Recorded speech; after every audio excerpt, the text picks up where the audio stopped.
and others within Trump campaign chairman Paul Manafort about strategies that could affect the 2016 campaign that he said would not be pretty. Prosecutors expect to call notable associates of the president to the stand, including strategist Steve Bannon and Manafort associate Rick Gates. Lisa. Thanks, Gernal. California's Attorney General just announcing he's been investigating Facebook's privacy practices since last year, including third-party access to user data. Now, he's asking a court to force the company to answer subpoenas. Meantime, one left-leaning group says misinformation is spreading even more quickly on Facebook now. The advocacy group Avaz says it found 158 million views of political misinformation on Facebook in the first 10 months of 2019. The left-leaning group claims 62% of the fake news was targeted against Democrats, and that while 9 out of 10 fake stories were negative, 100% of positive stories were about Republicans.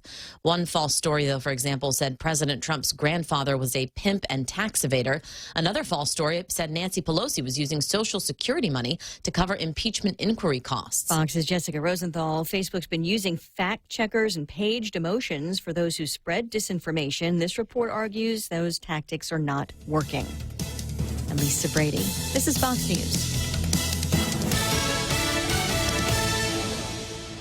November 7th is Leadership Day in Guam. If you want to add value to people, you have to know and relate to what other people value. You see, great leaders are first of all listeners, and then they're learners, and then they're leaders. The voice of John C. Maxwell, who leads a team of world-class speakers to help you succeed. It's a day full of big ideas, fun, and high-level motivation. Registration closes this Friday. Get the details at guamtraining.com and prepare for a big boost into 2020. Live to Lead is brought to you by Atkins Kroll, Guam's #1 car dealership. Also by Personal Finance Center, Hawaiian Rock Products, the Guam Chamber of Commerce, Guam Contractors Association, the Guam Daily Post, and by 93.3 The Point. How do you grow a company? You grow a company by growing people. And when you grow them, they increase their capacity. When they increase their capacity, they begin to increase the capacity of what you can accomplish. Energize your team. Join the 2019 Guam Live to Lead Conference. Mescla Chamorro Fusion Bistro brings you island hospitality with a true taste of modern Chamorro cuisine. A bistro look that feels like home. Their menu features local and traditional flavors with a twist. From their famous Calaguan Hafa to fresh ahi poke salad and their award-winning barbecue ribs. Mescla takes your favorite local dishes and serves them with extra flair that you'll only find at Mescla Chamorro Fusion Bistro. Stop by their newest location in the Grand Plaza Hotel in Tumon. For reservations, call 969-2652. Mescla, a true taste of Guam.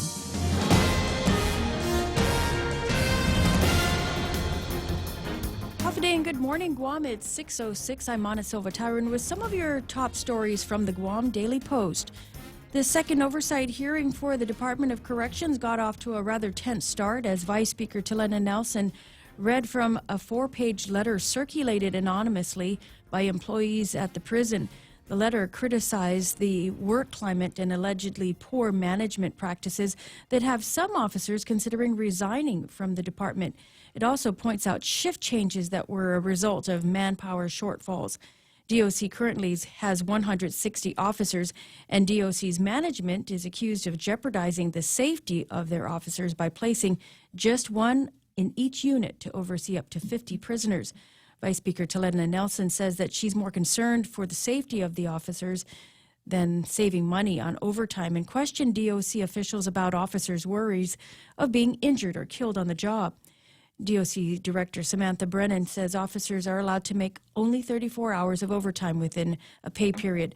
As for the shortage of personnel, Brennan says that they need more money to train and recruit officers. She has also asked the governor to assist with an emergency recruitment policy. The discussion also included the process and criteria for inmates to be assigned to the prison's halfway house. The talk follows the recent escape of 2 inmates from the halfway house unit, reported the same night of DOC's first oversight hearing last month. Brennan says she has since made the decision to put up a fence around the halfway house to prevent other escapes. 5 officers, meanwhile, including the warden, have since been placed on administrative leave during the investigation. Brennan said all were provided proper documents notifying them that they were under investigation. The mayor of Jotnya has been behind bars since his arrest in September, and with his village now Without anyone overseeing it, the executive director of the mayor's council is asking Jesse Blas to step down. Angel Sablan says, as a friend and thinking about the cross he's carrying and the representation to the people, he recommends that the mayor step down and concentrate on his case. Sablan saying it's the right thing to do. Blas remains in the Department of Corrections custody since he was arrested and indicted on federal charges of extortion and bribery. This is in relation to his alleged role in a drug operation being run out of his office using mailboxes. Sablan said the mayor has more than 300 hours of annual leave, and he's currently using that. He estimates that that will run out sometime in December before Blas will have to take leave without pay. The mayor is set to start his trial in December on the 2nd. Sablan says that they are in a bind with certain things that only the mayor can handle. Adding to that is a difficulty because Mayor Blas did not appoint a municipal planning council. Now, in the event that the Mayor Blas does step down, the Election Commission says a special election will have to be held before March of next year. Otherwise, they'll have to wait until the regular election to fill the vacancy in the village. Meanwhile, the Guam Daily Post also reports this morning that the joint mayor is also expected to be removed as a member of the Commission on Decolonization. Executive Director Melvin Borja stated in a November 5th memo to the governor that Blas has missed 5 of 8 monthly meetings that the commission has held between February and September, and according to Guam law, he cannot miss more than 3 consecutive meetings. Well, the judiciary of Guam is next to take the hot seat in the Guam Congress building this month. Senator Therese Terlahi, who is the chairman of the Judiciary Committee, sent a letter to the Supreme Court Chief Justice Catherine Merriman to inform her that there is a plan to hold an oversight hearing on November 19th. Her concerns surrounding the recent talks of erroneous releases at the Department of Corrections and how the court can work with the prison to ensure the issue doesn't happen again. Senator Terlahi also hopes to hear an update regarding the recent allegations made by the FBI during testimony in indicted Joint Mayor Blas's case. The testimony implicated court marshals and former marshals of being involved in the mayor's alleged dealings. Last month, the judiciary provided a copy to Senator Terlahi of its rules for investigating complaints against employees and confirmed it had received complaints regarding its court marshals over the past 2 years. The judiciary reported it had not been notified of any formal investigation of its marshals by the FBI or the Guam Police Department in connection with the federal case involving Blas. Terlahi previously asked if there have been any efforts by the judiciary to contact witnesses who may be able to shed further light on allegations the FBI made during Blas's arraignment hearing. Judge Merriman did say yes, and that she and the judiciary take allegations of misconduct very seriously and will fully cooperate with any investigation conducted by outside entities. The judiciary's oversight hearing again is scheduled for November 19th. It'll start at 5 p.m. at the legislature. Well, more news right after this. Lights, camera, fajita! Taste the sizzle at Chili's with our new fajita flavors, featuring the new all-star cast, the grilled stuffed avocado with southwestern shrimp topped with Santa Fe sauce, cilantro, limes, and queso fresco. Or the Monterey chicken, juicy chicken breast topped with barbecue sauce, mixed cheese, bacon, diced tomatoes, and chopped green onion. All served on a sizzling skillet with warm flour tortillas. Experience bold, sizzling fajita limited-time flavors only at Chili's. More life happens here. Located at the Tumon Sands Plaza, 2nd floor. We understand what matters to you because at Docomo Pacific, we're a family too. With the Now Family program, mom, dad, and kids stay connected on the latest devices the whole family can enjoy. For just $155 a month, get 3 lines with 30 gigs of 4G LTE data each, and endless use of your favorite apps without affecting your monthly data bucket. Add more, get more, save more. Docomo Pacific, better together. Some conditions apply. A police complaint was filed yesterday against King's Restaurant after a concerned resident raised issue with some gambling machines that were placed in the Dededo restaurant. The complaint against the restaurant and the license holders of the Liberty gaming machines. Jesse Mendiola says that he entered the restaurant and noticed the machines right in front of the children who were going to use the restroom inside the facility. He says there were no physical restrictions or barriers and asked police to shut down the establishment. According to Guam law, it is restricted to have individuals under 18 years of age from being present or participating in gaming. The U.S. Supreme Court has rejected the government of Guam's request for an extension in its attempt to appeal a lower court ruling on the plebiscite vote. In a release from the governor's office, They said that while the decision is a disappointment, it was not unexpected. Attorney Mike Phillips filed a request for an extension to file an appeal. However, he did so outside of the 10-day window to make such a filing. J. Christian Adams, who is the attorney who represented Dave Davis, now says it's time to move past racial exclusion and treat everyone equally.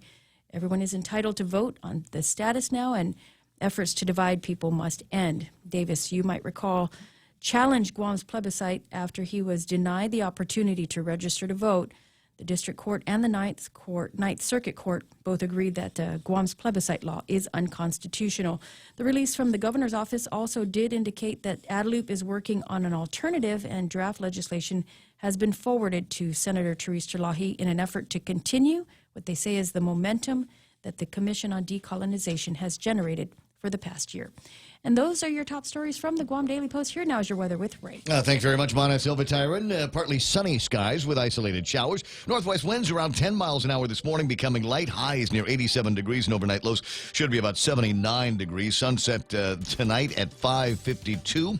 And wasn't it a great sunset last night? Somebody sent me video. It's actual video of the sunset last night from over at Santa Fe, one of the most incredible places to get a sunset view, and it was absolutely gorgeous. Thanks for the video. As it turns out, I wasn't able to catch the sunset last night. I was headed to the University of Guam, and around sunset time, I couldn't see what was happening at the sunset side of the island on the west side, but the colors that were coming in on the eastern side, kind of that reflected whatever it is, that was absolutely gorgeous as well. So the sunset was a bag of Doritos Tapatio flavor. I was wondering, I don't understand.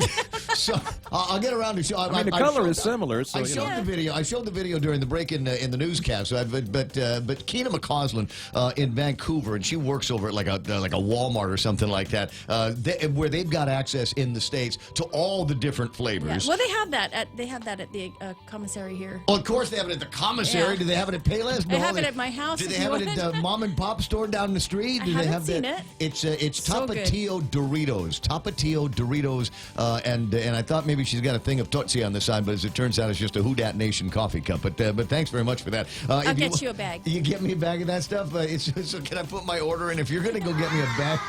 You want a slab of ribs? A slab of ribs. No, it's washing machine, slow cooker, and 18 pieces of something from Popeyes. From Popeyes Would be the thing. Anyway, so Right I do have some other images. There we go. There's another Santa Fe shot here this morning. Oh, that's beautiful. Isn't it? Yeah. So thanks so much for these. Sunset pictures, sunrise pictures are worthwhile, and you can always send them in to 988-5874. Now, we do have to get into the actual part where we talk about the weather today. Partly sunny and isolated showers again, not too far off from the forecast that we had yesterday. But there is blobbage to the south of us on the radar to interpret that dance. Here's Duke Skytalker in the Points Weather Center. Yeah, and that forecast actually may change in the next couple of hours. What we have is a weak tropical disturbance designated 91W Invest to our east. That's the blobbage you see on the radar here coming in from the east. Down to the south, that's the monsoon trough. That's that semi-permanent thing that always goes there. But that will be pulled up over us probably by Friday. So really what we're looking at is starting this afternoon and into tonight and all the way through tomorrow and tomorrow evening. We're going to be seeing quite a bit more rainfall. Nothing in the flooding ranges, not like inches and inches of rain, but maybe we might pick up a couple of inches before we reach the weekend. Looking at satellite here, we can kind of see the heart of 91W, that little circular blob off to the east of us. Let me see if I can scooch all the way up there, because I want to not 91W, but I did want to take a look at how long. Got a note from the guy who used to run the JIC and Homeland Security, Dennis Santo Tomas, and he sent me a story. Category 5 super typhoon Halong among strongest storms ever observed by satellite. This is something that we were talking about yesterday, and somebody's finally actually done a news story on it. The Washington Post said it was a tropical depression on Saturday with little prospect for development. Now it's rivaling the strength of Dorian. Well, I don't know about little prospect for development. The models were showing development all along. So whoever wrote that doesn't really know weather that well, but they did get it right that this has wound up being, at least in terms of satellite observation, one of the strongest storms of this year and maybe of the past 10 years or so.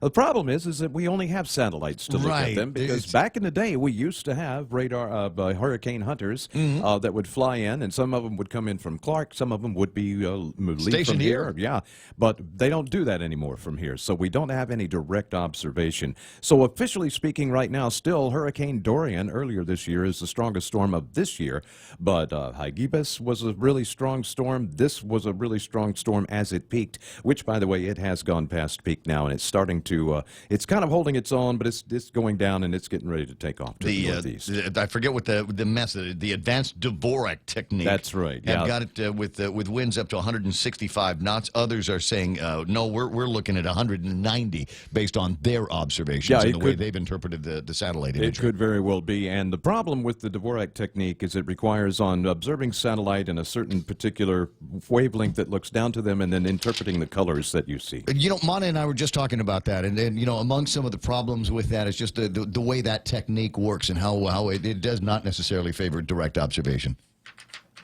But it does help keep your clothes. It helps keep your clothes clean. So. I just busting yours. 6:19 in the morning. All right, that's news and weather together. Brought to you by Bank Pacific, banking on the Pacific for 65 years. Hulu is all your TV in one place, plus more. Watch thousands of hit shows, movies, and award-winning Hulu originals for only $5.99 per month. It's TV without the cable contract and the freedom of on-demand streaming. Get current network shows from ABC, CBS, NBC, and Fox, and binge-watch every season of your favorite cable shows. Premium Hulu viewing is brought to you by Proline Automotive and AB Sports, Guam's store for Nike. To advertise on Hulu, call Choice Digital at 989-0042. 6:19 in the morning, and yeah, when you said it's whoever wrote that article, they don't know what they're talking about. As I said, it was published by the Washington Post, and from time to time, I think they are capable of fake news as well. It's 6:20 in the morning. Portions of the program brought to you by APL, that's American President Lines, and what do they do there? There's a global presence and a local home. The Ray Gibson Show. Morning talk that matters. Call now, 888-TALK. That's 888-8255.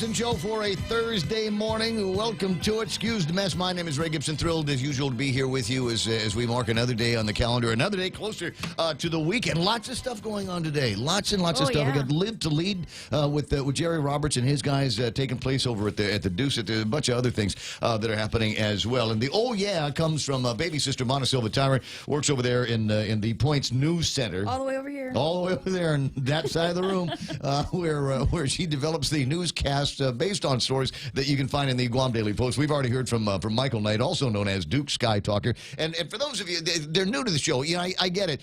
Not everybody has been watching this program since the inception, since the very beginning of the program. And there might be a couple of things that you're wondering about. Is he says, well, there's Mike, and Mike does producing and the weather. And who's Duke Sky Talker?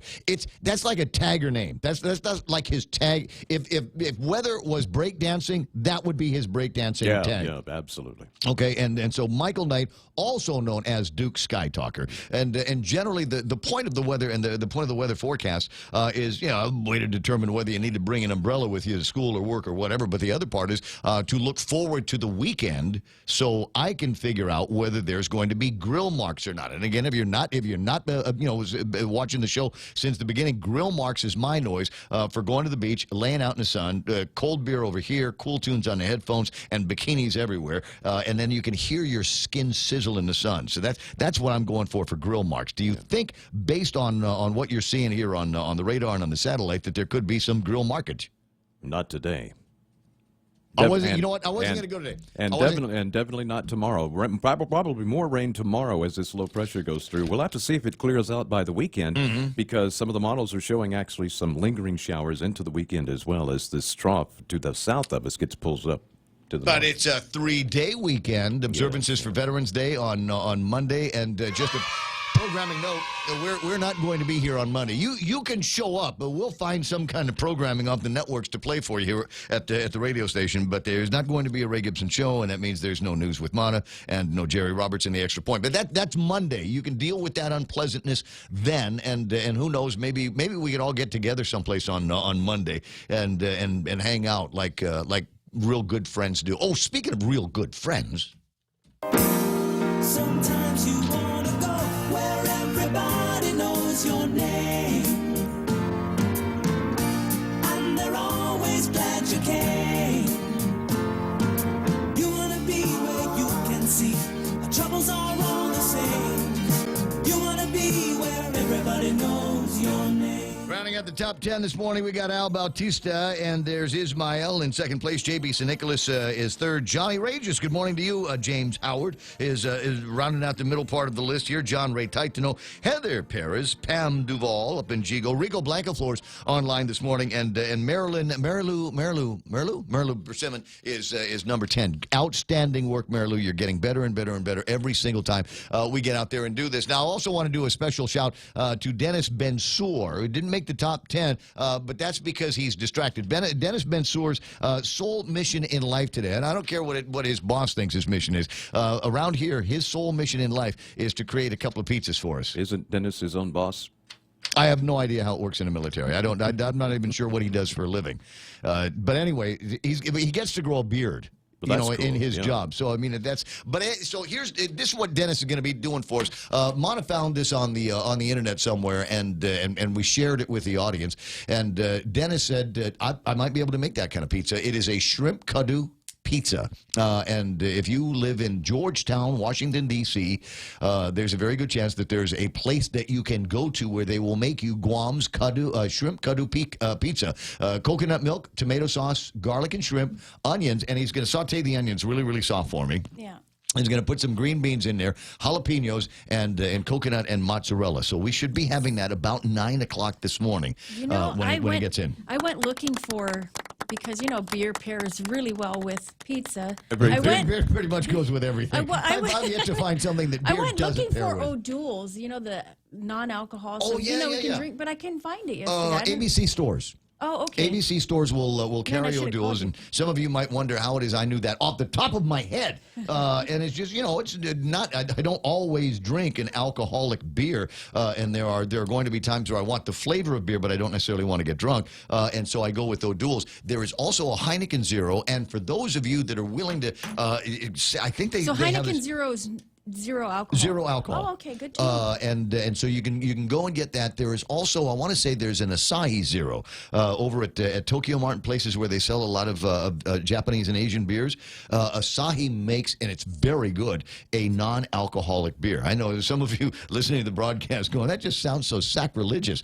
But you can go out and get these kind of products. Again, if because I like to drink beer, but you don't always want to get loaded. Exactly. So that's the idea. But what if you always want to get loaded? If you always want to get loaded, beer, so people like that have my WhatsApp number. they know pretty much where to find me. 6:26 in the morning, 888-8255, 888-TALK. Let me go down the rest of the list here and see who else is playing around on the Facebook Live. I see Juanita Machi's there, Anita Moffitt, and pretty soon, Pretty Valentine's Eyes. Ken LG, the other Governor Leon Guerrero, is online. I'm dying to, Ken, I need you to be first out of the box this morning. I'm dying to find out your thoughts on the not surprising but disappointing news that the Supreme Court of the United States of America has denied. Do we have the sound effect? Yes, one more time. They have denied our request for a writ of certiorari in the Dave Davis case. What do you suppose is going to be happening next? What do you think the overall strategy is going to be coming out of Adelou? Bennett Lujan Duenas is online this morning with blessings from Family Finance Company. Joey St. Nicholas, I see you. Henry Gonzalez out in Vegas. Joy Unpinko, feeling joyful this morning. It's going to be the holidays. Nick Pulaski is going to be doing his hoik for us before too much longer. Yeah, you scroll right down. There it is. Pat and Norma Jean Flores are hanging out. Randy Kruger. Marilu Persimmon is bouncing back in and out. Jules Elmer's online. I see cousin Tommy Barcinas. Luis Blanco, LB, as in the man behind the great exercise plan that is known as 2030. and he's been doing a little bit more rolling around and scrapping in the world of martial arts. Dude, I you know what? I'm feeling the need for some kind of a 20-30 arrangement. You guys still working on something? If you don't know what it is, 20-30 is. I'm not going to equate it to CrossFit. I will say what I think it's kind of interesting. It is a plan where everybody gets in the dojo, in the gym, and you do 20 different exercises, 30 seconds at a time, 3 times around. And you gotta learn how to do this. You gotta learn how to pace yourself, because you're gonna go all out. You're gonna try to impress the chicks with look at me, I can do all my 20-30 gigs. I can pound out multiple reps in 30 seconds, and that's great. And until you realize you have to do it 2 more times, and pretty soon you are drenched in sweat. Now I will tell you, having done 20-30 and classes like that in the past, there are some what I like to refer to as compound movements, compound exercises, and if that's the case, you don't want to be anywhere near me, because even though they demo it, even though they show you what the move is supposed to look like, and what you're supposed to be doing with kettlebells and stuff, I've got the memory of a goldfish. So as soon as it's done, I'm always looking to the right to see the person in front of me, to see how they're doing the exercise, and then I follow along. Anyway, LB, hope you enjoyed the memories there. Rowena's online. Rowena's going to be in the studio tomorrow, along with some other speech therapists, and we're going to be talking about the roles that they have here on Guam and some of the things that they're up to. Michael King is online saying, good morning, Ray and company, out of California. James Hemi Vega is hanging out in the program. Daryl Slider, good morning. Nice to see you there, buddy. I'm not driving 70 miles an hour and watching the show. All right, well, maybe later. Gary Shawnols is there. Gus Castro Zasangas. I like saying Zasangas. Ed Massey is on the program. Lillian Cruz. Mary Lou. It's not Mary Lynn. It's Mary Lou, Raymond. Get it right. Dennis Bensour is a retired military and now a GS9. Bingo. Hafaday Lillian Cruz. I see Mingo Ree is hanging out. Gina Kono is on the program tonight. Eunice Mendiola. Carlos Barreto. Jerry Roberts was trying to get a hold of you yesterday. I hope we made the connection. Rose Garino. Jess Mendiola. Vicky Ganashis Borja. I like saying Ganashis almost as much as I like saying Jasangas. Greg Karabrock. Jeanette Suzuki. Hafazook, nice to see you online. Bahogo Jean says, good morning, Guam. Have a great Thursday and be safe. Well, you be safe as well. Ted Lewis is there, and Ted Lewis is saying, Hafa Ramon. I like Ramon. And there's somebody that has begun the process now of referring to me not as Raymond or Ray or Ramon. It's Raymond.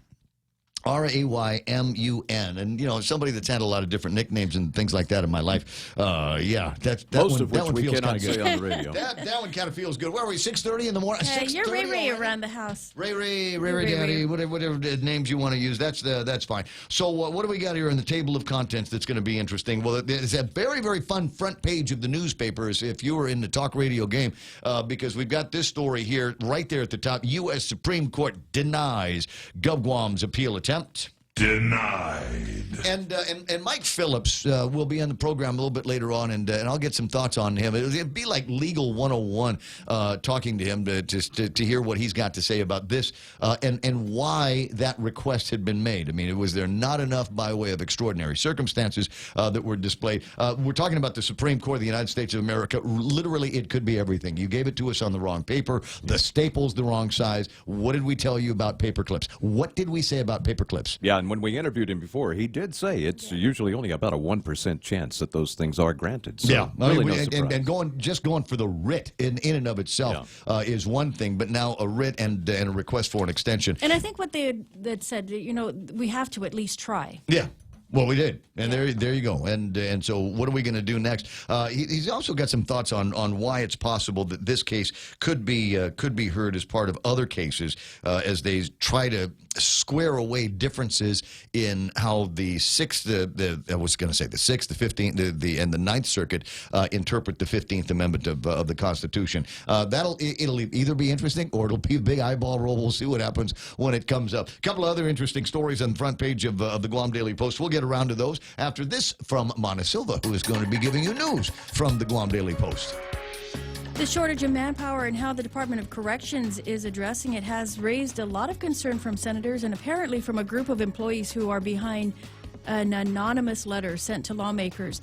The letter criticizes the work climate and allegedly poor management practices that have some officers considering resigning. The letter says that Director Sam Brennan is more concerned with cutting overtime than ensuring the safety of the officers. Brennan did say that they would like to hire more officers, but they need more money to do so. The Judiciary of Guam will be called to an oversight hearing of their own next week. The Judiciary Committee, headed by Senator Therese Terlahi, wants to look into claims that court martials are involved in criminal activity. That hearing will be on November 19th. And the U.S. Supreme Court has rejected the government of Guam's request for an extension in its attempt to appeal a lower court's ruling on the plebiscite vote. In a press release, the governor's office said it was a decision that was disappointing but not unexpected. And those are some of your headlines from the Guam Daily Post. I'm Mona Silva Tyron. Thanks, Mona Silva Tyron. 6:33. And if you're looking for a job, go find one over at iConnect. They're looking for the right people to be part of their corporate sales team. How do they define right? You're self-motivated, energetic, outgoing, sales experience, communication skills. Can you work as a member of a team? Then you're encouraged to apply. Send your resume to hr@iconnectguam.com or visit iconnectguam.com for more information. iConnect is an equal opportunity employer. Oh, what's for breakfast at KFC under $3.95, you ask? What's for breakfast at KFC that's different than the other guys, you ask? KFC's chicken wrap, sausage wrap, the Colonel's chicken congee, chicken fried steak, sausage biscuit and gravy, and biscuit sandwiches made with KFC's original fluffy biscuits. All for under $3.95 and all only at KFC. Plus, with waffles and the Colonel's chicken fried rice, we've got something for everyone. So visit KFC for breakfast today. It's finger-licking good. Early Thursday morning traffic, and it is not looking so bad right now. Don't see anything from all the way up at Anderson Air Force Base, all the way into Dededo and Upper Tumon and the regular Tumuning area. Virtually a straight shot. You might have to stop for a couple of intersections. Oh, what the heck? There's no cops out there. Just keep going. We might... Sorry about that. Go ahead and stop at the intersections if you would. Looking at other traffic, what we got, 16 is running clear, 8 is running clear. I don't see anything on Route 10 that's going to slow you down. Maybe a couple of spots along Route 4 over by the intersection of 4 and 15. Just as you get past that, it looks like there might be cause to slow down if you're headed inbound. But once you get past that, no problems getting into the downtown Agutnia area. Nobody waiting for you at the gate over at Navy Hospital. It looks like it's smooth running into Guam High, and then all the way down to Sumai. It's going to be pretty right up until you get to the intersection that lets you into Big Navy down there, because they got guys. No? 6, and Mona's going to go shopping for me to get me some Tapatio's Doritos. Yes, no problem. Yeah, and Popeye chicken and that kind of thing. 6:35, that's right now traffic here in the Point. Are you ready for some football? The Ray Gibson Show has got your fix every day with the Points NFL Pick'em contest. Get the latest updates as we check out the past week's performance and break down the upcoming action. Get your game on by calling the hotline at 888-TALK or sound off on Facebook Live at thepoint.gu. League members get a chance to win some awesome weekly prizes with a shot for your choice of a new GTA phone. The NFL Pick'em contest is brought to you by Current Guam with special thanks to GTA. The Coconut Wireless is back. The Ray Gibson Show. Call now, 888-TALK. That's 888-8255. Studio time, 6:36 in the morning. Ray Gibson Show. Mona Silva, Tyron with the news, and Michael Knight at 888-8255, 888-TALK. And you might be wondering what the nature of the denial was. And, in my conversations early this morning, I mean, it's dark outside that early, with Mike Phillips, the attorney that was leading this charge here.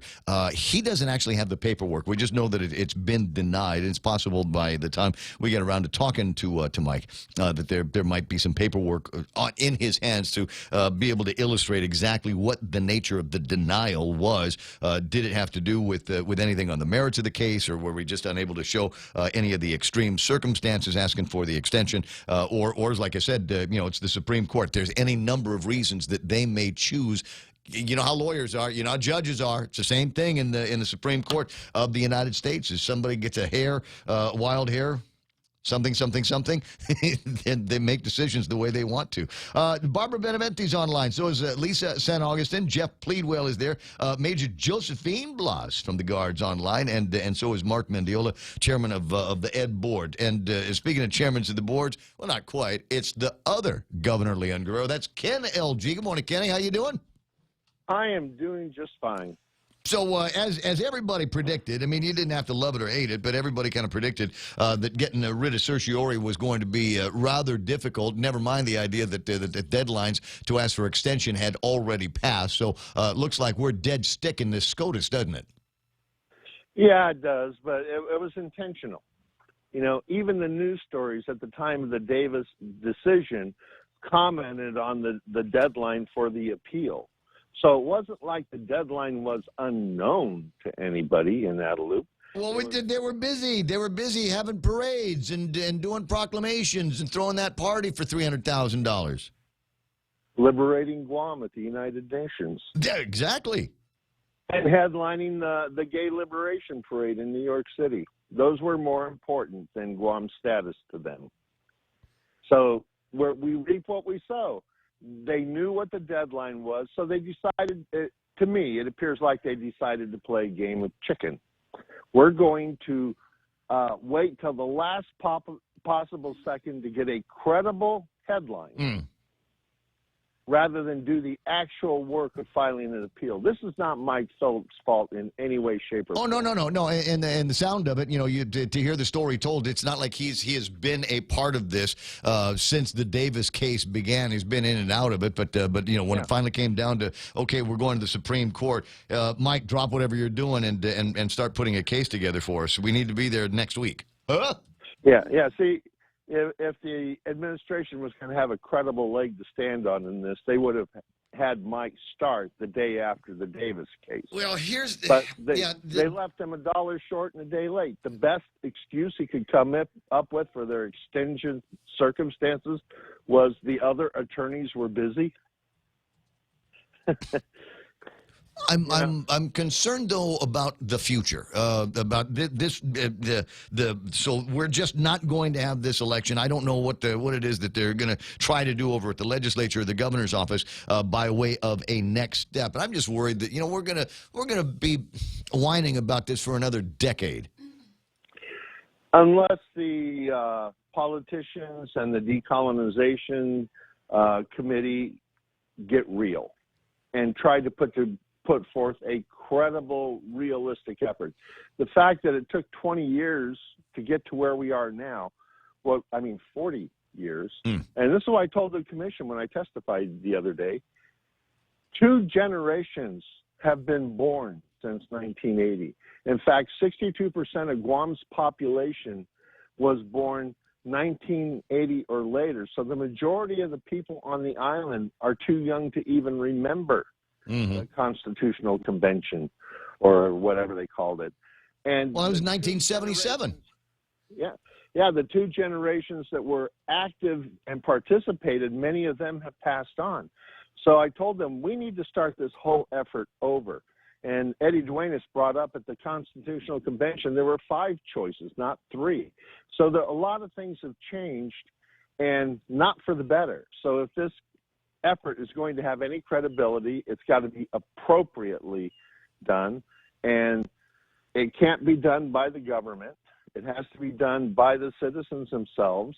It has to have a but which citizens? That's what we seem to be breaking our back on. Which citizens? I mean, they're people like you and I, born, raised on Guam, and were able to be on the decolonization registry that have married now people that are not capable of being on the decolonization registry. Importees. We got all of these other people that come to Guam, make Guam home, pay taxes, contribute to the community. So you're telling me that in these mixed race households that everything is going to be okay, that one party is going to say, yeah, you can go ahead and vote on this, I'll go ahead and stand by while you determine the rest of our future. Well, that's the lesson of the Davis case. It's going to be all residents who call Guam home. We can't separate the 2 people because there aren't 2 people anymore. The indigenous people of Guam were indigenous back in the 1500s, and since then, through intermarriage and there's no longer any indigenous people on this island. I think the closest we saw were a few survivors from World War II. My grandmother was 6'4" and had all the traits of an indigenous person. But my father is half Chamorro, half Spanish. I'm quarter Chamorro, quarter Spanish, quarter German, quarter Irish. Who are the indigenous people of Guam anymore? We have more indigenous people living in this mainland than we have here on Guam. Imagine that's and they would not, by some strange twist of irony, would be incapable of voting on the registry unless they get in the plebiscite unless they came back here and registered. It's a bad law in so many ways, and the lesson from the Davis Commission is we need to start over from scratch and follow the process that Congress will accept. Congress is not going to accept the process we have. Congress is not going to accept anything less than the three statuses that they recognize. They're not going to accept anything less than a majority vote of eligible voters. And a significant number of those. And a significant number of those, just like they waited things out in Puerto Rico. 6:43 in the morning. That is certainly one of the interesting stories. I'm waiting for what the new shoe is going to be to drop on this. And as I said, I'm just kind of worried. I'm just kind of worried that we're going to lose another decade trying to sort out something that has already been made plain by virtue of the Ninth Circuit Court rulings and now the dismissal of our concerns by the Supreme Court of the United States. And I think that's what it's going to come down to again. It's going to come down to people going to the United Nations and belly aching because we can't do anything because the Fed and Congress and now the Supreme Court of the United States are lined up against the indigenous Chamorros. Well, that's going to be good for their travel mile accumulation, but Guam has spent nearly or over $2 million doing it the wrong way, and so rather than proceed down the wrong road, we need to stop and create a road that is, number one, going to accomplish the goal. We're looking at a 20 or 30-year effort, and we just wasted 40 years sitting on our hands practically doing nothing. I mean, that decolonization register has been in effect forever, but it still didn't even meet the minimum requirements. So there's not a lot of effort. There's not a lot of desire among the people of Guam for political status change, and my survey showed it. 78% want the same or closer relationship with the United States. So pursuing independence at this time is probably a waste of time and money. Yeah, well, don't tell that to the people that want to make mad dashes to the United Nations, etc. I was looking in my notes. I've got there's another excuse for some off-island travel having to do with sustainability and the climate change and the environment. I'll see if I can find that for you a little bit later on. Ken, I'm going to run. I'll talk to you pretty soon. Okay. Have an awesome day. Thanks. I appreciate your opinion on that. Therese Uggen-Rigel is online watching while the ironing in the house is taking place. I see James Howard is still online. Margaret Blas saying, Buenas, Zen Hafade Ray and Senator Mana Silva and the entire team here at the broadcast place. Nice to have everybody along here. 6:46 in the morning, 888-8255, 888-TALK. And this story, another story from the Guam Daily Post, and I gotta say, I almost shot the coffee out my nose when I saw this. Dededo Mayor, residents shouldn't depend on government. And they could have stopped right there, but she went on. Residents shouldn't depend on the government to clean up. Mayor Melissa Savara is online this morning. Hey, Melissa, how you doing? Hi, good morning. I'm doing okay. Good morning, Molly. Hi, Molly. You guys are Molly? Yeah. I didn't know that. Hava, Molly. So the article goes on, is it to eliminate mosquito breeding sites and reduce the spread of dengue fever, DPW and Dededo Mayor's office recently worked together to clean up Swamp Road. And now I guess it's funny they get people that don't live on Swamp Road saying how lucky the Swamp Road people are after all of these years of living in a dump. Well, Ray. Ray. It just happened that way, right? But yeah, residents are saying, wow, you clean everybody.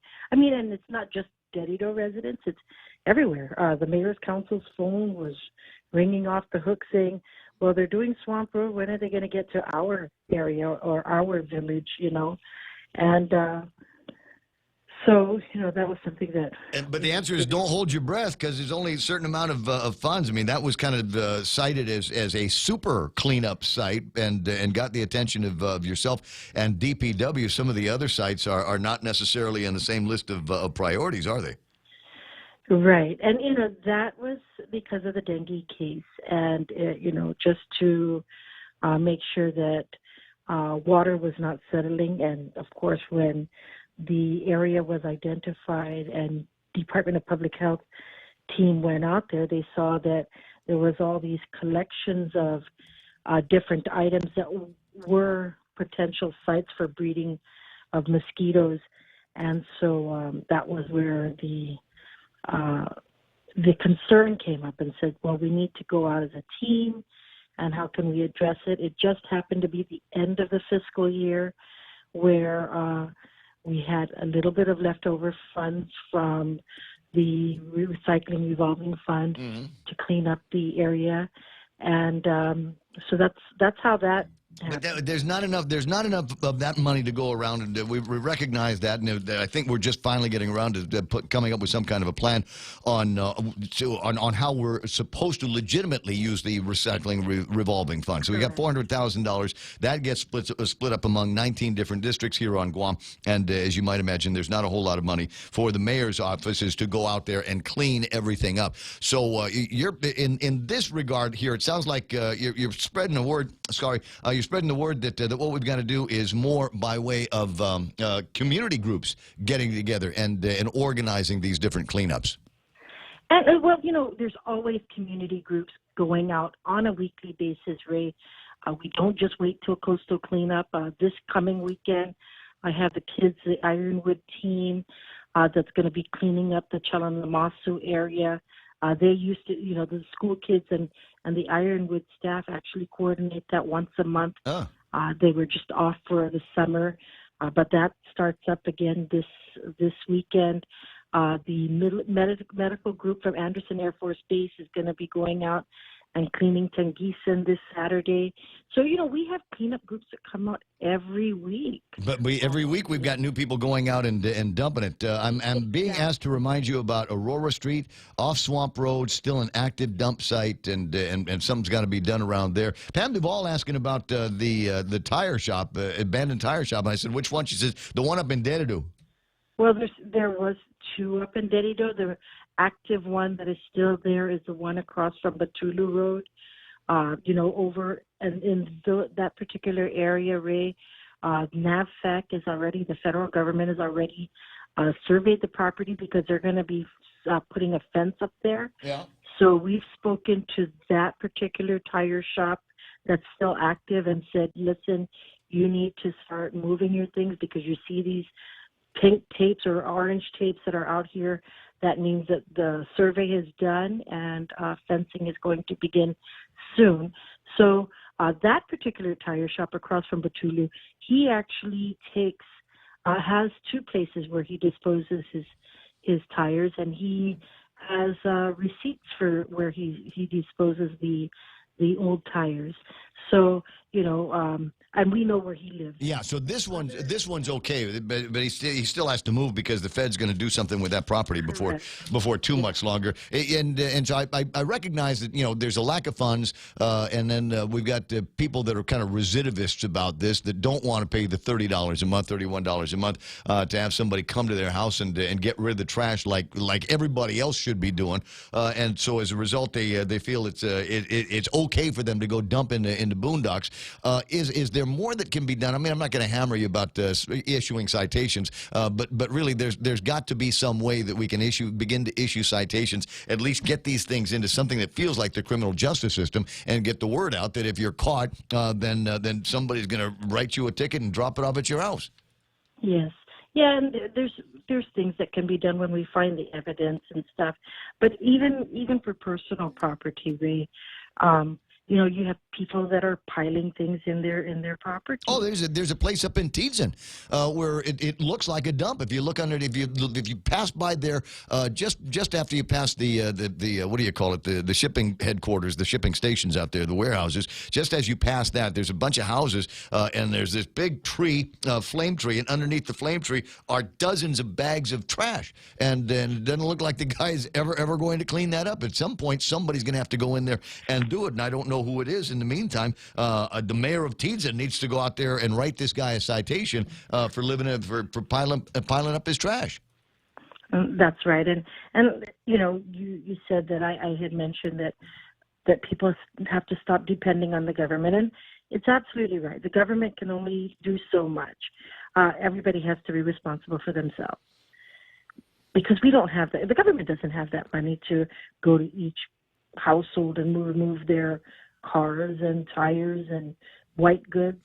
And, you know, when they call about the white goods, the appliances, well, the first thing we always ask is, are you a paying customer to solid waste? Right. Because that's a free service. Yep. Just call them up. They'll come and get it. 5 items each time, twice a year. So you get 10 items for the entire year as bulky waste removal. And it's free if you're a solid waste paying customer. You know, so we tell people to take advantage of that. Yeah, well, I mean, there are funds available in the government, but personally, I think we've got some bass-ackwards ideas on priorities and how that money needs to get spent. But if I didn't, I would be a lousy talk radio guy. So, Mayor, it's always fun talking. What else is going on? You got anything big going on up in Dededo this weekend? Well, we have our FSAG, Filipino Sports Association, is having their opening ceremony this weekend on Sunday at the Estumbo Gym. And as part of that, they're working with Department of Public Health breast and cervical exam. They're going to have public health breast and cervical exam team come out and do free breast and cervical examinations at Estumbo Gym from 8:30 to 10. I got you. Well, if you got anything else going on, let me know. Dennis on to Tomas saying, don't forget about all the junk cars around Guam. But that's a Robert Hoffman call, isn't it? Yes, he's still Honcho, that he's the bird dog in that project still? Yes, he is. Okay. All right. Well, we'll work on that with him. And I guess the last thing here, and I wanted to find out from your perspective, front page of the Guam Daily Post, Angel Sablan, the executive director of the Mayor's Council, is recommending that Zotnia Mayor Jess Blas step down from his elected position. Is that the consensus of the rest of the body of mayors? Pretty much so. Yeah. I thought maybe that would end up being the case. Is the Postal Service still allowing mayors to handle the cluster boxes? You know, Ray, then cluster boxes in our community serve as a home delivery. So we verify that this resident actually lives in this house. Mm-hmm. And, with that, we attach the verification to the issuance of their key for that particular box. And yes, we are. I still have my boxes, the keys that were unclaimed for the boxes in the different parts of the village that have cluster boxes. And yes, we just recently had a resident that moved in, purchased a home in Liguan Terrace, and the previous owner did not use that cluster box, so we issued their key. Nice. Yeah, okay, so you guys are still in command and control of those kinds of things. I was wondering if the Postal Service was going to otherwise take back the responsibility, but it is something that needs to be done by the villages. Not everybody can get home delivery, and that's the workaround for that, is to have these cluster boxes placed around the villages. At least in most of the villages, Zotnia. 6:56. I'll talk to you pretty soon. Okay. Have a good one. I will I'm already having a good one. This is a good Thursday. We're just knocking out minutes here in talk radio on a variety of subjects, and with a lot of the people that have something to do with it. Like I said, I give the mayor a hard time about it. I give all the mayors a hard time about not issuing the citations. They've gotten the training, they've gotten the books on it, and for whatever reason, they don't do it. And I know when it comes to dumping trash, dumped trash, I know one of the concerns is you might have a bag of trash, and it might have something in there that will identify the person where the bag might have come from. But when we're talking about might have come from in court, a good lawyer and frankly a decent defense would be, I don't know how that got there. But at the same time, you got to think about the reason why people are dumping their trash. Maybe they don't have the money to pay for the solid waste fee. So if you issue a citation, what is that going to do you? You're not going to be able to collect from them because they don't have money to pay it anyway. in the first place. You're going to jail them. It's going to end up costing us money. So there's just so many things. Yeah, I mean, so how do we do that? Do we put a recycling revolving fund on everything, on anything that can turn into trash? Do we make that part? Do we increase the business privilege tax or something like that, another percent, so that we can get the millions of dollars? Give the mayors each additional funding so that they can maybe get a dumpster that would Thank allow you. for an additional, some place where they could dump Privatize to that. throw their trash. Well, But the and mayors, I know that has been a frequent complaint. mayors people, will need but more money to you do can- that. There are places where you can. What's it? If you don't have $30, can you find $8? Is there $8 underneath? In the car and underneath the cushions? Maybe they can't, and that's take the it to reason why tran- it's easier People, just they go, to- I don't want to take it to the transfer station. I'm being so far away. It's in the middle of the island. It's 20 minutes in any direction on Guam. You can get to a transfer station. So it's. I hear what you're saying, and I recognize that there are going to be people that will claim that they've got a big financial need or a financial hardship that they've got, so that they can't do this. But the other side of the story is that there's just a bunch of people that are just too lazy to do it. And as far as they're concerned, dumping it in the boondocks is exactly the same as sending it to the transfer station. And I think we've just got For some, I think so. so. I think we've got a lot of I people think that are so, like but that. I do think that if you give the mayors a little bit more money to put a dumpster in front of their office, they would provide that opportunity for people to put their trash there instead of. I hear you. I don't hear know. what you're saying. Nick Perlowski also disagreeing with you. Get used to it. They can spend $30 for a 30-pack of beer. We can go out there and get expensive sleeve tattoos and go and buy fancy vape juice, but we don't have the money to go out there and take care of a simple obligation like throwing the trash. I know my rights, pig. I'm no snitch. Thank you very much for bringing that back. I've been looking around. I get the magistrate reports on a regular basis, so I see them, and I'm looking at today's magistrate reports, and I don't think, unfortunately, that there's anything anything quote worthy, or at least as quote worthy as that. I know my rights, pig. I ain't no snitch. 7 o'clock in the morning already. It's Thursday. Come on, let's get to it. 888-8255 is the telephone number around here, and so let's go ahead and do some playing around. Why don't you? Fox News Live is coming up next. On the other side of that, news from the Guam Daily Post and Montesilva Tyrant. Jerry Roberts is not going to be in the studio because he's got that live to lead thing going on all day today, but he did do a pre-recorded, so we'll hear about that. Wondering what else you can be doing, what other big business deals there are today. Maybe a wine tasting that's going to be going on tonight. I'll share that information with you because I'm that kind of guy. KUSG, again, you stand by. Fox News Live. Foreshadowing on Capitol Hill. I'm Lisa Brady, Fox News. The latest transcript of impeachment testimony offering more of a glimpse into what's coming next week when open hearings begin. Fox's Jared Halpern is live on Capitol Hill. In a closed-door deposition last month, Bill Taylor agreed with a characterization of quid pro quo after telling congressional investigators his clear understanding was military aid for Ukraine was withheld until Ukraine's president committed to pursue investigations of former Vice President Joe Biden in the 2016 election. But Taylor also told Republicans Ukraine's government was not aware that military assistance was being withheld when President Trump and Ukrainian President Zelensky spoke in a July phone call.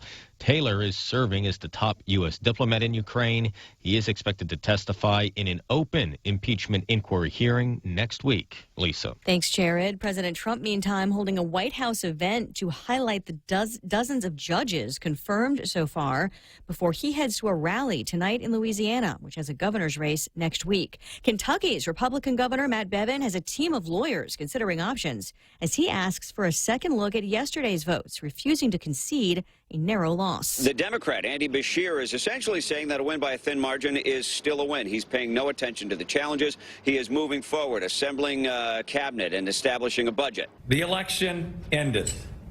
It ended, and it's time to move forward with a smooth transition that we are here to do so that we can do the people's business. Now, with the split at less than 0.5%, Governor Bevin has now officially submitted paperwork to the Secretary of State's office requesting a recanvassing of voting machines and absentee ballots. Fox's Mike Tobin in Louisville. On Wall Street, the Dow down a point at the bell. America's listening. Fox News. Hi, welcome to this Subway ad for the all-new Pit Smoked Brisket. How would you like it? I'll take a man who knows what's what. Y'all know what? The all-new Pit Smoked Brisket at Subway is smoked slower than a slug going up a down escalator, that's what. I'm talking tender, juicy brisket, naturally pit smoked for at least 13 hours. What's more, it's got layer after layer of smoky flavor. Smoked cheddar and barbecue sauce on delicious Italian bread. Subway, make it what y'all want, what not. Limited time only at participating restaurants. half a day. Security Title is honored to join in sponsoring Ray Gibson on The Point. I'm Jade Uggan of Umatic, and this is where I start my day. Listening to the voices of our community and sharing thoughts about issues that affect all of us. It all boils down to our people and our land. Protehi itanonmo. Protect your land. When purchasing or refinancing your home, remember to call the professionals at Security Title, just like you call Ray Gibson in the morning. A registered sex offender is accused of groping a worker at Disney World. Police say Brian Sherman, for several seconds, groped the breast of a woman dressed as a Disney princess while posing for a picture. Witnesses say the cast member was sitting between the suspect and his wife and couldn't move, that the area was then closed to visitors before she broke down crying. Deputies arrested Sherman after using pictures from the Disney photographer to identify him. He's charged with battery, lives in Orlando, and was convicted in 1991 of sexually abusing a child. Chris Foster, Fox News. A 61-year-old man is now charged with a hate crime in Milwaukee, accused of throwing battery acid on an Hispanic man's face. Clifton Blackwell was already charged with reckless injury. The additional count means he could face a stiffer sentence if convicted.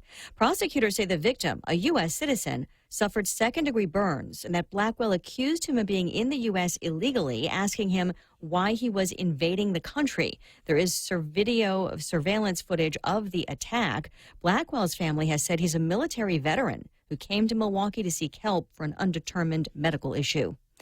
A high-profile separation from Twitter is over. Again. SpaceX and Tesla CEO Elon Musk back on Twitter after questioning the good of the platform and vowing to go offline. His hiatus lasting a total of 3 days.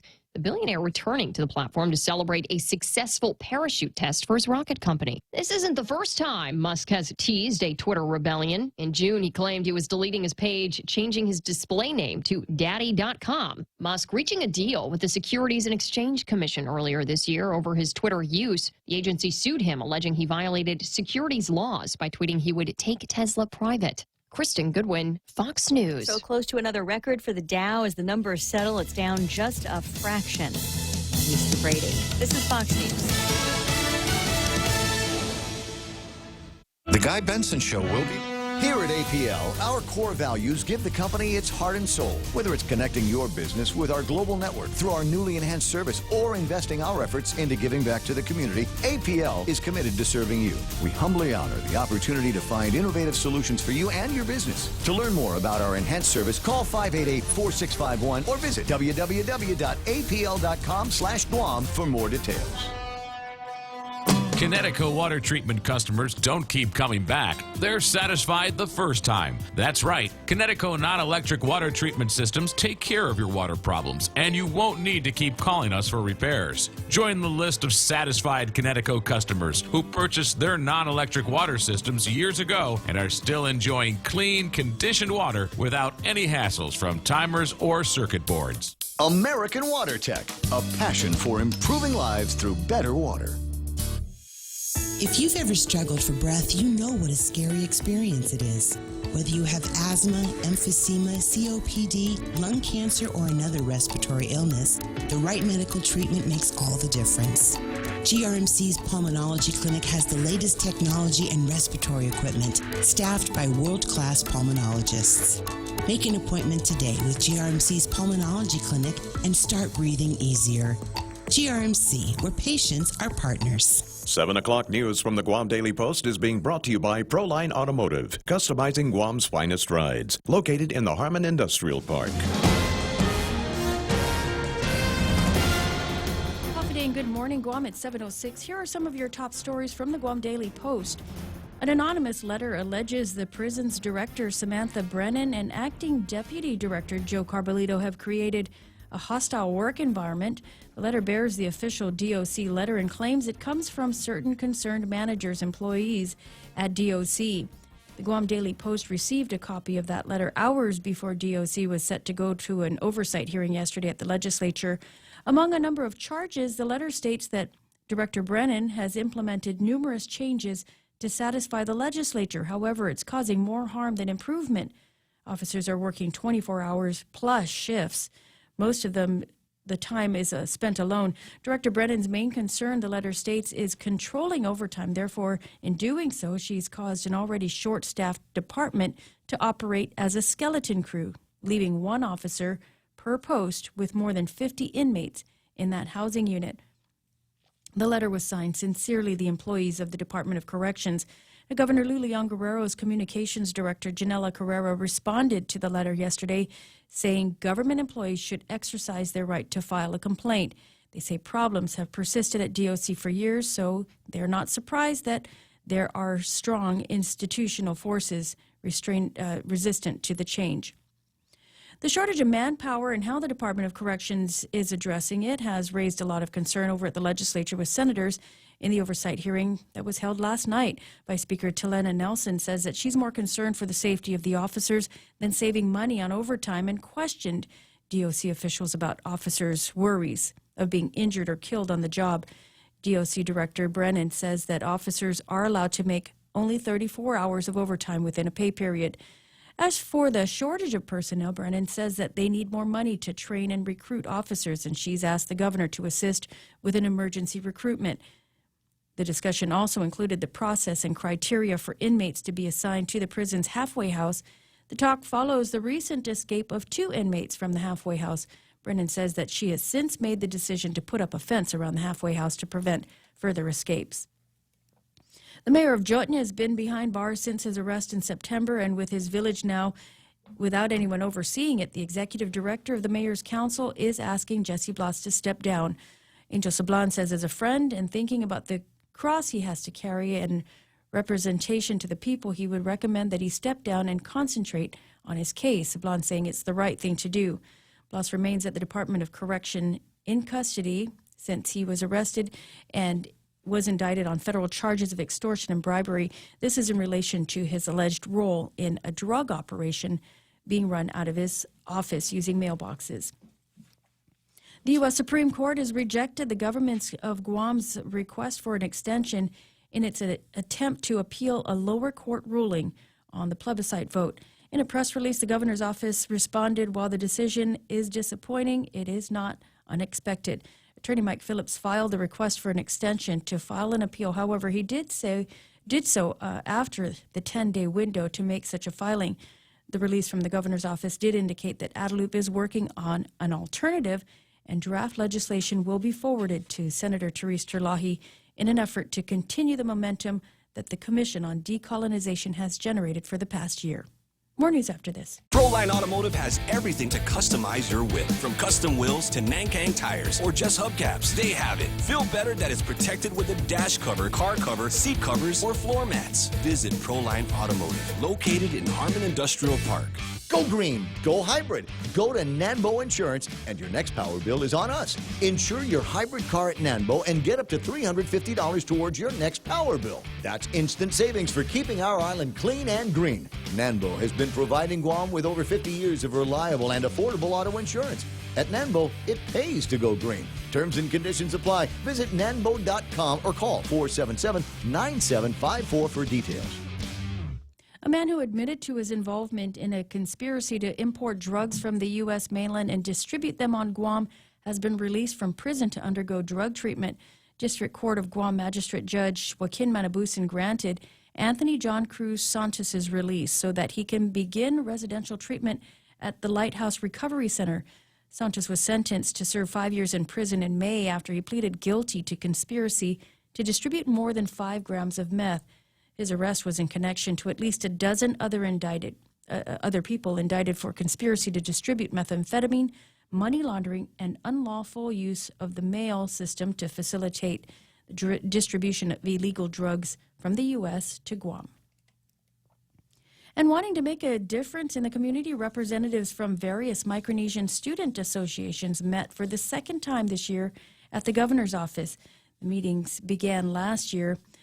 Guam Department of Education Superintendent John Fernandez says education officials heard about Micronesian student-led organizations trying to establish positive impacts. But when the department first engaged these students, officials were told it was sometimes difficult for the organizations to obtain school-based advisors who are typically teachers. This became the impetus to the meetings with Micronesian student associations. The first meeting included the Guam Police Department and the Consul General of the FSM.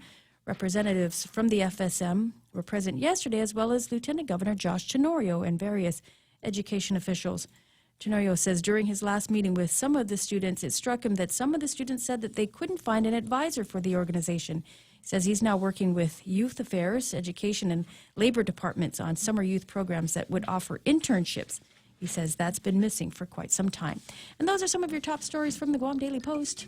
Here now is your weather with Ray. It looks like another partly sunny day with isolated showers. Northwest winds about 10 miles an hour this morning, becoming light. Highs near 87 degrees. Overnight lows about 79 degrees. Sunset tonight, 5:52. Sunset hunters, you know where to go. And you saw some of this footage from yesterday, and I know maybe it's been kind of lackluster right up until about yesterday. So I'll forgive you turning your back on a Guam sunset last night, but maybe tonight we'll strike some more because Michael Knight says no. Duke Sky Talkers is not going to happen. Too many clouds? Yes. Too many Absolutely. clouds. Yeah. It's going to be all blocked out and kind of grayish.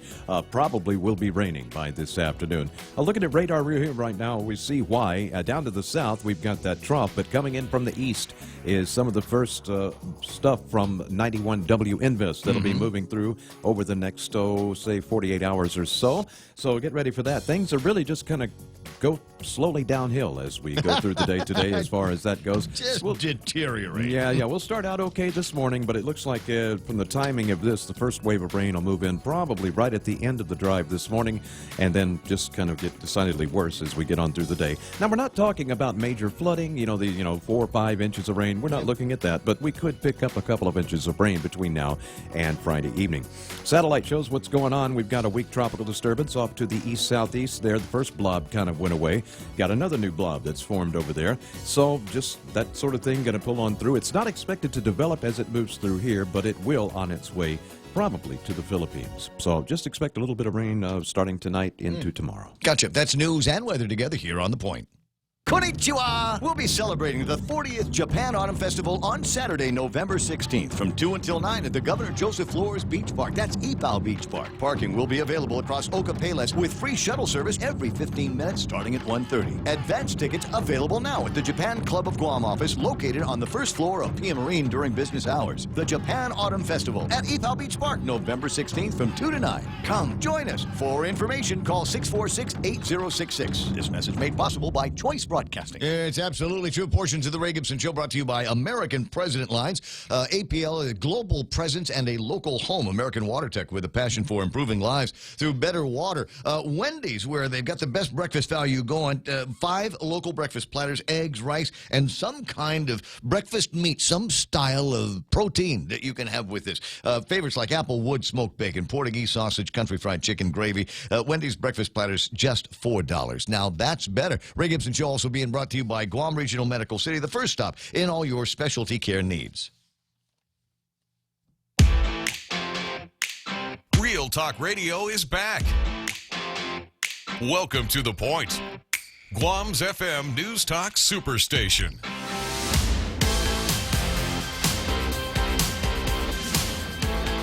Okay, who's in town? Governor's in town? I think so. Joshie in town? I think so, yeah. You might be wondering if there's an excuse to go and travel, if there's a reason to junk it. I think we've got Tina Rose Munya Barnes, who is off island. I think she's down in Australia for some women legislator thing. And then pretty soon, Oyal was writing about this, the Multinational Ocean Conference 2020 on ocean sustainability. They're going to be having this in Palau. And you just know they're already calling the travel office.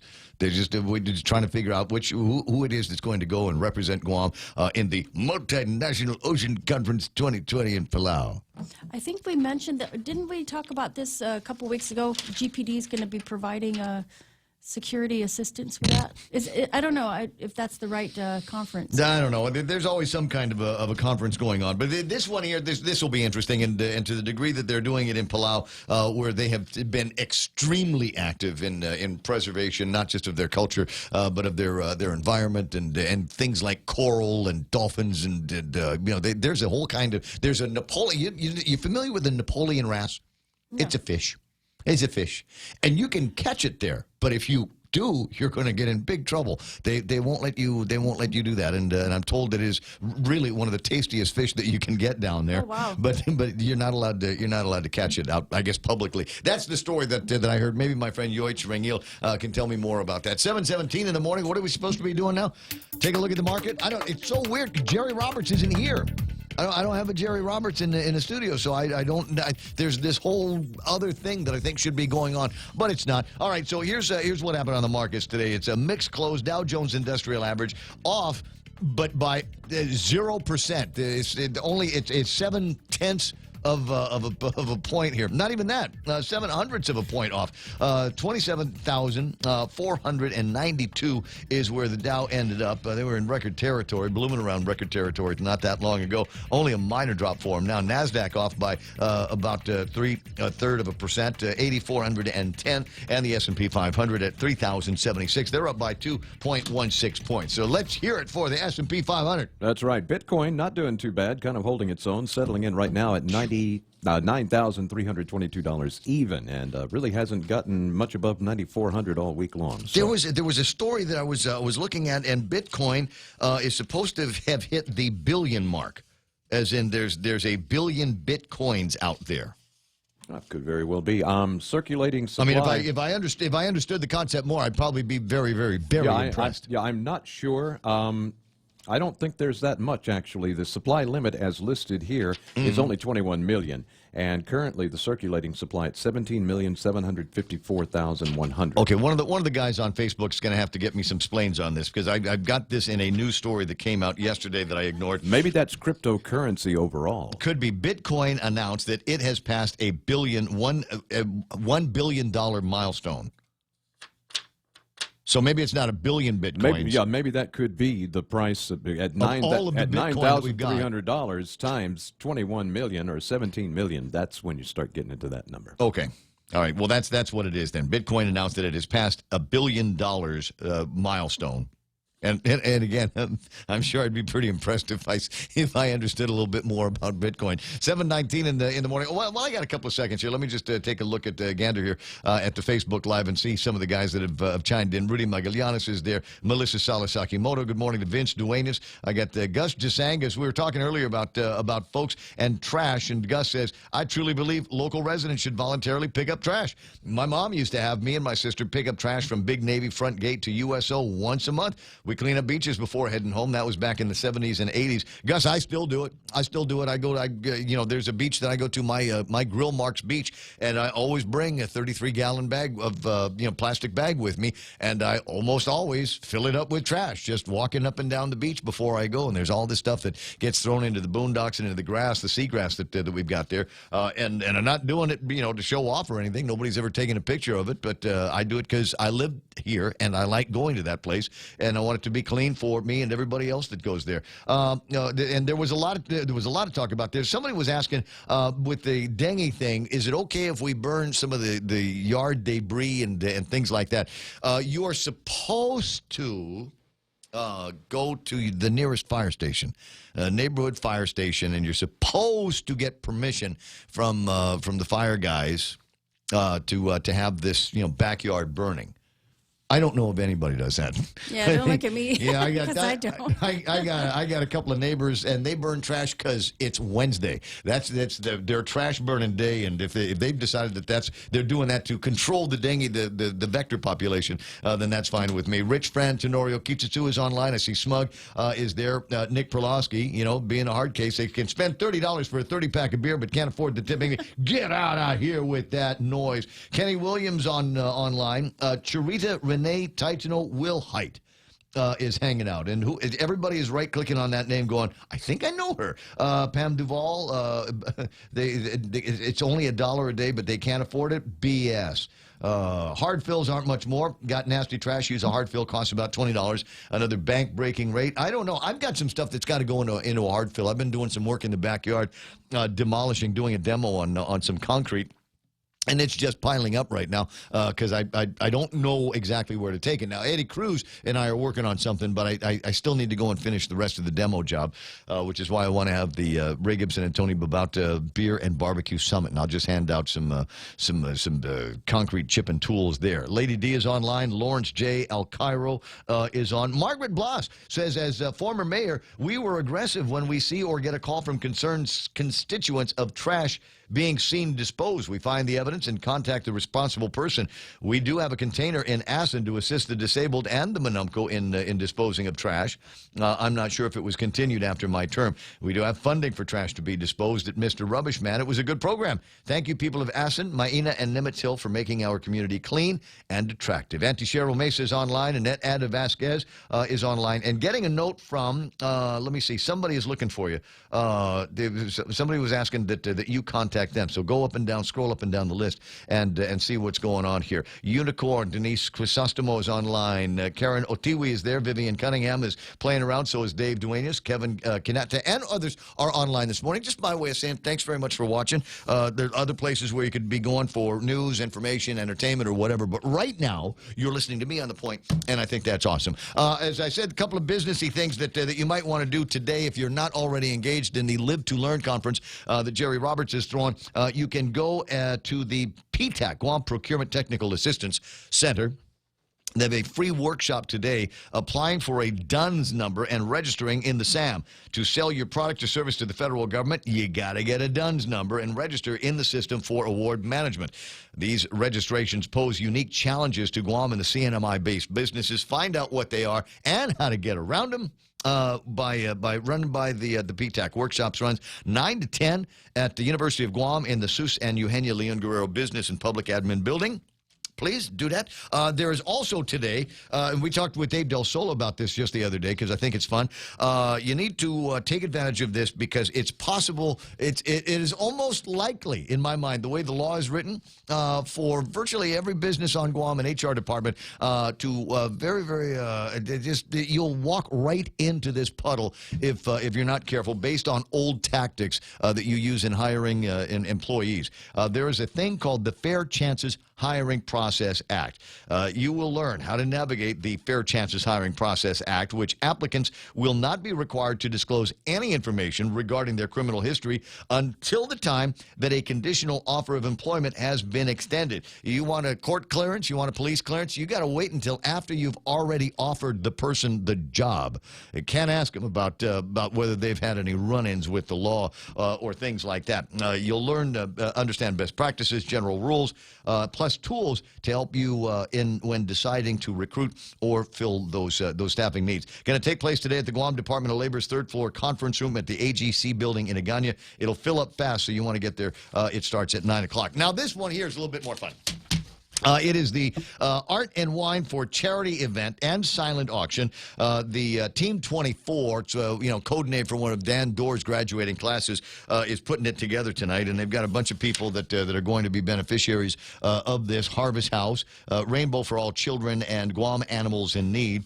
And so you're expected. We expect everybody to go to Triple J tonight, starting at 6 o'clock. It's $20 at the door. And there's a very good chance that you'll see me there at that particular event because it sounds like something fun. And they might have some silent auction stuff, some artwork that they're going to be auctioning off that I might want to get for the house. That's because I think so. I want to help out with this. So that is some of the fun stuff that you can do today and work stuff. Somebody's chiming in saying, thanks for the plug. You're very welcome. It's 7:26 in the morning. We still got Jerry Roberts today, right? So here it comes, Jerry Roberts and the Extra Point, brought to you by Guahan Insurance Services and the team from First Hawaiian Bank, where it all starts with yes. Since I suffered through years as a reluctant, scared puppy of a networker, I'm always interested in new ideas on how to meet up with people you don't know and get a conversation going. I bumped into some advice on that recently, and I'm going to share. Today, ideas you can use to get things up and running when you first connect. That's coming next on The Extra Point. When's the last time you looked at your homeowner's insurance? We buy a homeowner's policy and never give it another thought until something happens. Life brings changes, and our coverage needs can change. The smart thing to do is get the answers and level up our insurance to make sure we're totally protected. That's the Insurance Extra Point. Get out there and make something good happen today by calling Guahan Insurance Services at 475-1162 or visit us at the Camacho Landmark Center in Tamuning.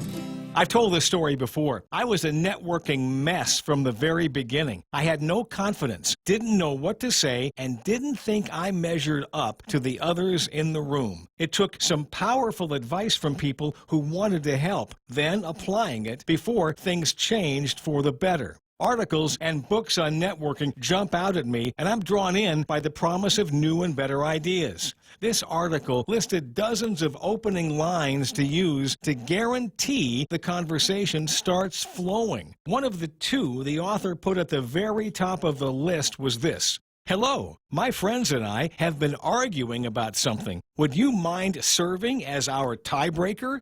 You know, I just about stopped reading right there. Can you imagine walking up to a big business owner or senior leader and delivering that line? Remember, your goal is not to just launch a good two-way discussion, but also to make a solid impression on the other person. Sadly, that line will likely make the wrong impression. The other guaranteed winner? It was this: "Hello, over the last few weeks, I've been asking everyone I meet this one question." Okay, now this one has some possibilities. Opening with a question is different from the robotic path we usually take when we first meet someone, asking what they do for a living. It offers relief to the other person that you're not going to launch into some carefully crafted, unique selling proposition, one that you think will have them breathlessly hungering to buy from you. I think questions can be a great way to start the conversation if they're perceived as legitimate questions, not a trap that puts them into a buying sequence. I found a few others that might work with a little bit of editing. If you could take the stage and give a talk about anything you wanted, what would you talk about? What's the greatest lesson you've learned from one of your adversaries? If you could have any job in the world other than the one you have now, what would it be? How different is the job you have today from what you dreamed of doing as a kid? I might rework it like this: "Mary, can I ask you a question?" Now this gets you away from the "I've been asking everyone I meet the same question." How would that make them feel in any way special? Instead, "Mary, can I ask you a question?" They nod approval and you continue. "What's the greatest lesson you've learned from one of your competitors?" I think that works better. Your assignment for today is to come up with 5 creative ways to start up a networking conversation. Happy connections. That's the extra point. Get out there and make something good happen today. For 93.3, The Ray Gibson Show, Guahan Insurance Services, and First Hawaiian Bank. I'm Jerry Roberts. I got you. 7:30 in the morning, so that's the assignment. He's going to challenge us on this tomorrow. We came up with some really good questions. We came up with a couple of really good ones. Like, is that you that smells like onions? What stinks in here? And because no doubt it's going to be a deal breaker. No, a conversation starter. And I'll tell you about a couple of conversations that I got into last night. You don't know what I did last night, did you? I do know what you did. You do know what I did last night. I do. Okay, so I went to the University of Guam. Yeah. And the mixer? They had this mixer there, and that was fun, and all kinds of people running around, and it was a really, really good time. And I found out something about the university that I had no idea was there, and apparently it's been there for a long time. They have got this incredible pottery department. Really? Yes, really. They have got an incredible pottery department. It's in the old building. It's in one of the... Not that... Yeah, it's exactly what I was thinking. It's a pottery place. That's your kind of pottery department. I can make my own bowl here. This is great.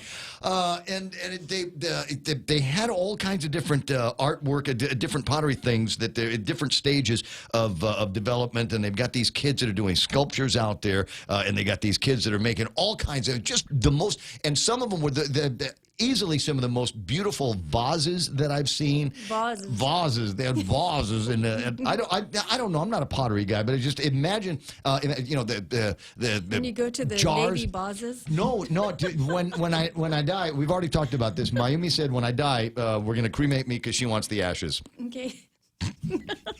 and so I want the urn to come from there. Okay. All right, so they got nice people over there, and they got Gotcha. all these.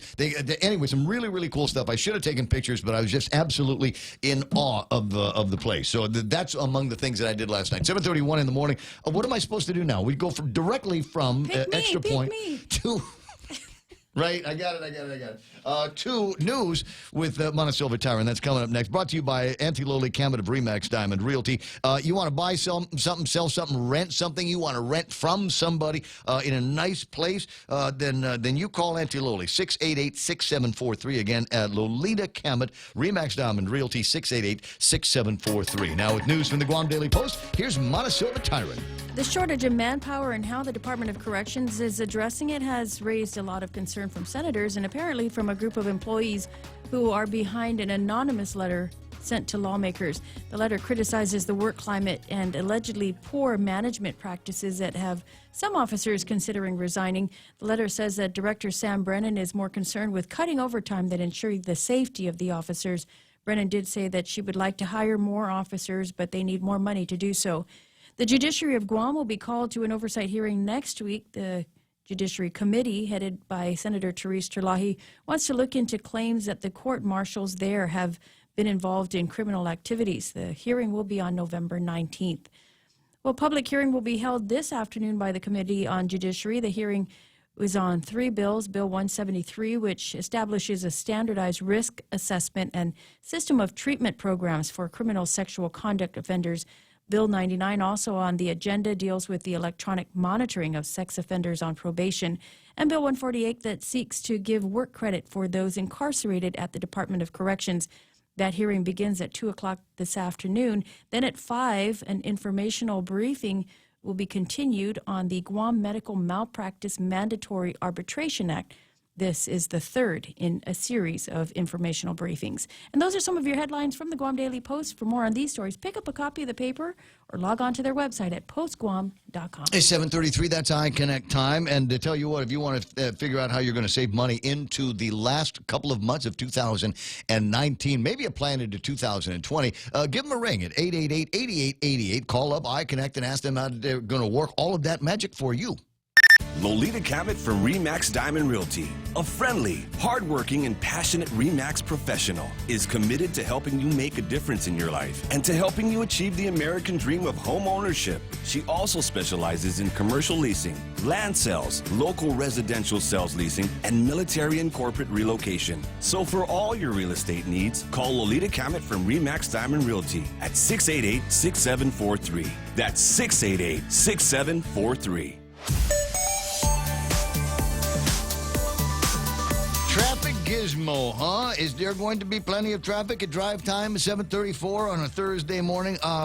Says here, yes. I'm looking at it. So from getting just in front of Waisang Song, expect some delays southbound Marine Corps Drive, and you will get past that once you are past Waisang Song intersection. Then you make your way down to the intersection of 1 and 3. That intersection is looking good, although there are a ton of people trying to get off of Route 3 onto Marine Corps Drive. They will join traffic just past the Micronesia Mall over by the hamburger places. Isn't that amazing? We got so many of these hamburger places. We got a Wendy's on one side of the street. We got a Jack in the Box on the other side of the street. Decisions. Traffic will be all right past St. John's all the way into the downtown Nagatnya area. Other traffic that you need to worry about, 8, 10, and 16 as usual at this time. Looking awful in both directions on the Route 8 side. If you're coming in on Route 16, don't worry about it. You'll make it through the intersection. Once you pass that one good gate to Teedson, then you're going to be fine. 10 and 15, busy in all directions at that intersection, and then you've got 4 and 10, and there's a bunch of spots on 4 that are going to slow you down as well until you get into the downtown Hagetnya area and absolutely situated. Now I am seeing a line of traffic just in front of the Route 11. Route 11 is the roadway that takes you into the Port Authority, and for some reason it looks like things are running slow southbound in that intersection. Also seeing a lot of traffic over at the cemetery trying to get off Nimitz Highway onto Marine Corps Drive.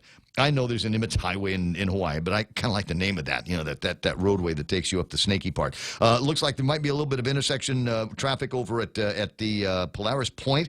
I know they're doing some construction and unexploded ordnance searches down there, so watch out for that. And then, of course, getting into Big Navy, it's going to be a headache. 7:36, that's right now traffic on the point. Hey, do you know what time the bank closes? I need to deposit my check. You know you can do that from your phone. I can? With Bank of Guam's mobile app, it's easy. Just endorse the back and snap a pic to deposit it into your account. You can do this from anywhere, anytime, which means no rushing to catch the bank and no lines. With Bank of Guam's mobile app and online banking, we're always open. Visit bankofguam.com for more information. Bank of Guam, the People's Bank. Member FDIC.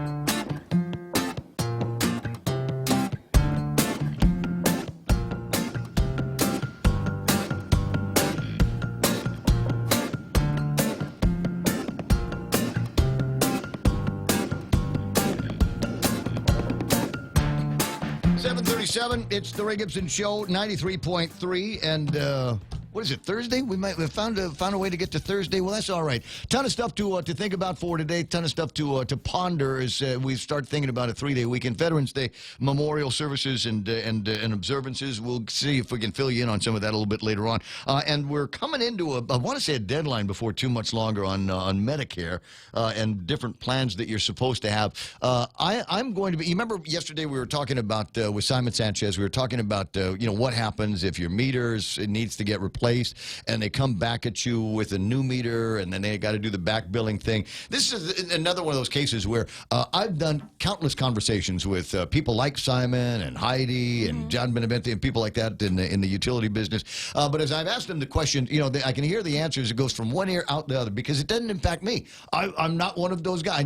I never had to worry about changing out a meter and what the back billing was going to end up looking like because it never happened. But now it happened, so I'm vitally concerned about this. So it's the same thing with Medicare and all of those things. So, and I should probably know a little bit more about this because I'm 57 years old, and before too much longer, it's going to be time for me to think about what's going to happen should something change in my life with regard to my health care and providers of my health care. And I've been putting money into Medicare all of my life. Which means that I'm entitled to some of that money to come back to me as I get into certain of my adult years.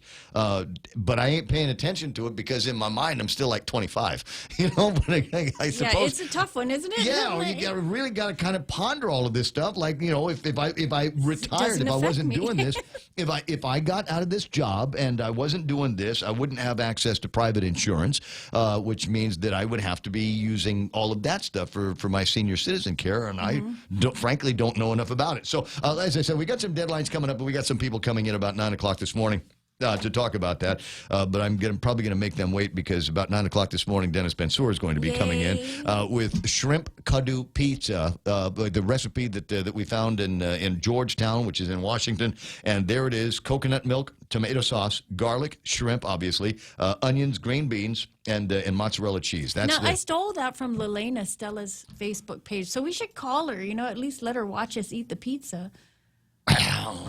Lelaine. You know Lelaine. I remember Lelaine. Yeah. Sort of fondly, as a matter of fact. Another this kind of weird, kind of personal note here. He says he'll be in a little bit earlier. All right, that's good. Ryan's online. R.D. Gibson. My favorite nephew, R.D. is online. Rianne Rayshai. I'm saying that wrong. Rianne, tell me how to say your name phonetically so I don't screw this up. $600 endangered coral reef fish on the menu at Hong Kong hotels. That is a deal that we were talking about. And Elwin Champaco Kitano, we were talking about the Napoleon wrasse, or humphead Tengisan is important for this region in China, including Palau. For centuries, it was reserved for royalty. I didn't know that. Thanks, Elwin. Learn something new every day. Nettie Duarte Mayo is online saying good morning from Tempe, Arizona. Nice to see you there. Tom Tahadzi's hanging out. So is Keenan McCausland. Rudy Magallanes saying, Ray, I remember when I was younger, my dad used to bring me to the legislature. It was amazing those times because my father went to the back where the senators sat outside of their offices smoking and waiting for people, I guess, and then they wanted to meet folks. They went inside their offices. The staff would exit. What an amazing time. I got to spend some time in the old legislature when Uncle Jim was a senator. Walking home from school. Walking home from school. Sometimes we stop by there and see what's going on, see who's hanging out in the office, and Bug Auntie Maxine. And Bug Auntie Maxine and Liz Barrett Anderson when she used to work for Uncle Jim. So I remember those kinds of times and those kind of places. Anyway, so early in the morning, we're coming in, getting the program going, and Michael passes by, says, "Why the frowny face?" And I didn't even realize I was making a frowny face. I had no idea. But apparently I was. And he says, what's going on, Ray? Why the frowny face?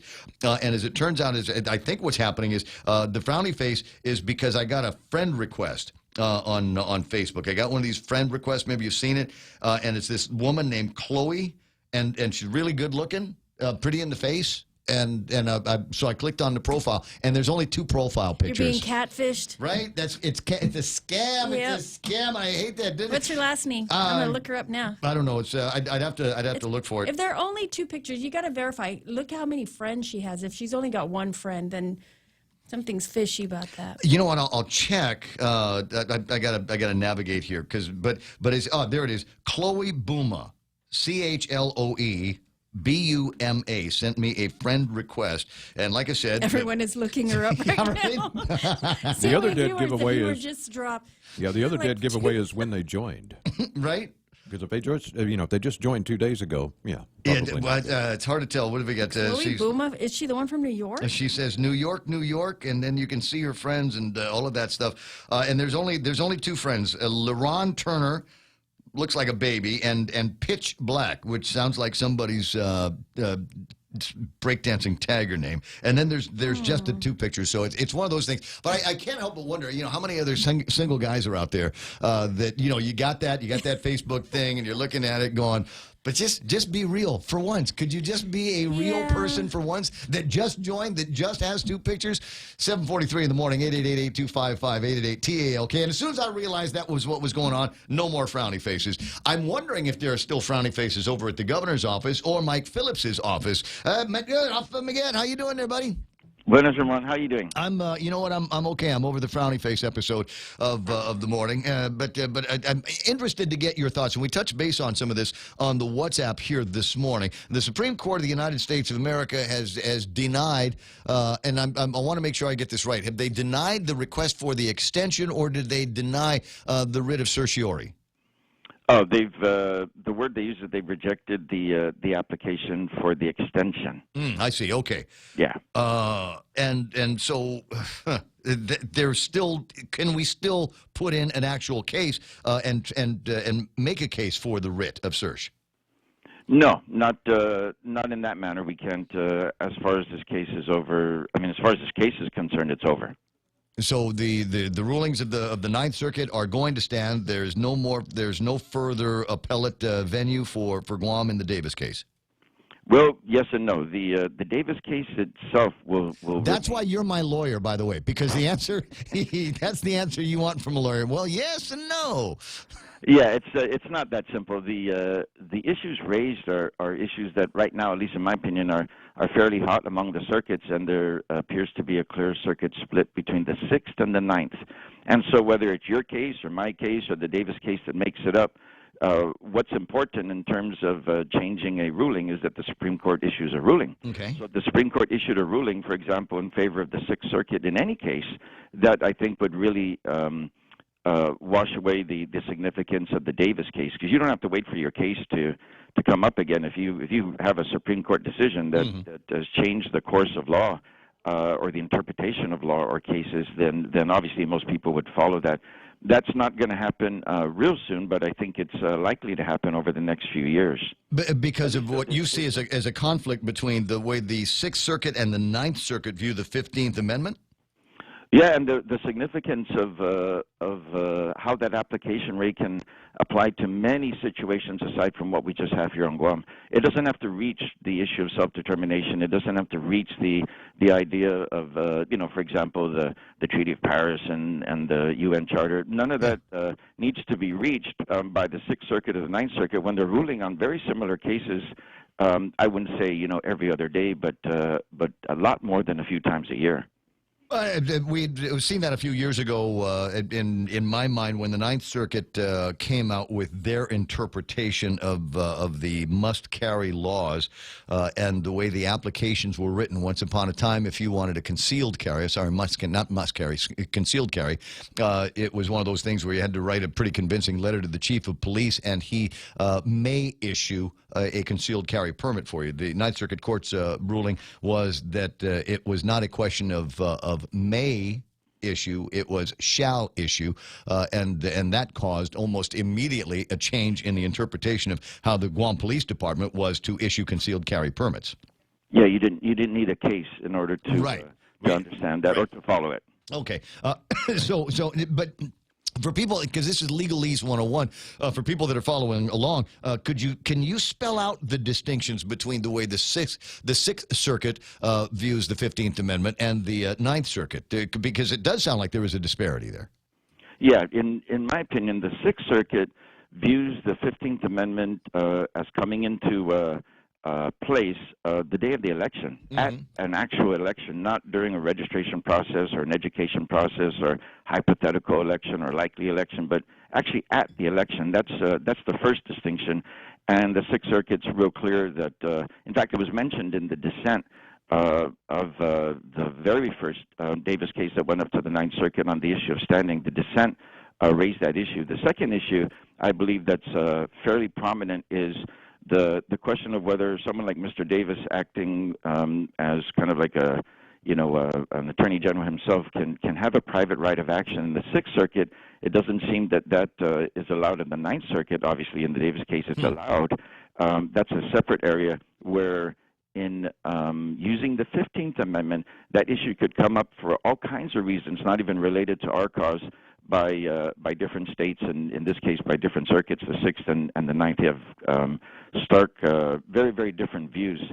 I think a third issue also is the original intent, and the irony is that most people on the court today, on the Supreme Court, I think are original intenters, if you want to kind of use the slang, right? The original intent of the amendments when they were passed, the 15th Amendment, had nothing to do with applying to a faraway land with the colonized people that have not yet exercised their right to self-determination and decide to do so through an election. It wasn't intended for that. It was intended, in fact, to protect other minorities that were not receiving the protection in the states. And so the 15th Amendment was passed to say, hey, you can't be doing that. It was actually intended to protect a minority population, not to turn around and protect the white majority population. And so if you go either with the original intent or you go with the other two issues that the Sixth Circuit themselves has raised and which have been complained of to the Supreme Court, I think you'll see that whether it's a Guam case or a case that may be very closely related or not even related, I think the Supreme Court's going to have to entertain that split within the next few years. And I hope that Guam's prepared to file an amicus brief either way. But, honestly, even if we didn't, and I would strongly advise we do, but even if we didn't, I would think that the result of that would be very significant on Guam. There's another spin on this too. It's an interesting way that you were framing that, and how something as simple as them looking at maybe even an unrelated election case or election fraud or election scam case, there could be another look at how we should interpret the 15th Amendment. It could even be on the gerrymandering. Yeah. Circuit might say, well, you bring that up at the polls when you come to vote, and the Ninth Circuit says, no, we can address this way ahead of time. It could be something like that.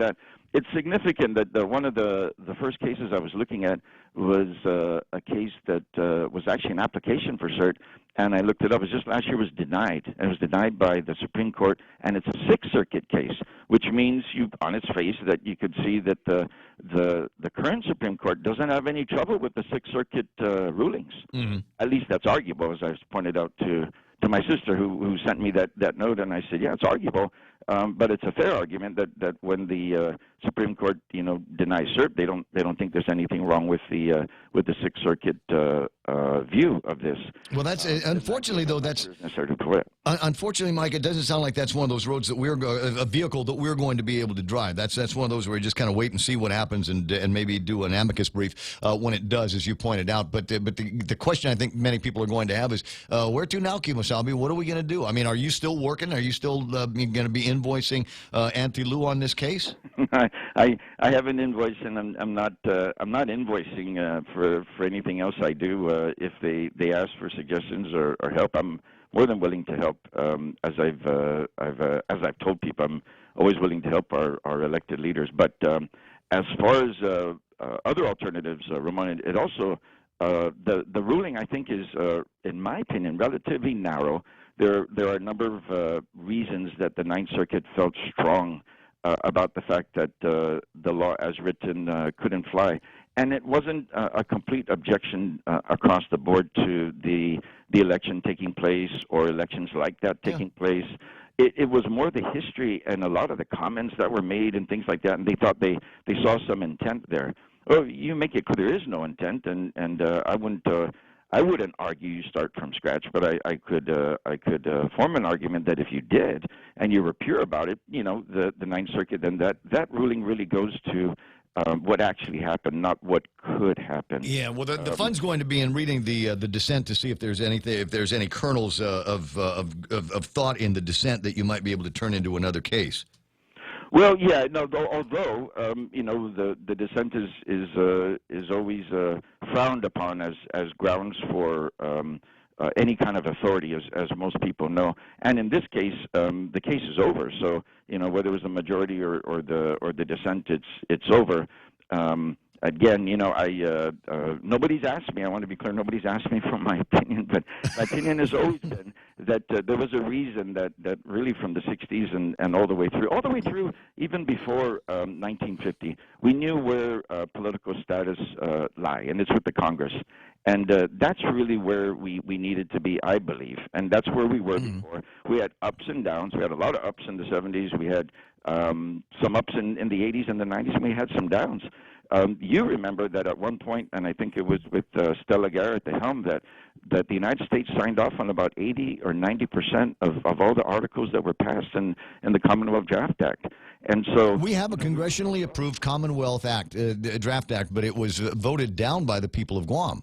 No, that's earlier. You're right. That's earlier, and that was actually in the mid-70s, right? And so it's Carl Gutierrez's position. Uncle Carl says we ought to take that back to Congress and put it back before the people, and then we could be virtually overnight a Commonwealth. Well, we actually did approve a subsequent political status adjustment. That was Commonwealth, and that was in 1987. All the articles were approved, and then the United States, of course, the Congress formed the Interagency Task Force, and that went back and forth, and that lasted for at least 10 years, and maybe 2 or 3 administrations, and there were disappointments, and there was headway, but Congress itself never came down and approved it, and then everybody kind of, I guess, decided to go away. And personally, I don't think that's the answer. I think we can't be in denial and say, well, they didn't approve it, so we have to do something. But on the other hand, I don't think the solution is to go away from the process, because the process, in my opinion, must include Congress. I don't think it's feasible to just unilaterally take steps when you're inevitably going to have to go back to Congress for recognition. Might as well include them from the beginning. Yeah, but how are you going to do? I mean, let's talk about the realities here, the political realities here on Guam. It seems like the Democratic Party, for the most part, deep Democratic Party, is hell-bent against Mike St. Nicholas. So, I mean, if we're talking about going to Congress, are you going to wait until after the next election, or are you going to give him something now? That's a really good point, John. The delegate doesn't lead that movement. He may introduce the bill, but with regard to leading the movement, it's actually the executive. And you remember the commissions of the past. They always included the mayors, the legislature, private citizens, a representative from the judiciary, and you remember everybody from Rufo Taitano, Paul Berdalio, Rudy Sablon, and many others like them that participated in that movement. They were always chaired by the governor. and they always had representation from the legislature and the mayors. And so it was, across the board, unified to the extent it could be. You remember at different times, Ben Bloss played a role. Robert Underwood, of course, played a role. But no, the leadership really needs to come from the island itself, and the delegate is a key player, but is not the leader, the leader by far, in my opinion. My humble opinion.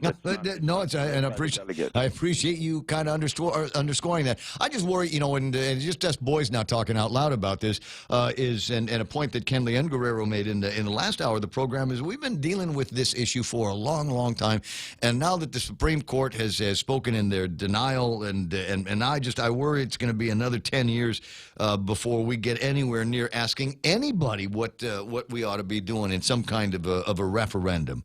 How do we move off this?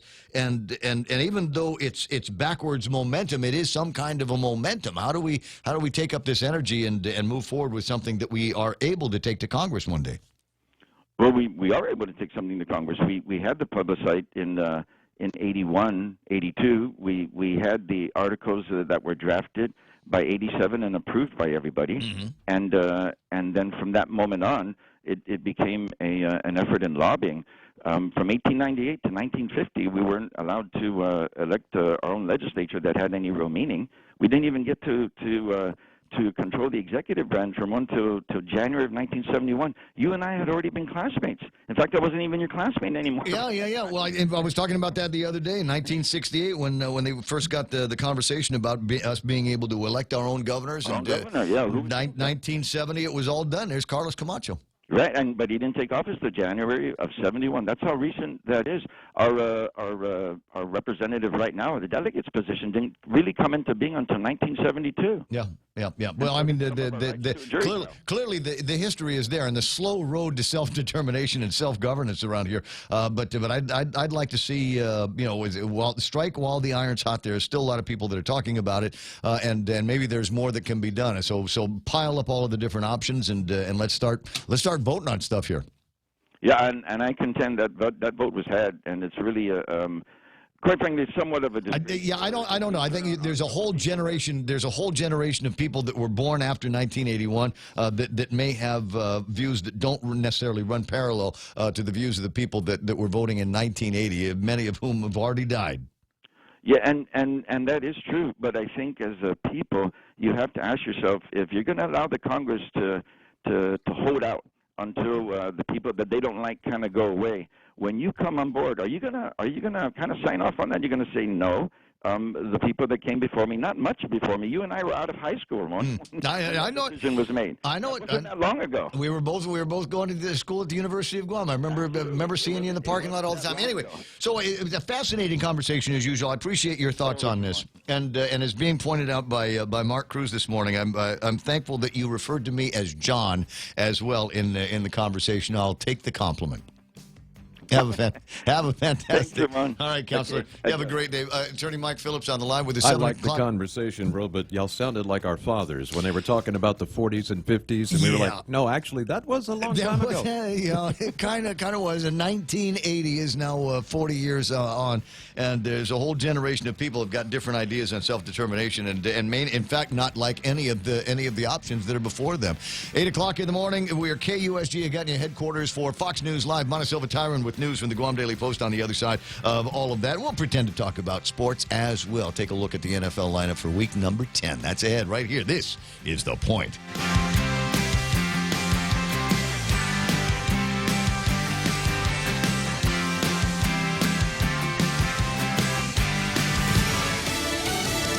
It's the public's turn. I'm Lisa Brady, Fox News. We will begin our open hearings in the impeachment inquiry next week. House Intelligence Committee Chairman Adam Schiff says people can judge for themselves the credibility of the witnesses, including the acting ambassador to Ukraine, Bill Taylor. A transcript of his testimony was released today. Fox's Jared Halpern is live on Capitol Hill. The top U.S. diplomat in Ukraine told lawmakers in a closed-door deposition it was his clear understanding security assistance was contingent on Ukraine's president publicly committing the investigations in the former Vice President Joe Biden in the 2016 election. Bill Taylor was asked if he was aware he was describing quid pro quo. He answered, I am. Republicans note Taylor's answers were often not firsthand, but relayed by other officials who had spoken with him about their conversations. Taylor is scheduled to testify in an open impeachment inquiry hearing next week. Lisa. Meantime, Jared, the White House continues to argue that the process is unfair and that the probe is a sham. Not easy, fellas, is it, huh? It's nasty. Nobody told me it was going to be this nasty. President Trump warming up for a rally tonight in Louisiana, holding a White House event before he left on the dozens of judges confirmed under his administration. Democrats are hoping some of yesterday's election results are bellwethers for 2020. It's about patriotism and a value check on this president. Senator and presidential hopeful Amy Klobuchar filing her paperwork for New Hampshire's first in the nation primary today. One county council outside Philadelphia in Republican control since the Civil War flipped to blue.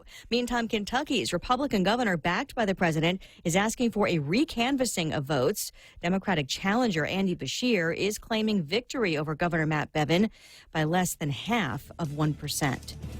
America is listening to Fox News. Mescla Chamorro Fusion Bistro brings you island hospitality with a true taste of modern Chamorro cuisine. A bistro look that feels like home. Their menu features local and traditional flavors with a twist. From their famous Calaguan Hapa to fresh ahi poke salad and their award-winning barbecue ribs. Mescla takes your favorite local dishes and serves them with extra flair that you'll only find at Mescla Chamorro Fusion Bistro. Stop by their newest location in the Grand Plaza Hotel in Tumon. For reservations, call 969-2652. Mescla, a true taste of Guam. Want to grow your business? Start a new venture? Or stay ahead of the competition? You can.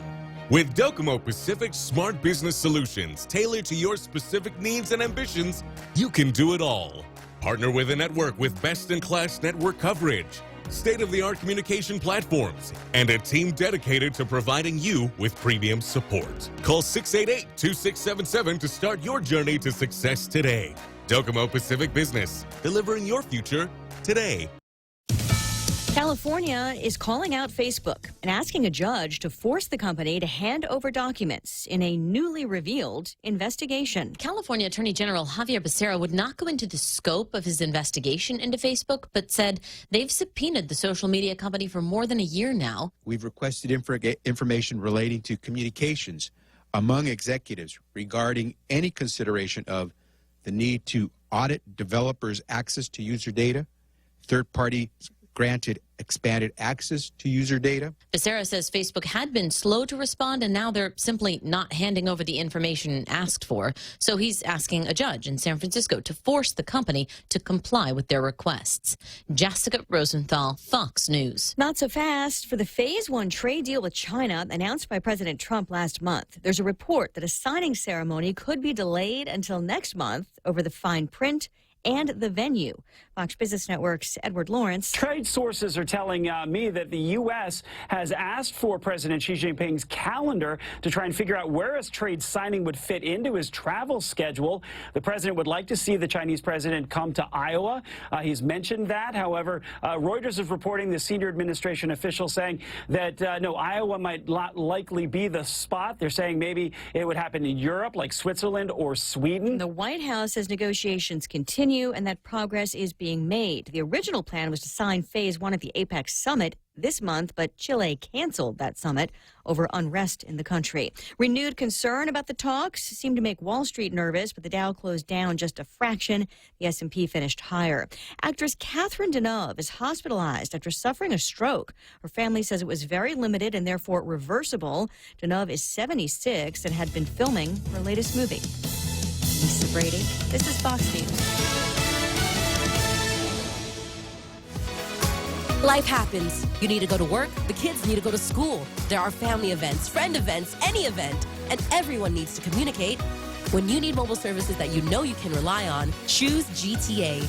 As the winner of Ookla's 2019 award for Best Mobile Coverage on Guam, you can rely on us to offer you better plans to modernize your life, fit your needs, and keep you connected. So visit us today and let us help you connect. GTA, we start with you.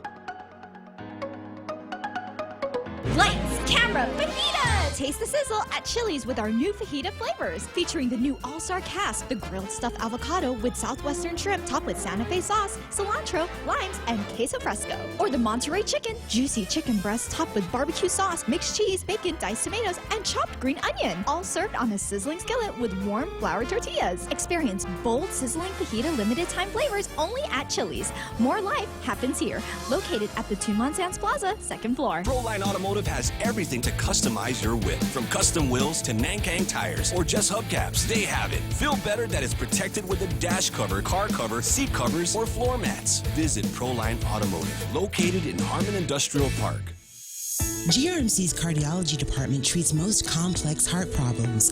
In our catheterization lab, cardiologists use imaging equipment to treat clogged arteries that can cause heart attacks or heart failure. We perform balloon angioplasty, stenting, and other life-saving cardiac procedures. If you suffer from a heart condition, have your provider refer you to GRMC's cardiology clinic at 645-5500. GRMC, where patients are partners.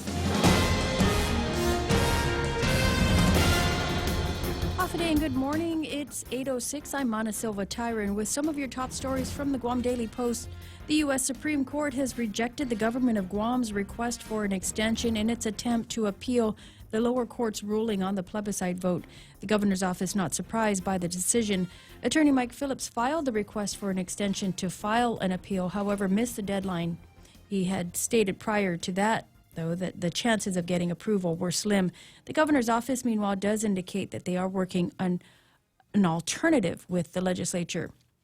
The second oversight hearing for the Department of Corrections got off to a rather tense start as Vice Speaker Talena Nelson read from a 4-page letter circulated anonymously by employees at the prison. The letter criticized the work climate and allegedly poor management practices that have some officers considering resigning from the department. It also points out shift changes that were a result of manpower shortfalls. DOC currently has 160 officers, and DOC's management is accused of jeopardizing the safety of the officers by placing just one in each unit to oversee up to 50 prisoners. Nelson says she's more concerned with the safety of the officers than saving money on overtime, and questioned DOC officials about officers' worries of being injured or killed on the job. As for the shortage of personnel, Director Samantha Brennan says that they need more money to train and recruit officers. She has also asked the governor to assist with an emergency recruitment. The discussion also included the process and criteria for inmates to be assigned to the prison's halfway house. The talks followed the recent escape of 2 inmates from the halfway house, reported the same night of DOC's first oversight hearing last month. Director Brennan says that she has since made the decision to put up a fence around the halfway house to prevent another escape. 5 officers, including the warden, have since been placed on administrative leave during the investigation. Brennan says all were provided proper documentation notifying them that they were under investigation. Senator Jim Moylan is asking the governor to take $1 million that's supposed to go to the Pacific Islands Development Bank and give it to the Guam Police Department to hire more police officers. Moylan says from their discussions with various parties, this statute has not been funded for a number of years. And while he believes the government is investing in programs such as the PIDB as long-term benefits, when it comes to limited resources and priorities, public safety is very critical to our community. Moylan is introducing legislation that will repeal the law that injects money into the PIBD. He says the money budgeted for that has yet to be expended for this fiscal year, and he will proffer that the money be used instead to hire more police officers. The PIDB acts as a financial institution for this region, most especially in places like the FSM, Palau, RMI, and the CNMI. With the PIDB's help, the communities can get some help opening businesses and expanding their existing businesses, build homes, or develop infrastructure. The mayor of Jotnya has been behind bars since his arrest in September, and with his village now without anyone overseeing it, the executive director of the mayor's council is asking Jesse Blas to step down. Angel Sablan says as a friend and thinking about the cross he's carrying and representation to the people, he recommends that the mayor step down and concentrate on his case. Blas remains at the Department of Corrections and will remain in custody until his trial begins on December 2nd. We'll have more news after this. Did you know that home loan rates have plunged again? Would you like to take advantage of these lower rates to help lower your monthly payments? Refinancing doesn't have to be for another 30 years. It can be for 10, 15, or 20 years. It's up to you. Reduce your monthly payments. Pay off your loan earlier. At Bank Pacific, where we're open to closing your loan in a hurry. Bank Pacific, where others put branches, we place roots. Equal housing lender. Credit conditions apply. What's for breakfast at KFC under $3.95, you ask? What's for breakfast at KFC that's different than the other guys, you ask? KFC's chicken wrap, sausage wrap, the Colonel's chicken congee, chicken fried steak, sausage biscuit and gravy, and biscuit sandwiches made with KFC's original fluffy biscuits. All for under $3.95 and all only at KFC. Plus, with waffles and the Colonel's chicken fried rice, we've got something for everyone. So visit KFC for breakfast today. It's finger-licking good. A public hearing will be held this afternoon by the Committee on Judiciary. That hearing is on 3 bills. One of them, Bill 173, establishes a standardized risk assessment and system of treatment programs for criminal sexual conduct offenders. Bill 99 also deals with the electronic monitoring of sex offenders on probation or parole. And Bill 148 seeks to give work credit for those incarcerated at the Department of Corrections. The hearing on those bills will begin at 2 o'clock this afternoon. Then at 5, an informational briefing will be held on Guam's Medical Malpractice Mandatory Arbitration Act. This is the third in a series of oversight or informational briefings held on that issue. And a police complaint was filed yesterday against King's Restaurant after a concerned resident raised issue with gambling machines that were placed in the Dededo restaurant. The complaint was filed against the restaurant owners and license holders of the Liberty game machines. Jesse Mendiola said that he entered the restaurant and noticed gambling machines right in front of the children who were going to use the restroom inside the facility. There were no physical restrictions or barriers, and he has asked police to shut down the establishment because of that. Guam law restricts individuals under 18 years of age from being present or participating in gaming, according to Mendiola. And those are some of your top stories from the Guam Daily Post. Here now is your weather with Ray. The update on that story is the machines have been removed. Oh, okay. No longer there now. 8:12 is so end of issue, I suppose. 8:12 in the morning, and we've got partly sunny skies, isolated showers, northwest winds about 10 miles an hour this morning, becoming light, highs near 87 degrees, and overnight lows should be about 79 degrees. Sunset at 5:52. We'll take a look at the weather radar in a second, but first I think we need to do some unboxing here. Very close to our dear personal friend Dennis Bensour is in the studio, and Dennis has been tasked. Actually, it's sort of tasked. Was it a lot of arm twisting on the radio that we did? No, I don't you can think talk so. in the microphone. You can. I don't know you. What are you, a retiree? It's okay. GS9, come on, buddy. You can talk on the radio. So you heard us talking about this and said, "I'll bet I could do that," right? Yes. And so at the end of it, got everything together. Now Dennis is he is our. We got a bunch of guys and girls, a bunch of fast hikers. I like to refer to as, and Dennis is generally in charge of the canteen at certain of these events. And when we overnight someplace, among the things that we get to have for breakfast is Dennis's world-famous breakfast pizza. And so I already know that you are a wizard when it comes to pizzas, but you decided you were going to help us out and try to make the shrimp kadu pizza that Mono was talking about, right? Yes. You sent me the picture. I said, I bet I could do that. Mm-hmm. Oh my gosh. In the middle of my newscast, I was like, God, I'm distracted because my stomach's growling. I'm drooling. It smells so amazing. Yeah, well, I think it is amazing. So that's I'm putting Dennis on the screen so people that know him, we now have evidence. And now if you're going to now there's going to be people going, I want to have a pizza party. How do I get hold of this guy? He's on Facebook is how to do it. Now the other thing is that you're also involved in doing some videos to teach people how they can cook themselves, right? Yes, I made a few videos, and it's all basic. It's for people with no experience, how they can make some cheap dips if you're going to a party. Yeah. You can make a spinach and artichoke dip for basically 30 people for about $20. Yeah, $20 at the restaurant. So yeah. You go to the restaurant, it's $20 for 2 people. Yeah. So a lot of ways that you can save money on this, and maybe get a start. So if you're just starting out in life, or maybe you find yourself single for the first time in a while, and you go, okay, I think I know how to cook, but don't. This is the guy to talk to. And like I said, everything is on Facebook, so you can get a hold of him. Last name spelled Bensur. Now I'm gonna ask you to open up the pizza boxes here. There's 2 of them. There's a white pizza in case we didn't like the shrimp kadu pizza, right? Right, because it was my first attempt. I've never tried it, and I honestly don't like coconut, so I didn't taste it. Oh, you didn't taste it? No. Not even sure if we're going to try this. And I'm trying to figure out how I can get... Oh, my goodness. Yeah, it's showing up. So That is I'm grabbing That's a corner fine. of this right now because I know we can go into a break. And so let me put some of this on the screen. This is Dennis's pizza. We don't need just use your arm. Anyway, so you can see that you got the regular pizza. We've got the tomato sauce in there. There's loads of shrimp. He sautéed the onions because he knows I don't like them raw. I can see the jalapenos in there.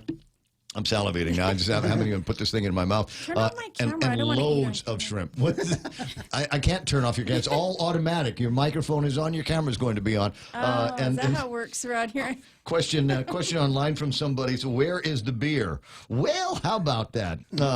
We'll work on that a little bit later on. Ismail is asking you to recite the Sailor's Creed. Is that something that we can put on the air? Yeah, but I'm retired. He doesn't have to. All right. Well, I'll tell you what. It's 8:16 in the morning, and while we do the rest of this here, I'm going to actually devour this piece of pizza, and while the commercials are playing. So I hope there's a whole bunch of them. Be right back. Hulu is all your TV in one place, plus more. Watch thousands of hit shows, movies, and award-winning Hulu originals for only $5.99 per month. It's TV without the cable contract and the freedom of on-demand streaming. Get current network shows from ABC, CBS, NBC, and Fox, and binge-watch every season of your favorite cable shows. Premium Hulu viewing is brought to you by Proline Automotive and AB Sports, Guam's store for Nike. To advertise on Hulu, call Choice Digital at 989-0042. Okay. This is the tricky part. Swallow. Portions of the Ray Gibson Show brought to you by American Medical Center, accepting Medicare, Aetna, and new patients. Call them at 647-8262 for more information. You're going to want to make this at your house, guys. You are going to want to put this together. This is so good. Way better than I thought it was going to be. Mike? Mike has to push buttons until we start talking again. So good. Also being brought to you by the guys over at Wendy's for $5. Get two of your favorites. Introducing Wendy's 2 for $5, a win-win for everybody. Choose from Dave's single or a spicy chicken sandwich or 10-piece nuggets. You pick any two for just $5. So hands down the best value on Guam. Portions of the Ray Gibson Show brought to you by American President Line's global presence with a local home. And Take Care, offering proven wellness and fitness programs to encourage individuals and families to live a healthy, balanced lifestyle through preventative care, being active, eating right, relaxing, unwinding, and being socially connected. Did I do I did the Wendy's. You're salivating for me. It's okay. Any speaker, anytime. The Ray Gibson Show. Call now, 888-TALK. That's 888-8255.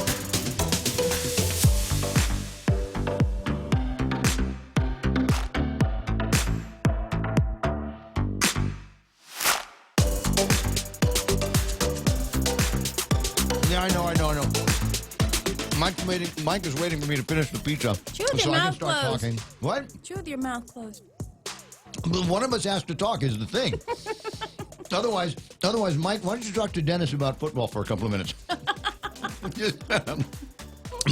Mike wants me to start talking so that he can come in here and grab a piece or two of the pizza. It is that good. We're not exaggerating. Well, I can smell it in here, and of course we know we got double pane glass here and just a little tiny hole in the wall, and I mean, wow. It's coming through. Yeah. Hey, remember when that girl came in with the marijuana? I remember. Thing, right? No, it did the same thing. Yeah, everybody. I mean, it went all the way through the building. Somebody greeted me at the post office the other day. Yeah. And they gave me a peck on the cheek, Yeah. the cheek, right? Yeah. I swear I was still Don't say in line peck, and I'm like, you mean just peck on the cheek? Don't say peck. well, anyway.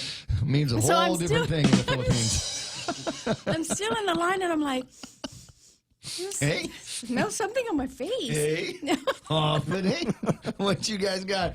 James Howard online says, just watching you guys eat makes me stoned. Rico says, son of a gun, I can smell the pizza. It really is that good.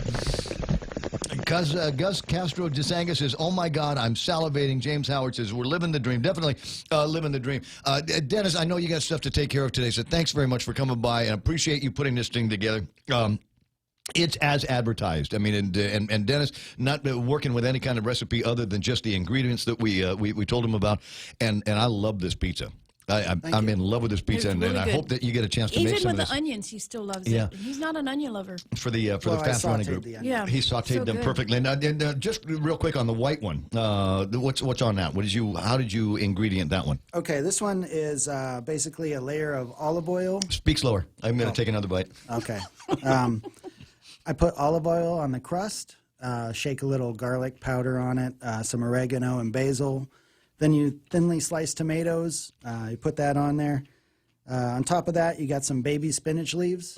You put a little bit of cheese on top just to hold that down. And then you put artichoke hearts, mushrooms, onions. The sauteed onions on this one are on this side right here. You're going to make somebody a pretty good wife one of these days. I've heard that a lot. Those days, it might be too late for you for some women, because I noticed on your Facebook that you're not alone in your profile picture, but I'm not going to lean too much into the personal. Anyway, thanks so much for coming by, and I really, really love these, and I am so in love with you. I value our friendship, buddy. Thank you. You're a real good guy. One of the best, actually. 8:21 in the morning, 888-8255, 888-TALK. Kazendo's chiming in and wondering if that would have worked with the beer that he gave us. Yeah. Yes. Yes. We'll take some.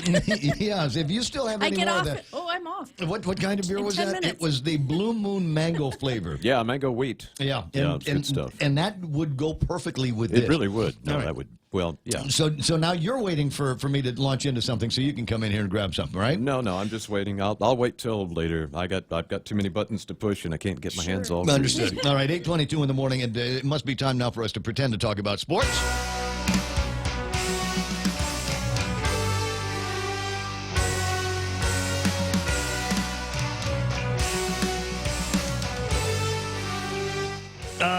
The sports thing that I've got to talk about besides the NFL, we'll get around to that, is the big All-Star game that's going to be taking place this weekend.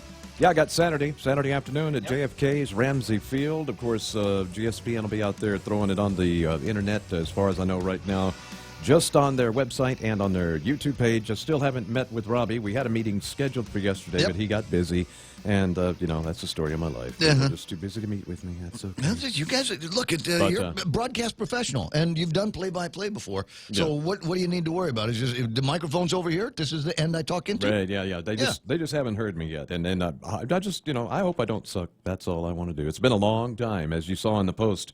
I got pretty extensive experience, but it has been a very long time. Nah, So, you're gonna be perfect. It's fun, though. I like doing it. Yeah, I mean, play-by-play is one of those things. Once it is in you, and you've been doing it for a while, it never goes away. There's the cadence, the color, the excitement that you can bring to a game. That was the great thing about it, because when I first got the opportunity to do it, I stepped in cold, never had any experience doing that whatsoever, and it just kind of came natural to me. So that was the beauty of it. All right, but so Kaz is asking us, go Raiders, but don't forget the NBA, and he's saying go Lakers.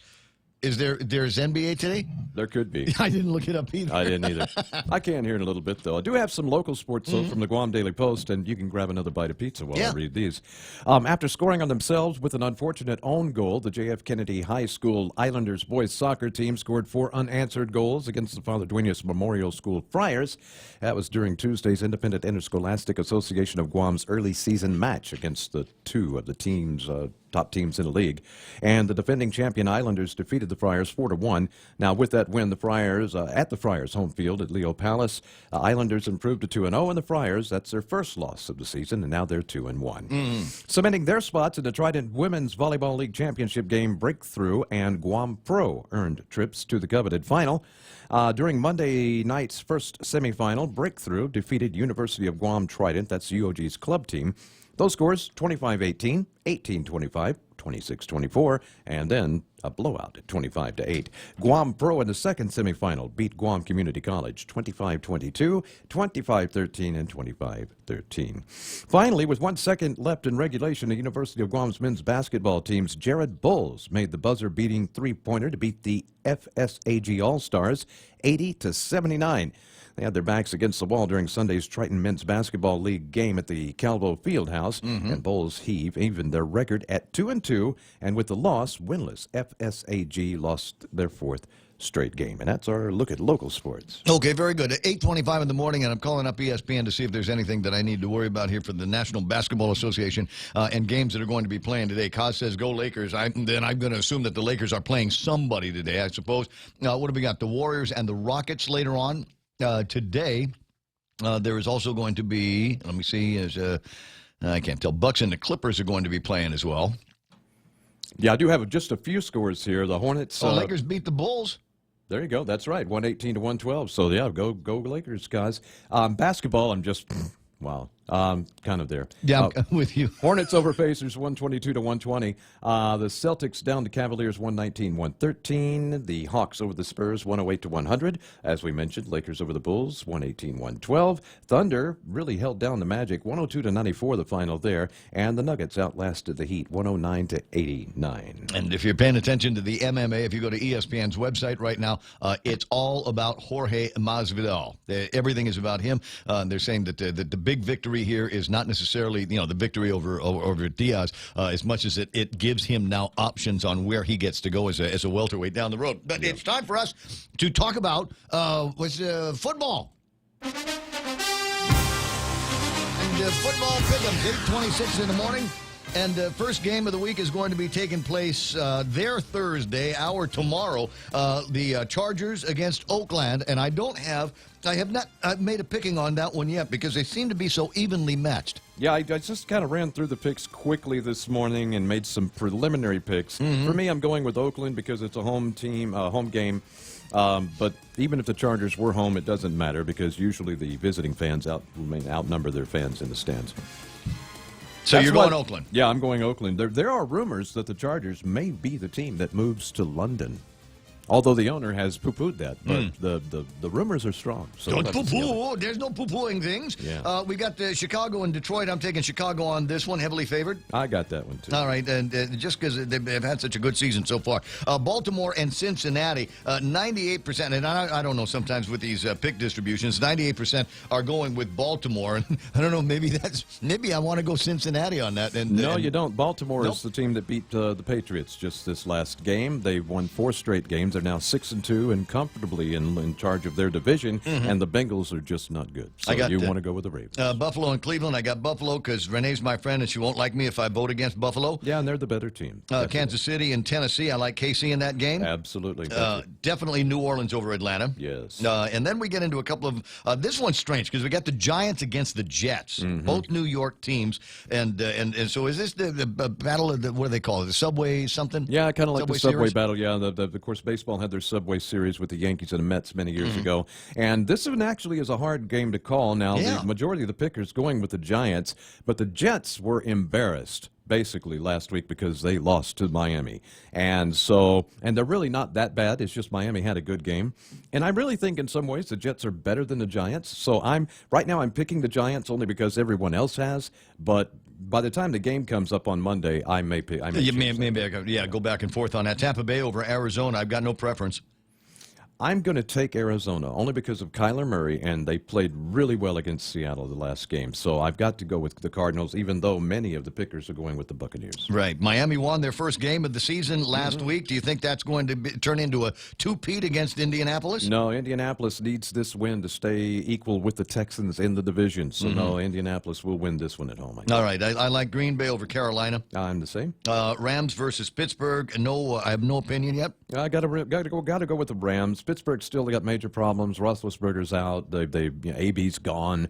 They're kind of spinning their wheels. All right, and another one here. This feels like a big clash here. We got Dallas and Minnesota. Yeah, the Cowboys and the Vikings. That feels like it could go in either direction. It's another one I might change on. Right now, I'm picking the Vikings. I think Dallas is just kind of a mediocre team, and they're just kind of here, there, here, there. They were here last week. I think they'll be there next weekend. All right, and San Francisco, Seattle, we got a nice big West Coast battle brewing here. And who are we playing? They're playing at San Francisco. Yeah, so I'm thinking the Niners are going to go 10. I don't know, man. I'm picking Seattle. I just don't think the Niners can keep up this pace, and I think Dave Torrey's going to pray against you. That's okay. The problem with the Niners is they have to play Seattle twice in the next 7 weeks. Mm-hmm. So they've got their work cut out for them. San Francisco's schedule was a bit easier the first half, but not as easy as New England's. They have earned their undefeated record. I just think at some point they're going to lose, and sometimes it's a surprise. And I think Seattle, they're playing pretty good right now, although they had to kind of come back on the Buccaneers last week. Dude, you and Nick are saying the same thing. You said Niners are going down this weekend. Patriots first. Now it's the Niners' turn. Yeah, I think so. No team will finish undefeated this year, and I think this will be the best opportunity up to the next time they play the Seattle Seahawks that they could go down. They might even lose both. Oh my God, games. there's a whole other sports report going on online here. Nick Pulaski saying we are Penn State. This is Sparta. Dave Torrey, Marquette wins their first game in the men's NC2A basketball. I guess we had to start watching that too. Number 4 Duke beats number 3 Kansas. Eddie Cruz says go Chubba Hubbard from Oklahoma State, who is breaking records in rushing yards, even with a mediocre team. Didn't we touch on that yesterday? Just say yes. Yes. Okay. And Cosendo says, you guys are killing it with the NBA. Thank you very much. We've got skills. Look, even if Blake was here, we'd be just as bad in basketball. Niners are going down this weekend, like Nick says. Dave Torrey, I'm waiting for a response on that, Dave. Number 2 Kentucky beats number 1 Michigan State 69-62, and Rico Blancaflor is just throwing up footballs. He's just football emojis everywhere. Yeah, I don't really get into the NCAA basketball until the tournament. Mm-hmm. Until March Madness. So, I mean, up until then, they're just trying to earn their place within the divisions and within that tournament at the end of the year. Thank you for reminding me how much longer there is going to be drama in college ball. All right, what do we got? Go Niners beat the Hawks, says Dave Torrey. There is his response. Mahomes back for Kansas City, says Rico. Is that going to make a difference for you? Absolutely. I mean, I think that just Kansas City has already played very well in his absence. Now that he's back, I don't see any, rusty situation. He wasn't gone that long. The injury wasn't that serious. In all likelihood, he was probably actually practicing with the team during these last 3 weeks, but doing so with light workouts.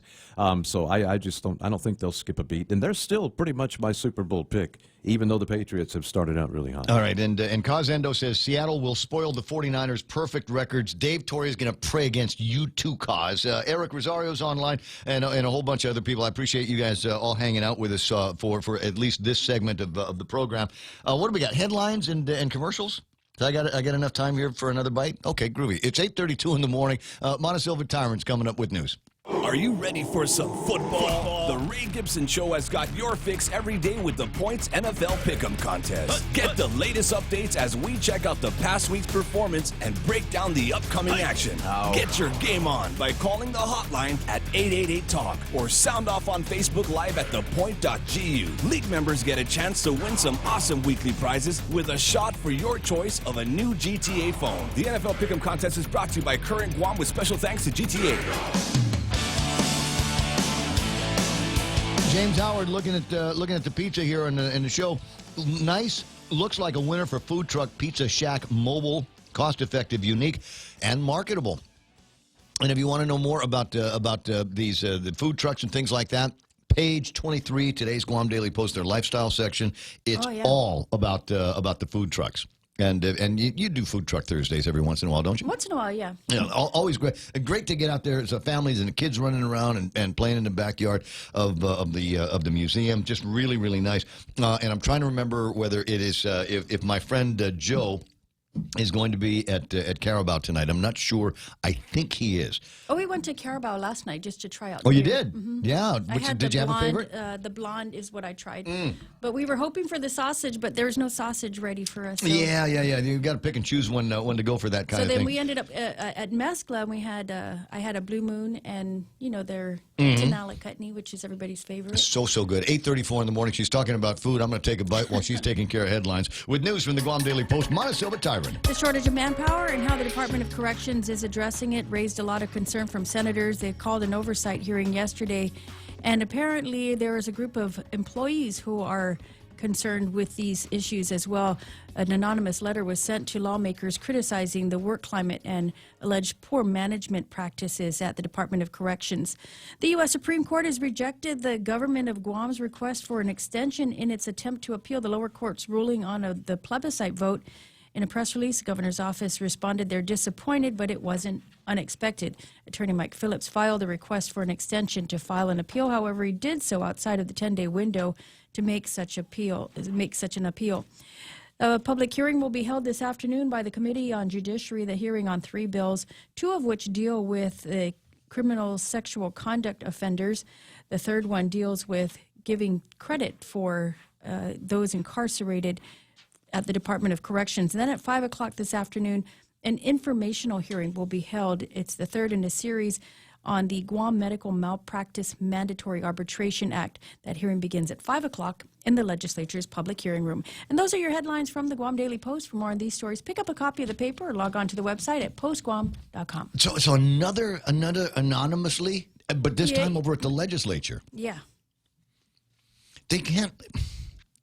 You cannot take an anonymous letter and use that in an oversight hearing. I would take it, and I would call Sam in and her team, her management team, and say, look, this is what we've got. Let's talk about it. But you elevate this anonymous nonsense to a level it doesn't belong when we start using it to start hammering people in your oversight hearings. But the thing is it was on a DOC letterhead. So, I mean, that too was a question that was brought up in the hearing last night. Mm-hmm. Is how did it get on your letterhead? And of course, Sam saying, I don't know. It was not with her approval. It's in a drawer in the office. It was not with her approval. I don't think they keep it in the drawer anymore. I think it's digital now. Yeah, so it's a digital thing. Well, so that means that if I could come out with an anonymous letter that looks like it is from the governor's office, because I've got all these PDFs and I've got all these docs that Janella has sent me with news stories on it. So I could come up with some kind of crazy anonymous thing and call for a recall of the election because I'm a quote disgruntled employee over at the administration. Mm-hmm. I'm just saying, we get them if you want to, and if you really want to address it, then do so behind closed doors. But you don't bring anonymous letters to the floor of the legislature. There needs to be more decorum. There needs to be accountability from these guys. I'm not saying they don't have an axe to grind or a bone to pick with the current leadership, and it might be the same thing as what we were talking about yesterday with GBB. You just want more cred. Yeah, it needs to be credible, and I don't know what you're afraid of. Sign your name to it, and if there is retaliation, your next stop is over at the Civil Service Commission. That's true. I'm a whistleblower.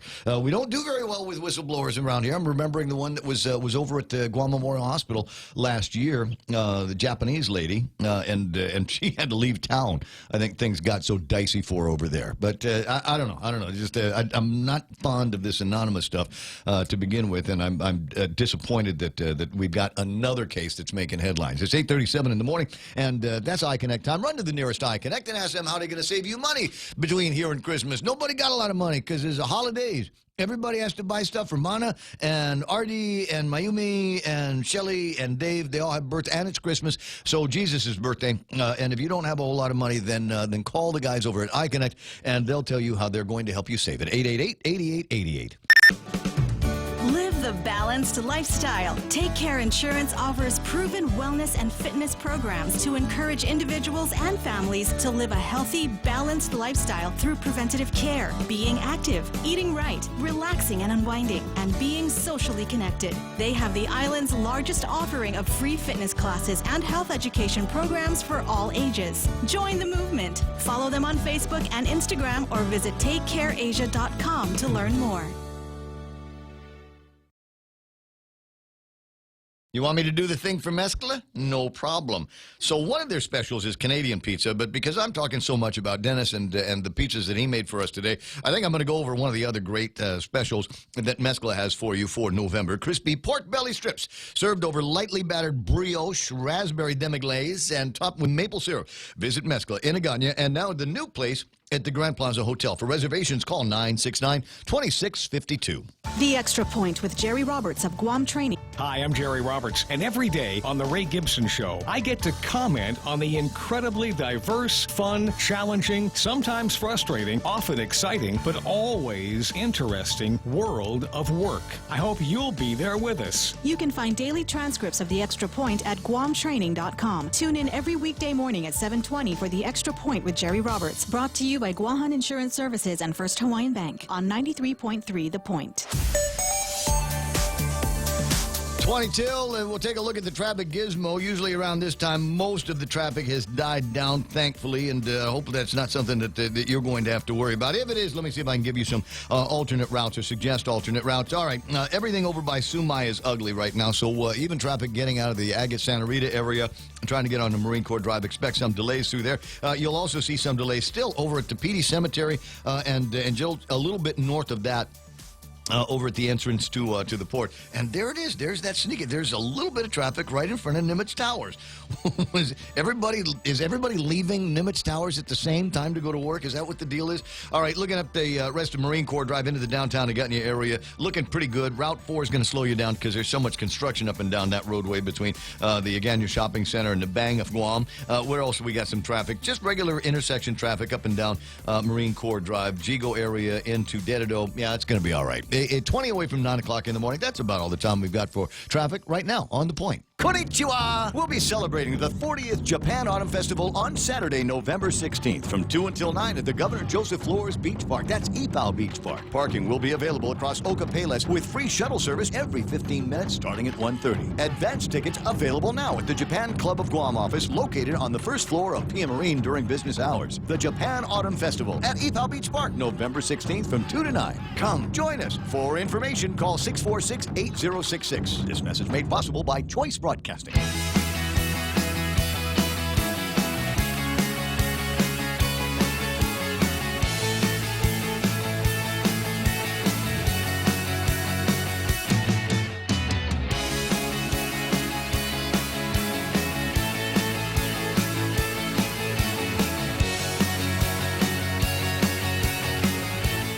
What time is it already?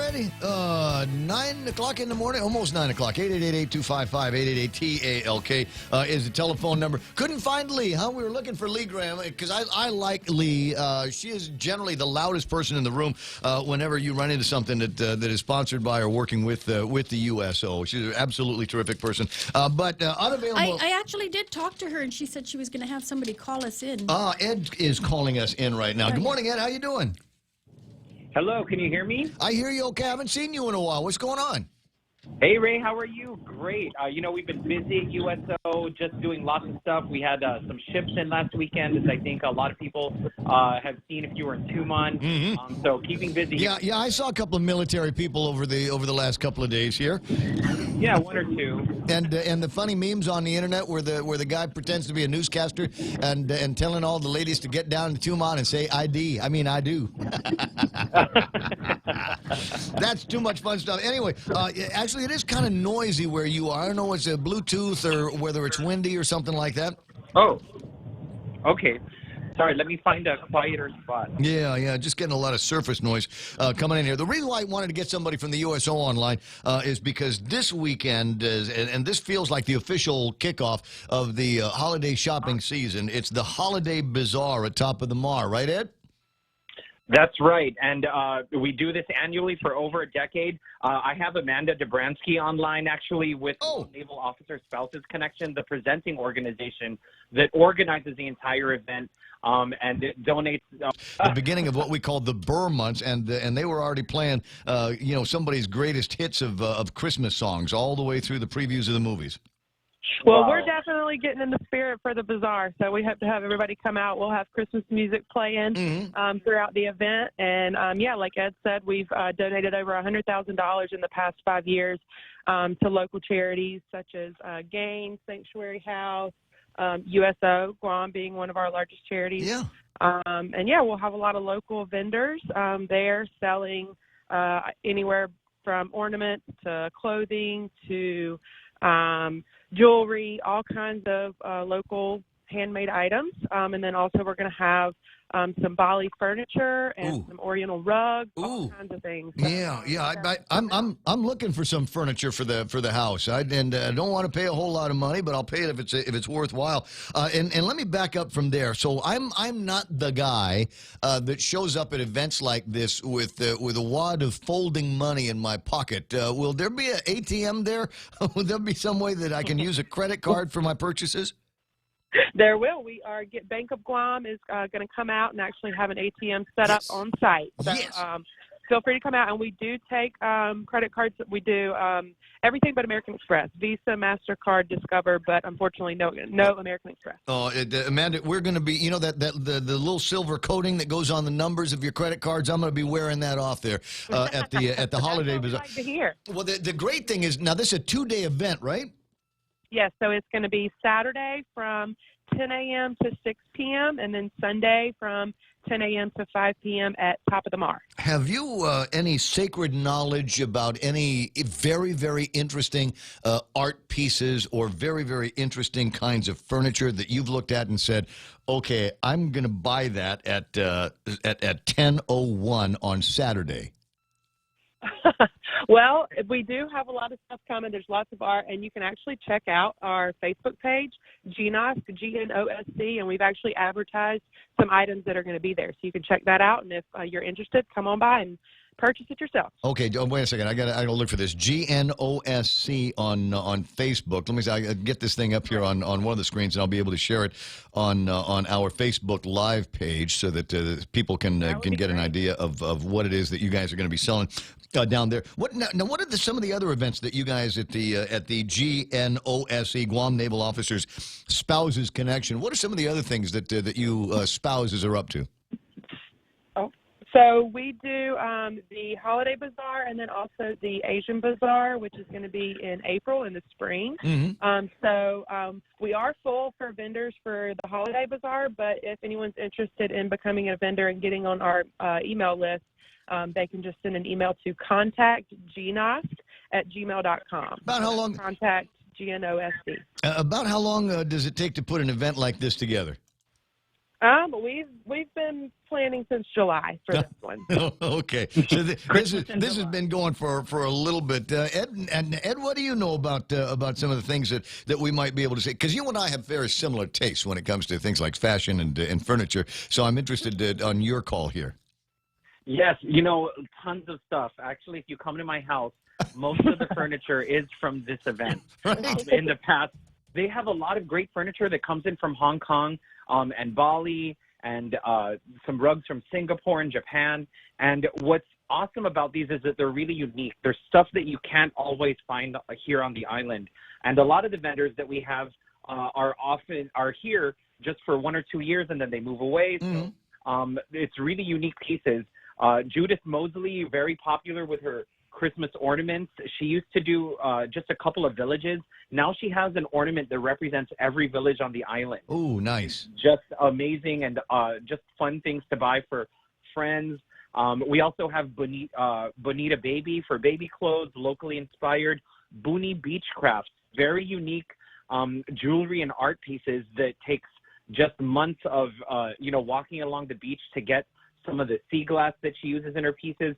Lastly, I'll talk about Blue Latitude, amazing luxury leather goods for men and women. And their proprietor used to work for a global fashion house and is now making her own luxury leather goods here on Guam. I'm excited because I'm looking at Michelle Pier's Facebook page, and I think she's out of town right now, but she says you can find me and my art at the Top of the Mar Holiday Bazaar this weekend, both 9th and 10th, all day long. So if you've been looking to get your hands, and she's been working on a new series, kind of Guam Seal inspired art. That I've seen on her page, and I'm sure that there's going to be some of that that you'll be able to get at the bazaar this weekend as well. Yeah, she has great pieces, small, large. I've even seen her at Pika's featuring her art as well. So, really good stuff from a lot of different people. Well, I'm looking forward to it. Everybody's got one kind of plan or the other for the weekend, and I'm glad that you're doing this on both days, the 9th and the 10th, for the holiday bazaar. And Amanda, before I let you go, a representative of the Guam Naval Officers Spouses Connection here, you could go to the 11th, but of course we got Veterans Day and the observances on the 11th. Are there any veterans in your life you want to do a shout out to?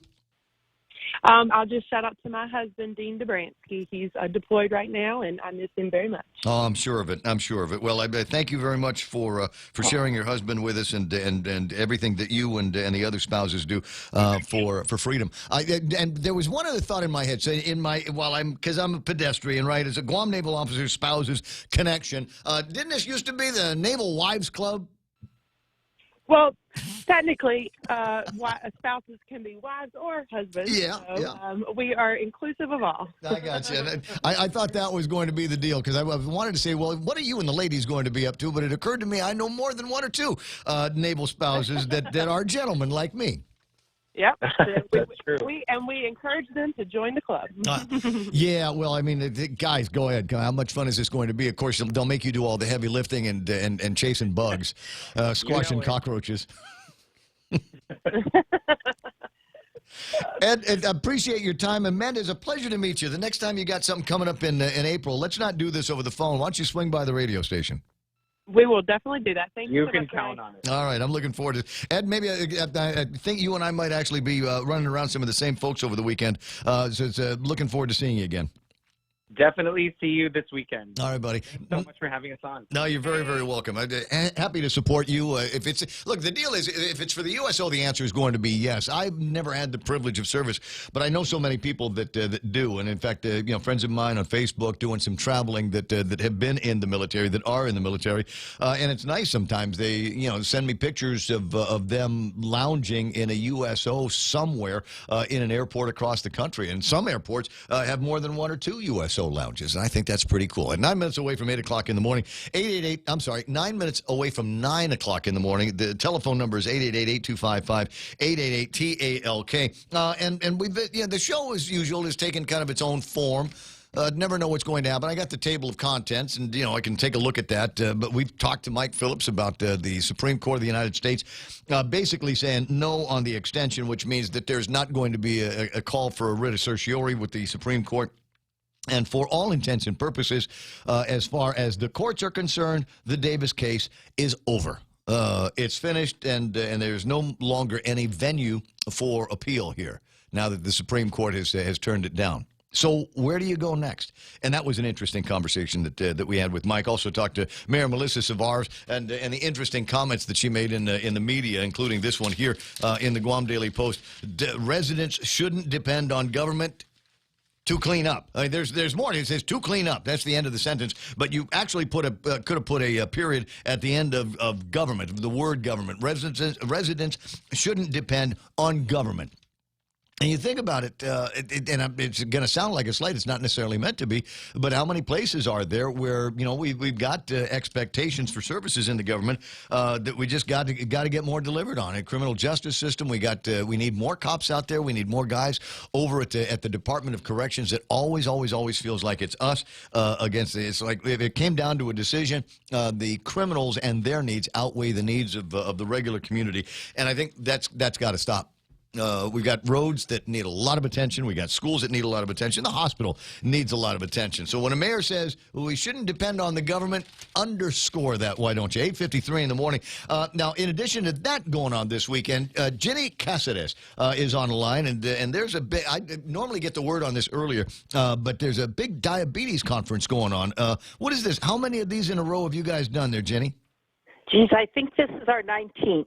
19th, the 19th annual diabetes conference. Used to be we'd do the conference after we'd got done with the diabetes 5K over at the Hilton, but that that got a little cumbersome. Made for a long weekend, didn't it? It did, and Winnie and I are getting older, and our association we just didn't have enough manpower to do the race. The race is a lot that needs to be done on that weekend, and we just didn't have the manpower for that. There are a lot of moving parts to a 5K, but I'm glad that you guys were able to do it for as long as you had. This weekend's going to be the Salute to Our Veterans 2K, 4K. It'll be at San Vicente School up in Barragata. Showtime at 5, go time at 6 if you're looking for a 5K to run. And if you win money in the 5K, give it to Jenny and the folks over at the Diabetes Association here on Guam. Always use that. We could always use some money. Tell me about the Diabetes Conference. What's the theme and who you got talking about it this year? We have 4 off-island guests. The theme is new advancements in diabetes care, and we have 1 doctor from Taiwan and I believe 3 from the Philippines. Plus, we have a panel of local doctors. Also, we have 2 sessions. This is for Sunday, Ray, at the Guam Hilton, and the morning session begins at 8:30. The afternoon session is at 12:30. And people can call me at 789-1963. They can leave a message on the answering machine. Their name, we need their name and their phone number to register, and which session they would like, the morning or the afternoon session. And my cell phone is 482-1963. They can also call me on that and leave a message there if I don't answer. The sessions are free to the public, and I'm in charge of soliciting gifts, and I've got tons of gifts. I was also soliciting for the race, and you remember I had lots. Yeah, the raffles actually took longer than the race itself. Was the way it worked out. So everybody's going to leave with something. There's free admission, and health screening is going to be taking place with some goodie bags for you. Screening, the nurses are there. There's other kinds of screenings where they do your BMI, blood pressure, blood sugar. There's a few others also that have various machines that test various things. There's a lot of the vendors hand out free samples. Yeah. We have a nice orange and blue. Navy blue diabetes bag that we give to each participant, and of course the booklet. So it's a good thing. If you know of anybody with diabetes, you don't have to have diabetes. If you know of somebody that has diabetes and you'd like to help them, you're welcome to come too. There's so many and so many different ways to get into the conversation about diabetes. Generally, when you tell somebody that you're diabetic, they look at you like, "Well, you didn't take care of yourself. You ate the wrong kinds of food all your life, and all of that." But there are people that get a variety of forms of diabetes, and they're marathon runners, and they're very, very healthy. Yeah. It's just something in their genes that caused them to go diabetic. That's exactly right. People think that diabetes is caused by eating too much sugar, and that is not correct. If you have diabetes, eating sugar makes it worse. But eating too much sugar does not cause diabetes. It's a partially genetic thing, partially lifestyle, but eating sugar by itself does not cause diabetes.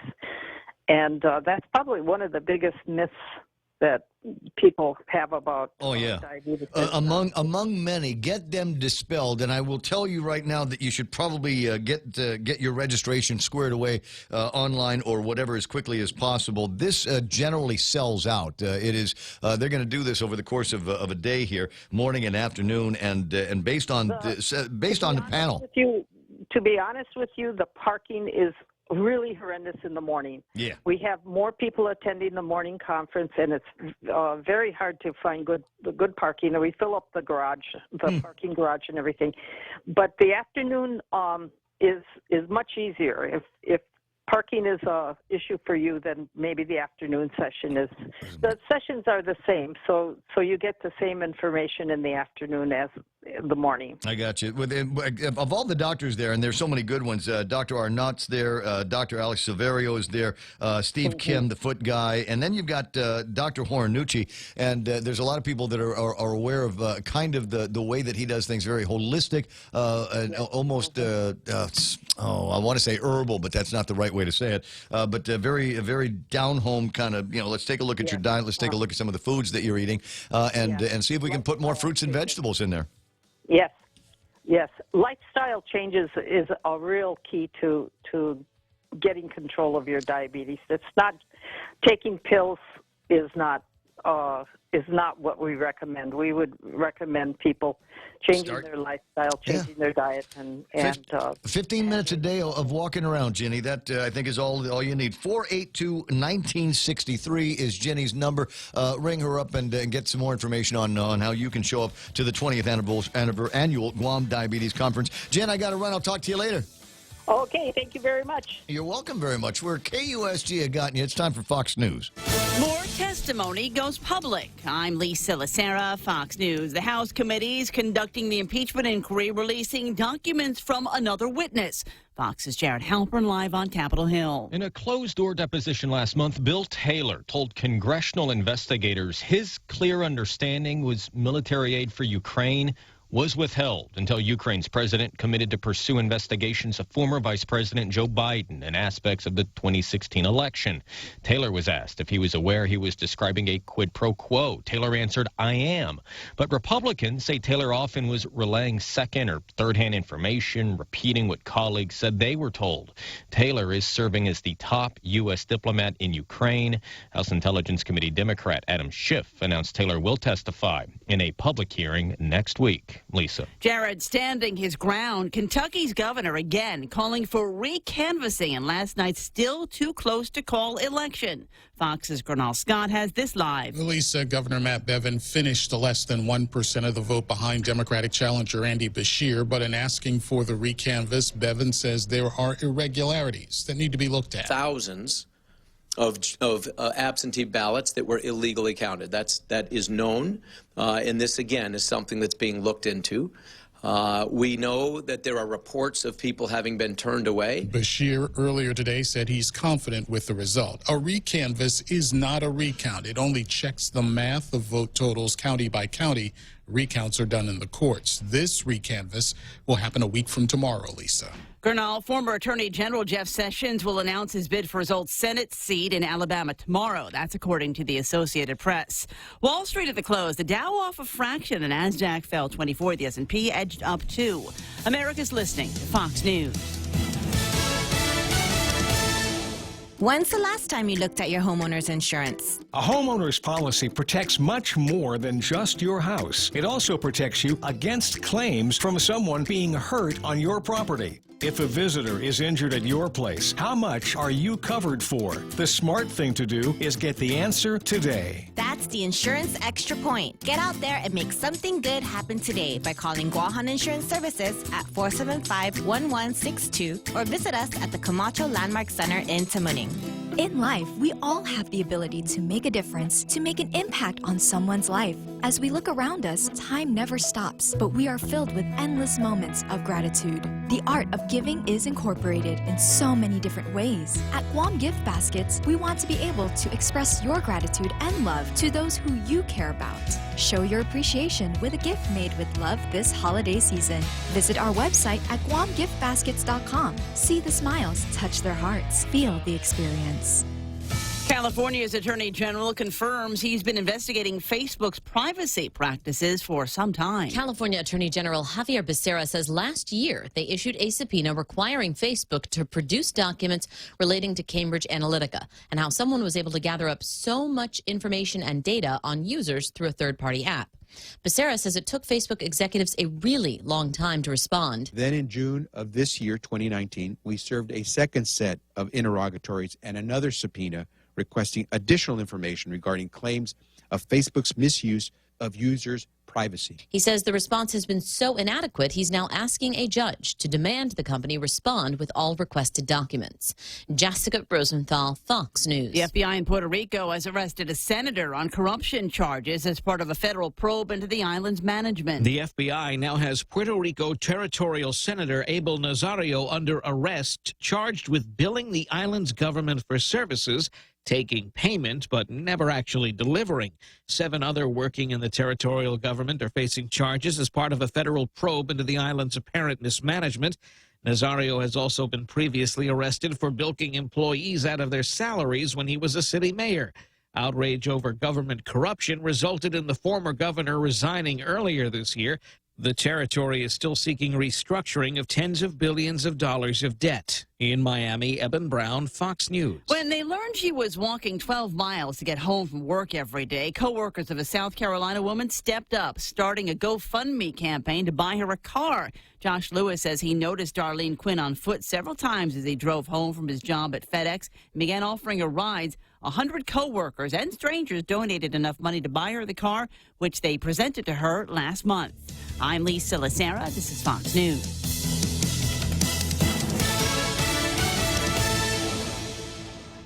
Half a day. Security Title is honored to join in sponsoring Ray Gibson on The Point. I'm Jade Uggan of Umatic, and this is where I start my day. Listening to the voices of our community and sharing thoughts about issues that affect all of us. It all boils down to our people and our land. Protehi itanonmo. Protect your land. When purchasing or refinancing your home, remember to call the professionals at Security Title, just like you call Ray Gibson in the morning. Portions of the program being brought to you by the guys over at Nanbo Insurance, and I don't have it in front of me at this second. It's actually in front of me, but it's in a pile of paperwork in front of me as usual. Ah, there it is. Nanbo has the new hybrid vehicle insurance promotion. They'll pay up to 50%, $350 of your car owner's power bill. What's that? Huh? You got to give them a call. Nanbo today announced the launch of one of its Go Green initiatives that rewards customers for making sustainable lifestyle choices. With Nanbo's Go Green hybrid campaign, you can who insure their electric hybrid vehicles with Nanbo will receive a voucher of up to $350 that can be applied towards your energy bill. Right? Because you got to plug it into something. That car. So you plug the thing into the car, and then that's going to put a couple more kilowatt hours on your electric bill, and this is how you pay for it. Brent Butler said Nanbo's leadership is committed to environmental awareness and providing sustainable initiatives that are good for our island and the world we live in. We're excited to launch this Go Green hybrid promotion and look forward to offering customers relevant rewards for their participation in going green. So you know what that means? If you've got one of those electric vehicles here, then get it insured over at Nanbo. Along with everything else, ask them about the bundle plan. You're going to ask me for a phone number now, aren't you? Let me see if I've got a phone number on the paperwork here. You can call 477-9754. 477-9754 at Nanbo Insurance. Portions of the program also brought to you by American President Lines, APL, Global Presence, and a local home. The Ray Gibson Show, bringing you closer to the action. This is The Point, Guam's FM News Talk Superstation. Yes, Superstation. I told you this yesterday. We call it a Superstation, any radio, anytime, any speaker, anytime, any screen, anytime. 93.3 FM is where you'll find us. You'll also find us on HD channel number 3 on Boss 104. Boss 104, a hybrid digital station. That's what the HD stands for. And that allows us to pipe in a variety of different stations. You've got 104 in analog. You've got 104 in digital. And on the digital sub-channels, we've got Boss Island, and HD3 is the point. And so if sometimes you might find yourself someplace where the signal on 93 isn't good. If you've got an HD radio-equipped automobile, if you're picking up Boss 104, you'll be able to pick up the point on that channel. The other thing is we're on virtually every screen available on Guam. Facebook Live, YouTube Live, thepoint.gu on the World Wide Web is another place where you'll be able to find us. And for those of you that are going, well, not so much on Facebook. In fact, I don't need the visuals. I'm glad you're doing it. Is there another way that I can do this? Do you have an app? There's an app, but I'm not crazy about it yet. I got to make a new one. But there's if you like TuneIn, go to tunein.com and just type KUSG or look for The Point. Something will pop up. 8 after 9 o'clock in the morning, and a bunch of stuff that we get to talk about over the course of the day. And in the last few minutes, Jenny Caceres from the Guam Diabetes Organization and talking about their big diabetes deal that's coming up this weekend over at the Hilton. It's Saturday. Is it Saturday? Yeah, morning and afternoon sessions. Anyway, give her a ring and find out more about that. And so I guess I want to say that might bring us into the mode of health and healthcare. With me in the studio, I got I guess Chad Palomo is here. I probably forgot to brief you, but go ahead and move the microphone so that you're talking directly into the center of it, just like me. Hi, good morning, Ray. Nice shirt.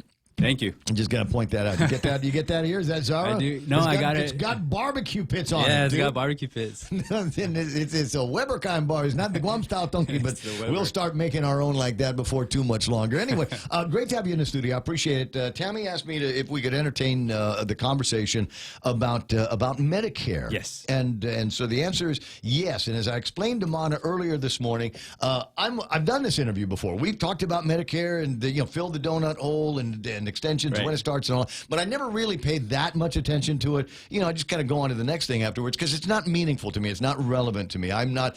There's everybody that in my family that is old enough to have taken advantage of Medicare. They're dead. So now it's just me and my older sister. And before long, some of those Medicare benefits that we've been paying into all of our lives will become available to us. That's correct. Yeah. When does that start there, Chad? Well, actually, there may be the option for people to take advantage of Medicare at a younger age. But so I'll just go over the three basic types of enrollment. So the age is one factor. So 65. I'm really paying attention here. Okay, so 65. Yeah, I got handouts for you too. So I'm going to leave it for you. 65 is the age in which a person becomes eligible for Medicare, and anybody can become eligible. Many times people would be out there and they'll say, "Well, somebody told me I don't qualify." Anybody qualifies for Medicare once they're 65. Really? The thing is that people feel like they don't qualify because of premiums, costs, because there are costs associated with it. And then the other two ways are a disability. So if a person's receiving Social Security disability benefits and they're younger than 65, they are eligible after 2 years and 1 month to apply for Medicare health insurance. 2 years and 1 month. That sounds like months. a real, that feels like a real federal government kind of, we're not rounding down. We're going to make it, we're going to make an odd number here. Why did they go with that? You know what? There's going to be a lot of federal type policy numbers that I'll throw at you. And one of them is the 25 months after a disability where they become eligible. Why? How they came up with it, I don't know. It's a Center for Medicare and Medicaid thing. Which is the administration that administers Medicare. So 25 months after their disability benefits. The third way is and that's any age. Any age, yeah. So, I mean, a guy in his 20s finds himself blind? Right. Okay, 25 months after the diagnosis, then he becomes Medicare eligible. Once Social Security deems him eligible for disability benefits, they go through the assessment process, they do their thing, and then they're eligible. Well, what's the difference then? What's the Social Security disability benefits versus Medicare? I'm fuzzy on how the benefits work that way. Right. Okay, so I get that a lot, and I don't want to encroach too much on the SS side because I'm not an SS That's a whole other place, yeah. So, but it's good for clarity. So, Medicare health insurance versus Social Security benefits, two very different things. We get a lot of people coming in requesting information on SS benefits. I'm going to have to refer them to the Social Security Administration. However, part of the SS benefits, once you've paid into your quarters, is eligibility for Medicare health insurance. And that's pretty much as I can say about it. I can talk to you about there are levels. So if a person's paid 40 credit hours, their Medicare Part A is free. That's hospital. If it's between 0 and 29 credit hours, they're going to be paying quite a bit for Part A. So that's $470 a month. Many times our GovGuam folks, because we don't pay into Social Security taxes, are not eligible for the Part A free. However, recently, GovGuam has been contributing to Medicare tax, not SS, but Medicare tax. In those instances, like for myself, I'm contributing right now as a current employee. After my 10 years that I've contributed, I'll get Medicare A free, but I won't get SS benefits. And then there's the 30 to 39, which is the SS benefits wouldn't accrue to you anyway, though, because you're part of the defined contribution plan, right? Right, and then again, I'm not as clear on that, but I believe you're accurate on that as well. Yep. So no SS benefits where I'm contributing to retirement with GovGuam, right? And so then there's a second layer or the second level, which is 30 to 39 credit hours, is $270 a month for somebody who wants to buy Part A. Right. Okay, so those are there, and again, the eligibility would generally start when you're 65 years of age, any age 25 months after Social Security disability benefits kick in. And what's the third one? The third one is kind of related to what you're talking about, the dialysis. Mhm. So a person who is diagnosed with ESRD, end-stage renal disease, they become eligible after the 4th month when they after they've been receiving their dialysis treatment. Mhm. So why they don't include it in Well, it just as a sounds like disability? it just sounds like something just to take care of the hospice charges towards the end of your life. If we're talking about end-stage renal diseases, Yeah, what we do currently, and hospice is covered, you're correct, under Part A and B. Yeah. Currently, we are in the renal centers, so we're going out there a lot to talk to the patients, especially for those who have Medicare but don't have other types of health insurance, because they have high-priced medications at times. Mhm. And so I'm here today to talk a little bit about open enrollment for Part D. So there's 4 parts to Medicare. Yeah, so Part A is the hospital. Part A is hospital, yeah. Part B is medicine? Is your medical. Okay. Medical. So like if you go to the clinic, you see your physician, you get lab work, blood work, any kind of clinic physician related, doctor's visits type services. Okay. So Part C then is the drugs. C would be your Advantage programs, Advantage plans. Advantage, like the one from AARP. AARP does offer it. They also offer Ds as well and Mhm. Medigap plans. So we're gonna get a lot of information now. Oh, So boy. I'm just gonna let you know right now. C, you don't have to worry about. Okay. A lot of people come in and say, "Look, I was watching on TV and I saw Medicare and it's talking about, hey, I can get dental and vision coverage and stuff like that." Yeah. That's the C plan, and those C plans are not available on Guam. So Hey. that's as simple as it gets. We don't get it. We get A, B, and D.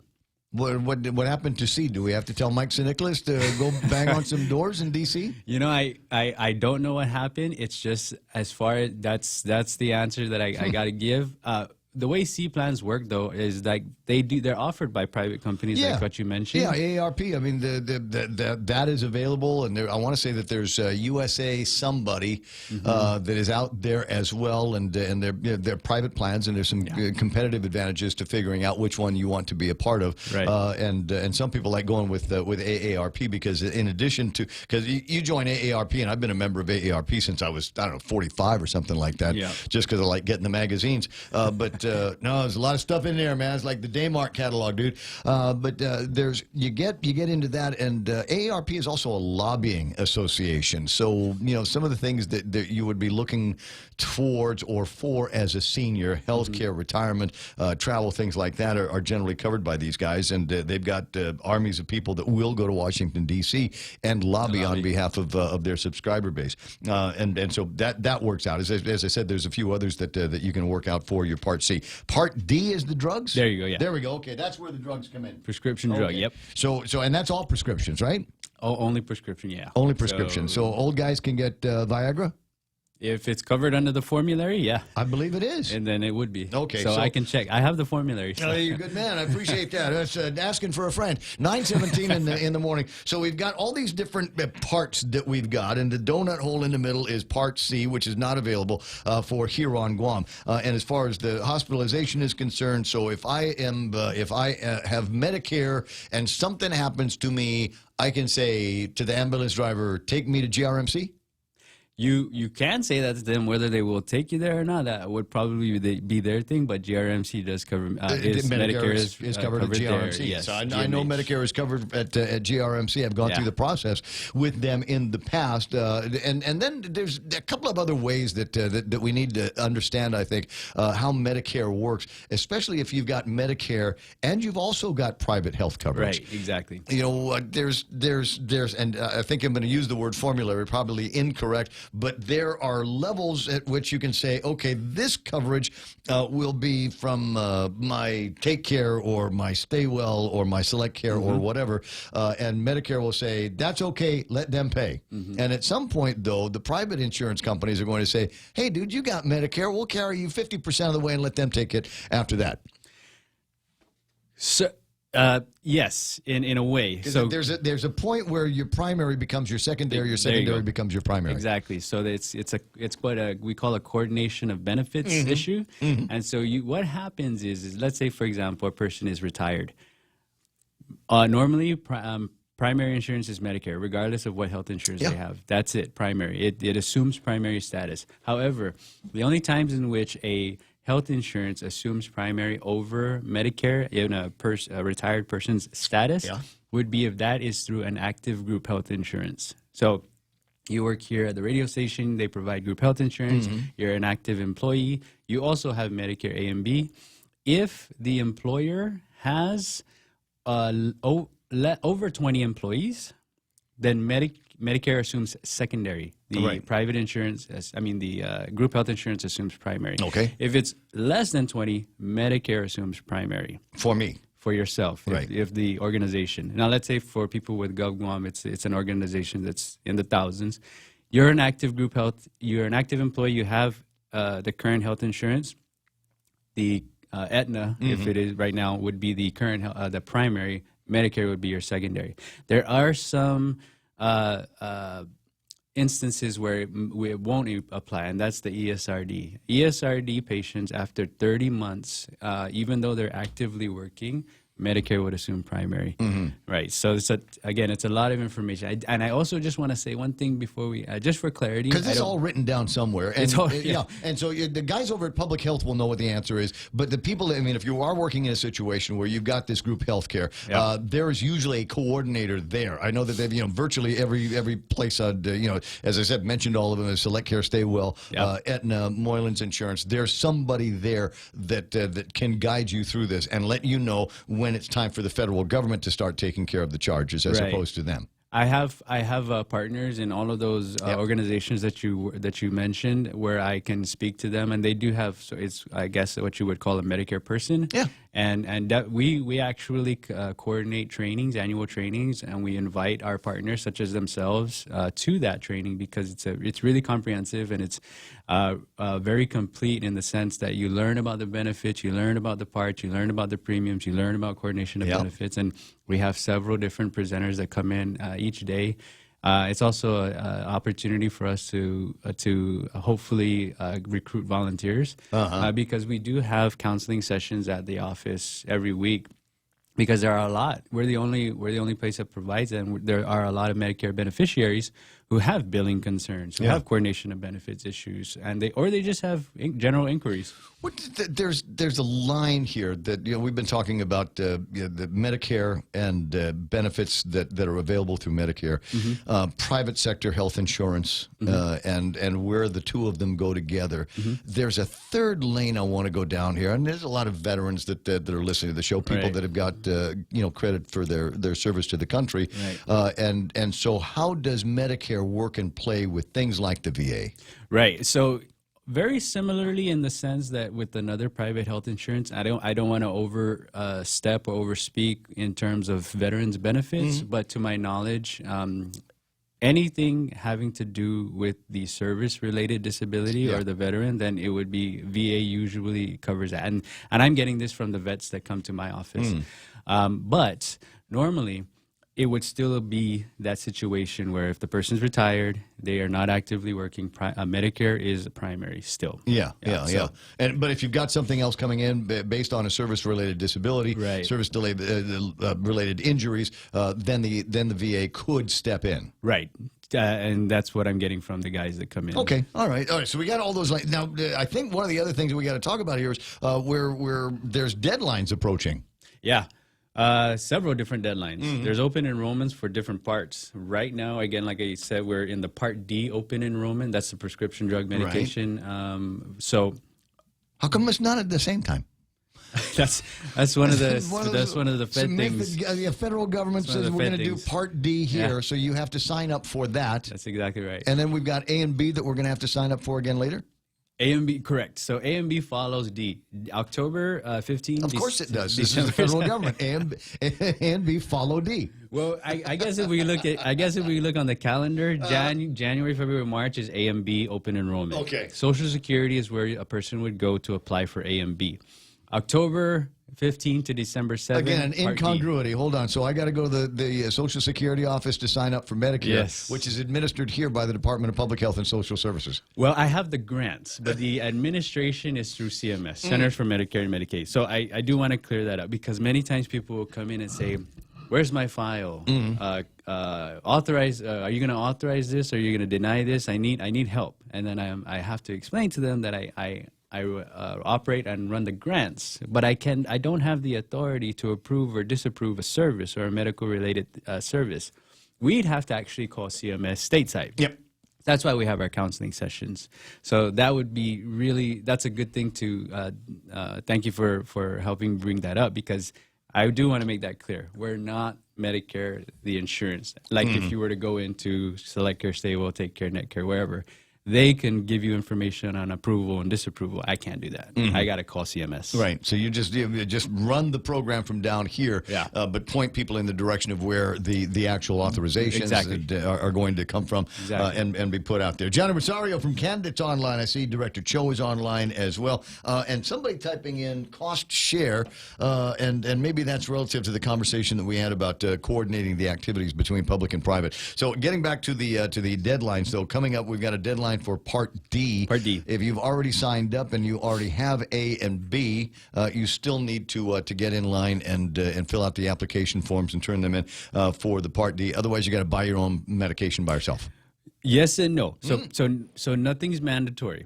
Medicare is not mandatory, but there's penalties that apply if you don't sign up at a certain time. So this is where it gets tricky, right? So it's a personal choice is really what it is. Many times people will look at it's based on their situation. So if a person, for example, doesn't have medication, but they don't, doesn't have Medicare prescription drug medication plan, but they don't necessarily have a lot of prescription drugs. Yeah. Many times they'll opt to say, "Oh, I don't want it because I'm just going to pay an extra premium a month and stuff like that. I got deductibles." If you choose that, and under certain circumstances you wait, and then later on, let's say you get unfortunately have something, and then they start prescribing medication, and you say, "Okay, now it's time to get now a D." we'll go ahead and take Part D. Penalties may apply. And this happens with all of the parts, A, B, and D. So the idea is go ahead and go on your own if you want to. If you want to be a lone wolf, but if you decide to join the club later, you're going to have to pay the penalty. Correct. Because you haven't been paying into the pool. Right. Well, I guess that may be one of the reasons. I don't know though for sure. No, that's the reason. that's the reason. You got to get caught up with basically got to get caught up with your payments. I've never thought of it that way, but you may be right. The way in which to avoid late enrollment penalties for certain parts, again, because it works differently for A, B, and D. For D, I'll speak specifically. The way in which they avoid that is if they have what's called creditable coverage. Creditable coverage is a plan that has prescription drug coverage that's equal to or better than a Medicare D plan. So, Stable, Take Care, Select Care, Net Care, TRICARE, those plans determine creditable coverage. So they should send letters out to their beneficiaries saying, your plan is creditable. You don't need a D. And so if that happens, then they don't need a D. Many times people will have that plan and a D, and we advise them, look, this is creditable. Right. You're paying an extra premium. It's your choice. Sometimes people keep both. They many times the Monomco will they like the security of dual coverage. Right, yes. Exactly. So they keep it, but we never make the decision for them. We just provide them the information as much as possible. We remain, neutral and impartial. And then they make that choice. We're going to get to Part A and B here, as you say, in the first quarter of 2020. Wow, 2020 is like right there. Yeah. And I guess one of the questions that I've got is, am I required to take some kind of a physical? Do I need to go see a doctor and, get blood tests and things like that to find out what I might or might not be eligible for under A and B plans? Nope. Medicare does not require any of that, just the 65. Okay. 65 disability ESRD. Yep. So we got the Part D, and as you say, the deadline's coming up. When again is the deadline? It's December 7. All right. It's when a person can apply for D. Exactly 1 month from today, guys. That's why this interview is timely. So if this sounds like something that you need to ponder, you've got about 3 or so weeks to ponder it, and then you start making plans to go and fill out the paperwork. Do I need to bring any money with me when I apply? No money, just your Medicare card and information on what you have right now, because we can then determine or help you determine whether or not you would need it or not need it. Right. Many times there are people who have plans, and then we say it's possible that you can buy a D, and the reason for that is that current plan on their formulary doesn't authorize certain medications. Right. In those instances, and sometimes those medications are rare and they're pricey. Then those folks may want to buy a D plan to cover the cost of those pricey medications. There is a very rare, and I don't know how pricey it is, but there's a very rare drug that was prescribed to me to get rid of toenail fungus. And I swear, Chad, I must have gone to 5 or 6 pharmacies on Guam, and nobody had it. And the one pharmacy that had it is the most lung up pharmacy on Guam, and it took me forever sitting down waiting for somebody to finally take a look at the prescription. Then it was going to be another hour to get it paid for, and I said, forget it. I've been living with toenail fungus all my life. I can go another couple of months without it until some of the other pharmacies, the mega pharmacies, get their hands on that particular drug. So I know what you mean about rare drugs, and this is Guam. We're at the end of the supply chain on a lot of things. It's not the same as living next to a CVS in North Carolina. Thankfully, though, the plans that we have on Guam, United Health and Envision, have national networks that a person can mail order from. Oh, nice. Yeah. Well, there's totally off the subject, but Aetna runs a pretty big pharmacy business in the States. Right. And a lot of people are hoping that now that they've got the big contract here on Guam, they might bring in some of that and do some partnering with the stateside pharmacies here on Guam. I don't know. We'll see what happens. So we've got the D that we're going to take care of between now and December the 7th, and then get prepped up for renewing your A and B. No need to renew. If you have A and B, you have it. You just got to make sure you're making payments for B. Most times people have A and it's free. But yeah, no need to renew, even for D. If you have your D and you're satisfied with the coverage, you don't want to change a plan, you don't need to come in and sign up at all. So we've talked about who's eligible and how to get in, 65 years of age or whatever. Who's not eligible for Medicare?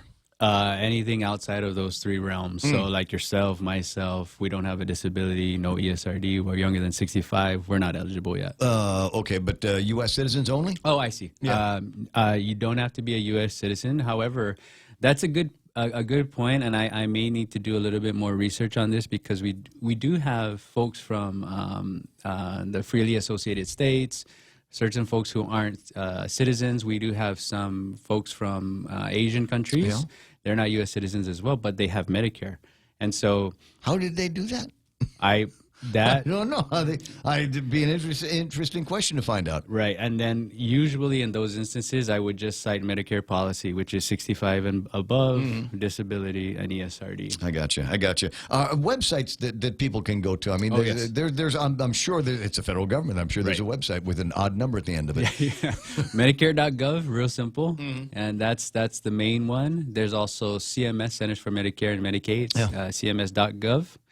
Those are the 2 main and big ones that people can go to look at benefits. Everything that I'm talking about is there. It's for them too. But they're big websites, and it's easily navigated, but there's so much information. Oh yeah, like any major government agency. What is probably the most confusing part? I mean, I'm thinking I'm all right. So 57 years old, I get most of what it is that you're talking about, and I should be able to sort it out when I need to. But I'm thinking about some of the older Manumcos that are maybe just finding out the need for this kind of thing, and they're going, can you just fill it out for me, because I don't know what that means. That's exactly what they say. Yeah, right. If I had to choose, or if I had to talk about one of the big things that people come in with is just the confusion about the health insurance itself, eligibility, the penalties, and then how it works, like the benefits, how they coordinate with each other. Many times people come in and they're frustrated because they do have steep penalties. They didn't know that they had to go in and sign up. Yeah. They didn't know that they were eligible at a certain time, or they didn't know that if they waited, I would be penalized for this. And so it is frustrating for them. And we just have to, kindly and politely explain to them that, this is the policy. There are certain ways in which you can avoid it, but in a lot of instances, those penalties will apply. There are going to be cases where mom and dad, grandma and grandpa might not be mentally capable for whatever reasons, Alzheimer's, that kind of thing, to be able to sort their way through all of this. And so what assistance can you provide the children of these folks who may be decades away from their own eligibility? What are some of the guidelines that you give to sons and daughters that are taking care of mom and dad now in their advancing years? Right, yeah, and that's a really good question. If it's general Medicare inquiry and stuff like that, we'll definitely talk to them about giving them that information and stuff. If it's I'll use the Part D as an example, because we at the office help people apply to Part D on Medicare.gov, and so the application itself requires a person can come in as a representative, show their ID. Just ensure that they're authorized, and then they can assist in filling that out. They oftentimes have the beneficiary's Medicare card. The person does have to sign. That's really the biggest thing to authorize it. If they can't, like how you said, they're incapacitated or in any way, and they may have a guardian, then that person should be and is authorized based off of their paperwork and stuff to complete that transaction for them. And usually we, of course, ask for that, so we want to make sure that, they're proper. You got to imagine that, you get to a certain age with parents and certain kind of diseases that they're going to be coming up with in their old age, and all of the medication that you're going to need and all the care that you're going to need doctor visits and all of that stuff. It's nice to know that somebody's paying the bill. It's just got to line up for the care. And I tell you what, maybe in the early part of 2020, come back in. We'll start talking about enrollment for A and B and make sure that people know about that. Yeah, I think that'll be fun. Chad Palomo going to be a frequent guest on the program. If you got any questions for him, then just go to the Department of Public Health and Social Services and start talking to him. They got between now and December the 7th. Do I need to go to Public Health for that to fill out the form? You can. It would be best only because we assist in that, and then we can give you the information. Right. A person can go on to Medicare.gov and do it themselves. It's it's a simple process, but if they're not familiar with it, then they may make some errors. Some roadblocks. So it's best to come to us. Is there a phone number that you'd like to give out? Yeah, if you don't mind, could I just talk a little bit about the division? Oh, sure. Division of Senior Citizens under the Department of Public Health and Social Services. We also offer, related to what you were talking about earlier, aging programs. So the elderly nutrition program, where the Manamco can get meals at home. My mom was in that. Oh, great. Senior center operations, there's 12 around the island. We also offer transportation services. We have case management services in the event that a person is seeking resources in the community and needs caseworker assistance. In-home services if they need help with activities of daily living so they can't perform certain things. We have a program that can assist with that. You've got legal services in there too, we don't do you? have legal. It's not current. I can't speak too much about it, but we do have, we're working on getting that up. And then we have the APS, Adult Protective Services program as well, under the division. Maybe one of the most important ones, and we've found that there's a generation of people that raised a generation of brats. And the brats are now old enough so that they're taking advantage of mom and cash and Social Security checks and things like that. So it's important that we find ways to protect our Manamco from these people. Unfortunately, if they've grown up like that. 9:37 in the morning. I'm glad you came by. Thank you, Ray. So anytime you need to get the word out, you swing by the radio station. And trust me, you were not talking to a crowd of people that was too old. They are too young. Everybody listening to this broadcast around my age, we're all getting ready to all become members of the big Medicare club. 9:37 in the morning, and that's iConnect time. Run to the nearest iConnect and ask them about saving yourself some money in 2020 and some great plans, including one where you might still be able to get a free phone. Now I got your attention. 888-8888. Hi, welcome to this Subway ad for the all-new Pit Smoked Brisket. How would you like it? I'll take a man who knows what's what. Y'all know what? The all-new Pit Smoked Brisket at Subway is smoked slower than a slug going up a down escalator, that's what. I'm talking tender, juicy brisket, naturally pit smoked for at least 13 hours. What's more, it's got layer after layer of smoky flavor. Smoked cheddar and barbecue sauce on delicious Italian bread. Subway, make it what y'all want, what not. Limited time only at participating restaurants. Konnichiwa. We'll be be celebrating the 40th Japan Autumn Festival on Saturday, November 16th from 2 until 9 at the Governor Joseph Flores Beach Park. That's Ipao Beach Park. Parking will be available across Oka Payless with free shuttle service every 15 minutes starting at 1:30. Advance tickets available now at the Japan Club of Guam office located on the first floor of Pia Marine during business hours. The Japan Autumn Festival at Ipao Beach Park, November 16th from 2 to 9. Come join us. For information, call 646-8066. This message made possible by Choice Broadcasting. Hey, do you know what time the bank closes? I need to deposit my check. You know you can do that from your phone. I can? With Bank of Guam's mobile app, it's easy. Just endorse the back and snap a pic to deposit it into your account. You can do this from anywhere, anytime, which means no rushing to catch the bank and no lines. With Bank of Guam's mobile app and online banking, we're always open. Visit bankofguam.com for more information. Bank of Guam, the People's Bank. Member FDIC. Hulu is all your TV in one place, plus more. Watch thousands of hit shows, movies, and award-winning Hulu originals for only $5.99 per month. It's TV without the cable contract and the freedom of on-demand streaming. Get current network shows from ABC, CBS, NBC, and Fox, and binge-watch every season of your favorite cable shows. Premium Hulu viewing is brought to you by Proline Automotive and AB Sports, Guam's store for Nike. To advertise on Hulu, call Choice Digital at 989-0042.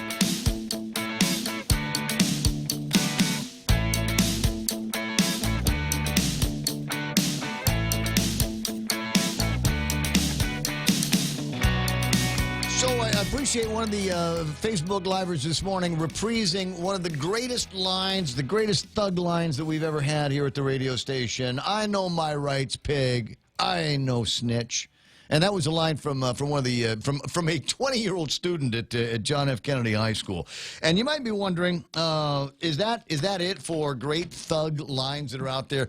Unfortunately, I have yet to see any that top it. 888-8255, 888-TALK. It's the Ray Gibson Show. I mean, let's face it, that could have come right out of a movie. Oh, it was beautiful. It's just beautiful the way the kids. You just know this guy had been watching a couple of thug movies. You know, just learning that and stuff. Can you imagine rap songs. with the island accent how it sounds? Oh, yeah. We tried that out among everybody. We were asking people that called the radio station, if they could do that. It was I think, a pretty good version of it out of the lieutenant governor. Anyway, on or about November 5th, shortly after 1 o'clock in the morning, nothing good happens after midnight. Just go home. Officers of the Dededo precinct responded to a complaint that a female had been assaulted, who called later and said that police presence was no longer needed while she was crying on the phone. What? She's crying on the phone, saying, we don't really need this service, but you called earlier and said you'd been assaulted. Officers went anyway, thank God. Arrived at a residence, met a female later identified as Marjorie. Officers noticed bruising on her forehead and behind her ear. She was later transported to GRMC for treatment. Later interviewed at GRMC and said that her boyfriend, Mr. Wonderful, George Bermudez, had asked her for $10 to buy drugs. She only gave him $5. And then he lost it. She then went to see George at his auntie's house and tried to wake him, and he got mad. She tried to light a cigarette, but accidentally put it near his ear. George then held a knife out towards her, although the knife never came in contact with her. He then pushed her into the kitchen, held her down, and repeatedly punched her. Now, Marjorie later provided the knife she claimed he used. While being Mirandized by officers, George shouted out, I know my rights, pig. I ain't no snitch. No, he didn't say that. He's, not as thug vogue, I guess. Yeah, thug worthy. As the other guy. Yeah. He shouted out to him, I've been arrested for family violence before, so I'm not signing anything. Doesn't have a ghetto street ring to it, does it? I've been arrested for family violence. Why would you just leave that out? Just I've been arrested before. Make them dig that up. I'm not signing anything. Why do you got to just put down the family violence? And then add, I know my rights. Right? I know my rights, pig. I ain't no snitch. Anyway, so that's the deal. So if I don't know how long these guys have been together. I don't know how much longer they're going to be together. Unfortunately, in situations like this, she's going to take him back and everything's going to be all right. And she just remember to always have $10 handy instead of a $5, or maybe a $20. And maybe he'll be able to break that into 2 10s. I don't know. Yeah, he'll give him the change, I'm sure. I'm just saying. But if you're hanging out at the store or grabbing a drink with some friends and somebody comes up to you and says, "Hey, Maybe you've heard of me. I'm George Bermudez, right? Want to hang out? Want to go movies? Let's go stroll. Go the other way. Yeah. Go the other way, because he's...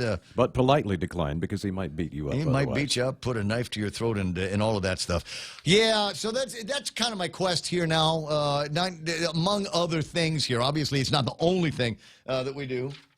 Nate says, brilliant. This guy probably consents to searches even knowing he has a glass pipe on him. I'm almost positive, I didn't print that one out, but I'm almost positive there is a magistrate report that came out in the last 24 hours of somebody, and it's one of these pullovers of one of those cars. You've seen them. I was behind one yesterday. I'm driving behind this car, and I'm looking at my daughter. I said, I guarantee there's a crime being committed in that car right now. Probable cause. There's just something going on. Cops see it, they pulled the guy over for something. I'm not going to be able to find it. See, this is what happens, guys, when you distract me and you go, oh boy, there's going to be something else. Okay, not that one. This one. On November 5th. While stopped in traffic in Dededo, a policeman observed a vehicle with an expired vehicle registration sticker. And this is where, when they start talking about community policing, this is where the plan is paying off. Because this is a cop that had made an observance and remembered it. So here's the story. A police officer sees a car with an expired vehicle registration sticker. The vehicle was described as a sky blue Sentra with a license plate 9928. Officers recognized the vehicle from a previous stop on Halloween in which the license plate had been confiscated. If your license plate had been confiscated, where did you get license plate 9928? The police officer was thinking to himself. The officer requested a check at the Department of Motor Vehicles, which revealed the above-referenced license plate was assigned to a 2002 Hyundai Elantra and not a Nissan Sentra Sky Blue, where it was currently affixed. Traffic stop was conducted. The operator was identified as, and this breaks my heart a little bit, tiny bit, a skosh. Because did I not say just about 2 or 3 weeks ago that the girls aren't supposed to get in trouble? Yeah. Only dumb, stinky boys are supposed to get in trouble. But more and more, and it's got to be ice, got to be something. I'm starting to see more and more girl names on the blotter. Jessica Bernard, who is also the operator of the same vehicle in the October 31st incident in which the license plate was confiscated. Officers placed the defendant under arrest, seized the license plates affixed to the vehicle.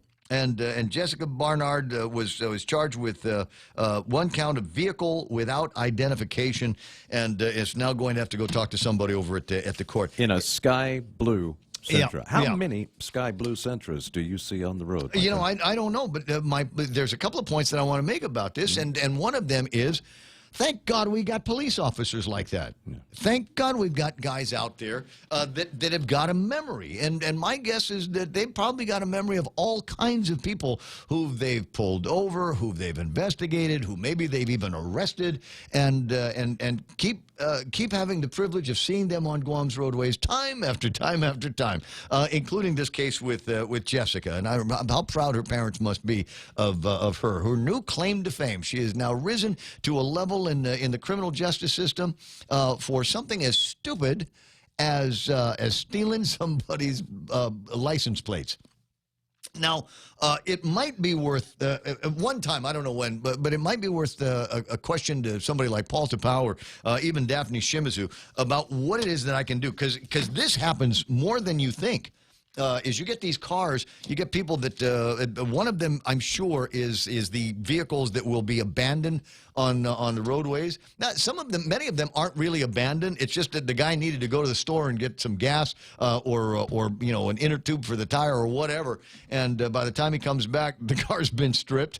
And so my guess is that some of these license plates are coming off of those, quote, abandoned vehicles, unquote. But it's also possible that there are people that get their license plates confiscated by the policeman, and they just go out and steal another set from, you know, condo, apartment building, parking lot, something like that. So I don't know what I would do. I mean, if I walked out to the truck today and the license plates in the front and back were gone, what do I got to do? That's literally something I worry about every single day when I walk Is it? outside. But you know where I live. Yeah, Hello.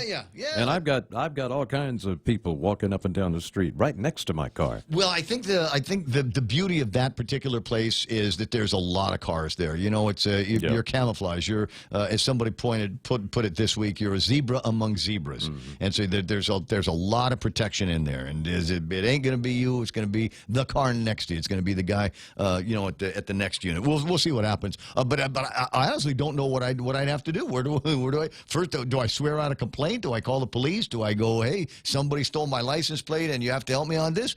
What do we got to do? And then do I got to go to the Department of Revenue and Taxation? Do I have to? What kind of re-registration nightmare is it going to be when they say, okay, well, we're not going to be able to give you your old license plate number back, so we're going to give you a new one? What do you suppose? How much do you suppose that was?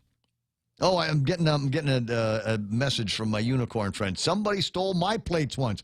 What did you do? Was it here? Was it in the States? What did you have to do when they stole your license plate? Did you have to go to the police? Did you have to do that? Some people put their plates inside the dashboard, inside the car. I've seen that happen. Well, that's okay for the front, yeah. Yeah. But what about the back? Can you put it in the back as well, and just keep it someplace where it's visible universally? Actually, that's not legal. Yeah, I'm trying to think of what the law is. There was a time I used to have a license, but I used to have a car. I'm going to brag. Okay. So, old story. I used to have a 1982 midnight black Celica GT. Oh, nice. Oh, God, it was. And, this back in the old days where, the only cars that they ever painted black, and I think it's still done to a degree, but the only cars that are painted black are the ones with perfect bodies. And this one had a perfect body. 1982 Celica GT. And I had a license plate in the back, but in the front, I had a license plate. Some of you might actually remember this. It was the CIA emblem, because the car, once I got the tint on the car, right, it looked like it should have been CIA, NSA, speed car, and it went fast. It went fast. This thing had automatic transmission, which is the only thing that I was disappointed by about the car. But after a while, you go, hey, it's not so bad. I don't have to actually drive the whole time. But this was a sexy ride. And I remember getting pulled over once by somebody who said, you have to have, we gave you 2 license plates for a reason. And so you've got one in the back, and you can't have this fancy CIA emblem license plate in the front of your car. Number one, because it ticks us off, because we know who you are. And number 2, there has to be a license plate affixed to the front of the car. And so my solution to that was I bonded them side by side. So I had one on top of the other. The car, the DMV license plate, and then the cool CIA plate in the front of it. And that was styling until I got an accident, because, it wasn't my fault. But even though the judge said, at 9:51 in the morning, 888-8255, 888-TALK. It was in the States, she says, filed a police report and got new plates.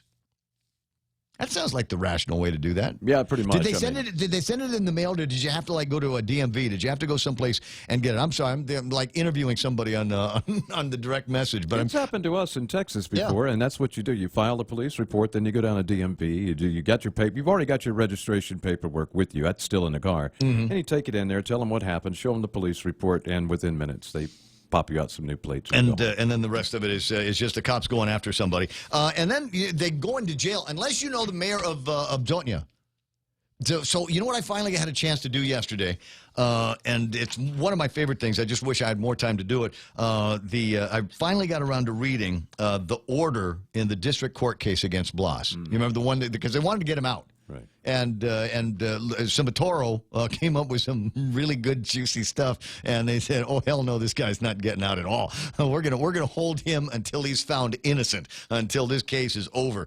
The interesting conversation about whether he should step down. The consensus among his I don't want to say peers over at the mayor's council is, the guy probably should resign his position, because of the cross that he is bearing. That's a beautiful way that Angel Sublime puts that. Isn't that nice? It's just the cross that he's bearing, the sacrifices.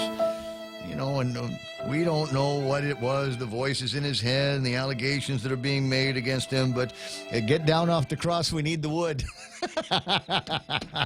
All right, so I got around to reading this. You know what hasn't been reported in, and if it has been reported, I haven't seen it yet, is the being able to get people out of prison. So the allegations, I think they've got this on tape. Agent Fernandez testified during the course of their investigation, the mayor does maintain contacts with high-ranking folks at the Department of Corrections. These are probably not the ones that were writing anonymous letters. And the mayor was willing to allow an inmate to be released for a bribe payment. So that in itself is a very significant danger to the community. The bribe payment, according to a tape recording, I believe, the bribe payment was $15,000 per person for the release of that person. It's 15 grand. So that's the allegation that they're making is if you could come up with 15 grand, if I needed you to work tomorrow but you got arrested, I could come up with 15 grand. I'd go see the mayor. The mayor would pull whatever strings that he needed to pull wherever they needed to get pulled. Obviously, Department of Corrections is one of them.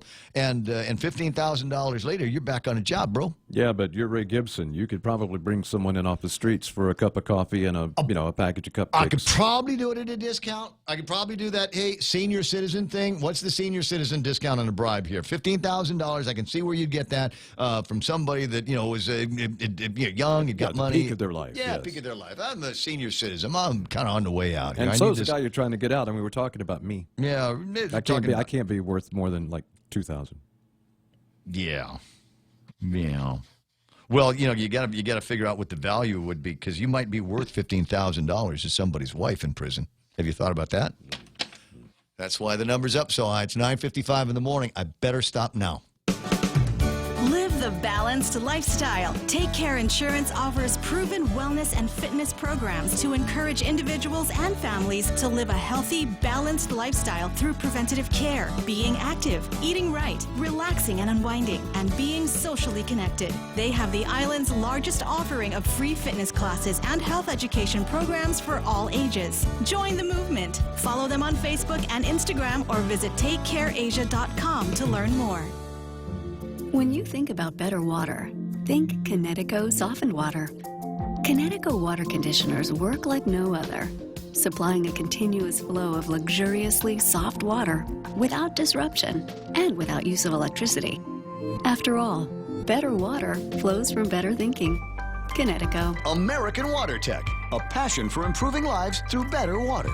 Call American Water Tech at 649-2301 or email info@americanwatertech.com. Mescla Chamorro Fusion Bistro brings you island hospitality with a true taste of modern Chamorro cuisine. A bistro look that feels like home. Their menu features local and traditional flavors with a twist. From their famous Calaguan Hapa to fresh ahi poke salad and their award-winning barbecue ribs. Mescla takes your favorite local dishes and serves them with extra flair that you'll only find at Mescla Chamorro Fusion Bistro. Stop by their newest location in the Grand Plaza Hotel in Tumon. For reservations, call 969-2652. Mescla, a true taste of Guam.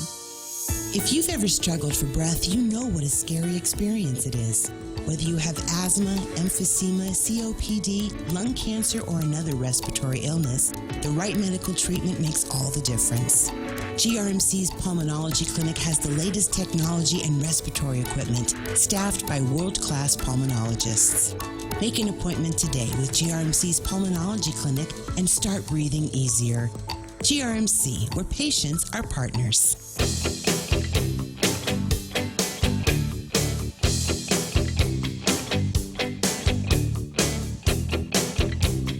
Yeah, I know the feeling. Somebody sent me this in one of my chats here. It's kind of an interesting runner's meme. You have no energy to clean the house, but enough to run a 10K. Yeah, I have those days. I have those feelings from time to time. 9:57 in the morning. A couple of things happening over at the legislature, just because I'm sure you're curious. Ray, what's happening over at the legislature? You must tell me. Jimmy Moylan sent me a link to a story you can find at the Guam Daily Post. Moylan asked $1 million be used to hire more police officers. I don't know. It's a picture of him, and then there's a picture of Lou. Yakety yak. Senator James Moylan is asking the governor to take $1 million that's supposed to go to the Pacific Islands Development Bank and give it to the Guam Police Department to hire more police officers.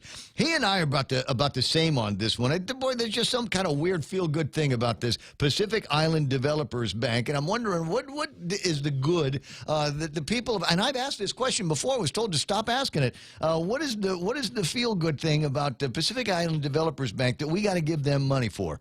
What did I get here on Guam that that made my life better, or made all of our lives better because of our special relationship with the Pacific Islands Developers Bank?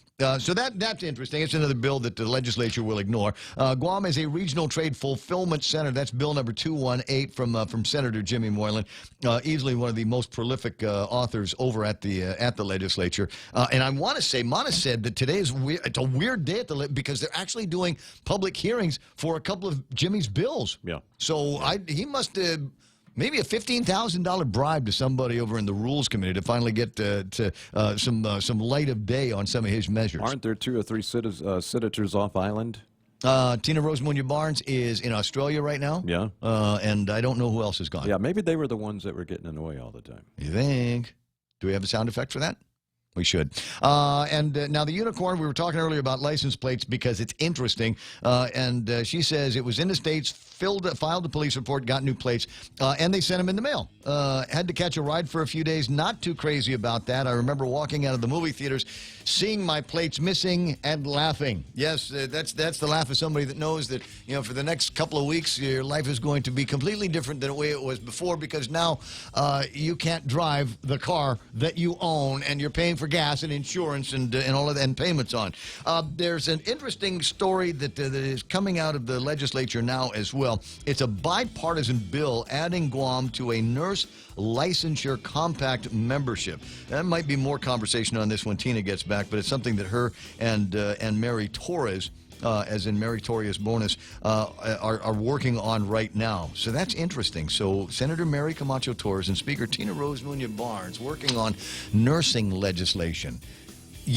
Somebody's going to make hay about that politically, but I don't have time for it. I got to stop talking because it's time for Fox News Live or KUSG. Haganya. Lisa Lacera, Fox News. After several State Department officials testified behind closed doors, the House committee conducting the impeachment inquiry announced their first public hearing set to begin next Wednesday as more private testimony is released. The latest transcript to be released, Ambassador Bill Taylor, who says he believes there was a quid pro quo, that aid to Ukraine was being tied to a political investigation.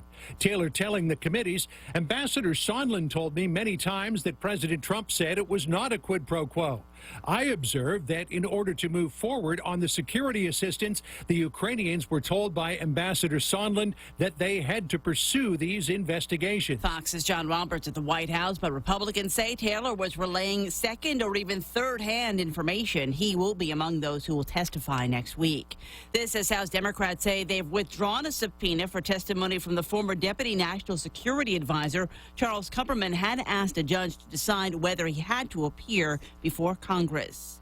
Kentucky Republican Governor Matt Bevin calling for a re-canvass of yesterday's election results as the election remains too close to call. We simply want to ensure that there is integrity in the process. We owe this to the people of Kentucky. Results now have him trailing Democrat challenger Andy Beshear by a little more than 5,000 votes. And Bevin says his campaign is in the process of getting affidavits about things that happened or he says didn't happen during the election. Beshear, meanwhile, has claimed victory and has begun the transition process. The Hispanic man who had acid thrown on his face says he's pleased prosecutors in Milwaukee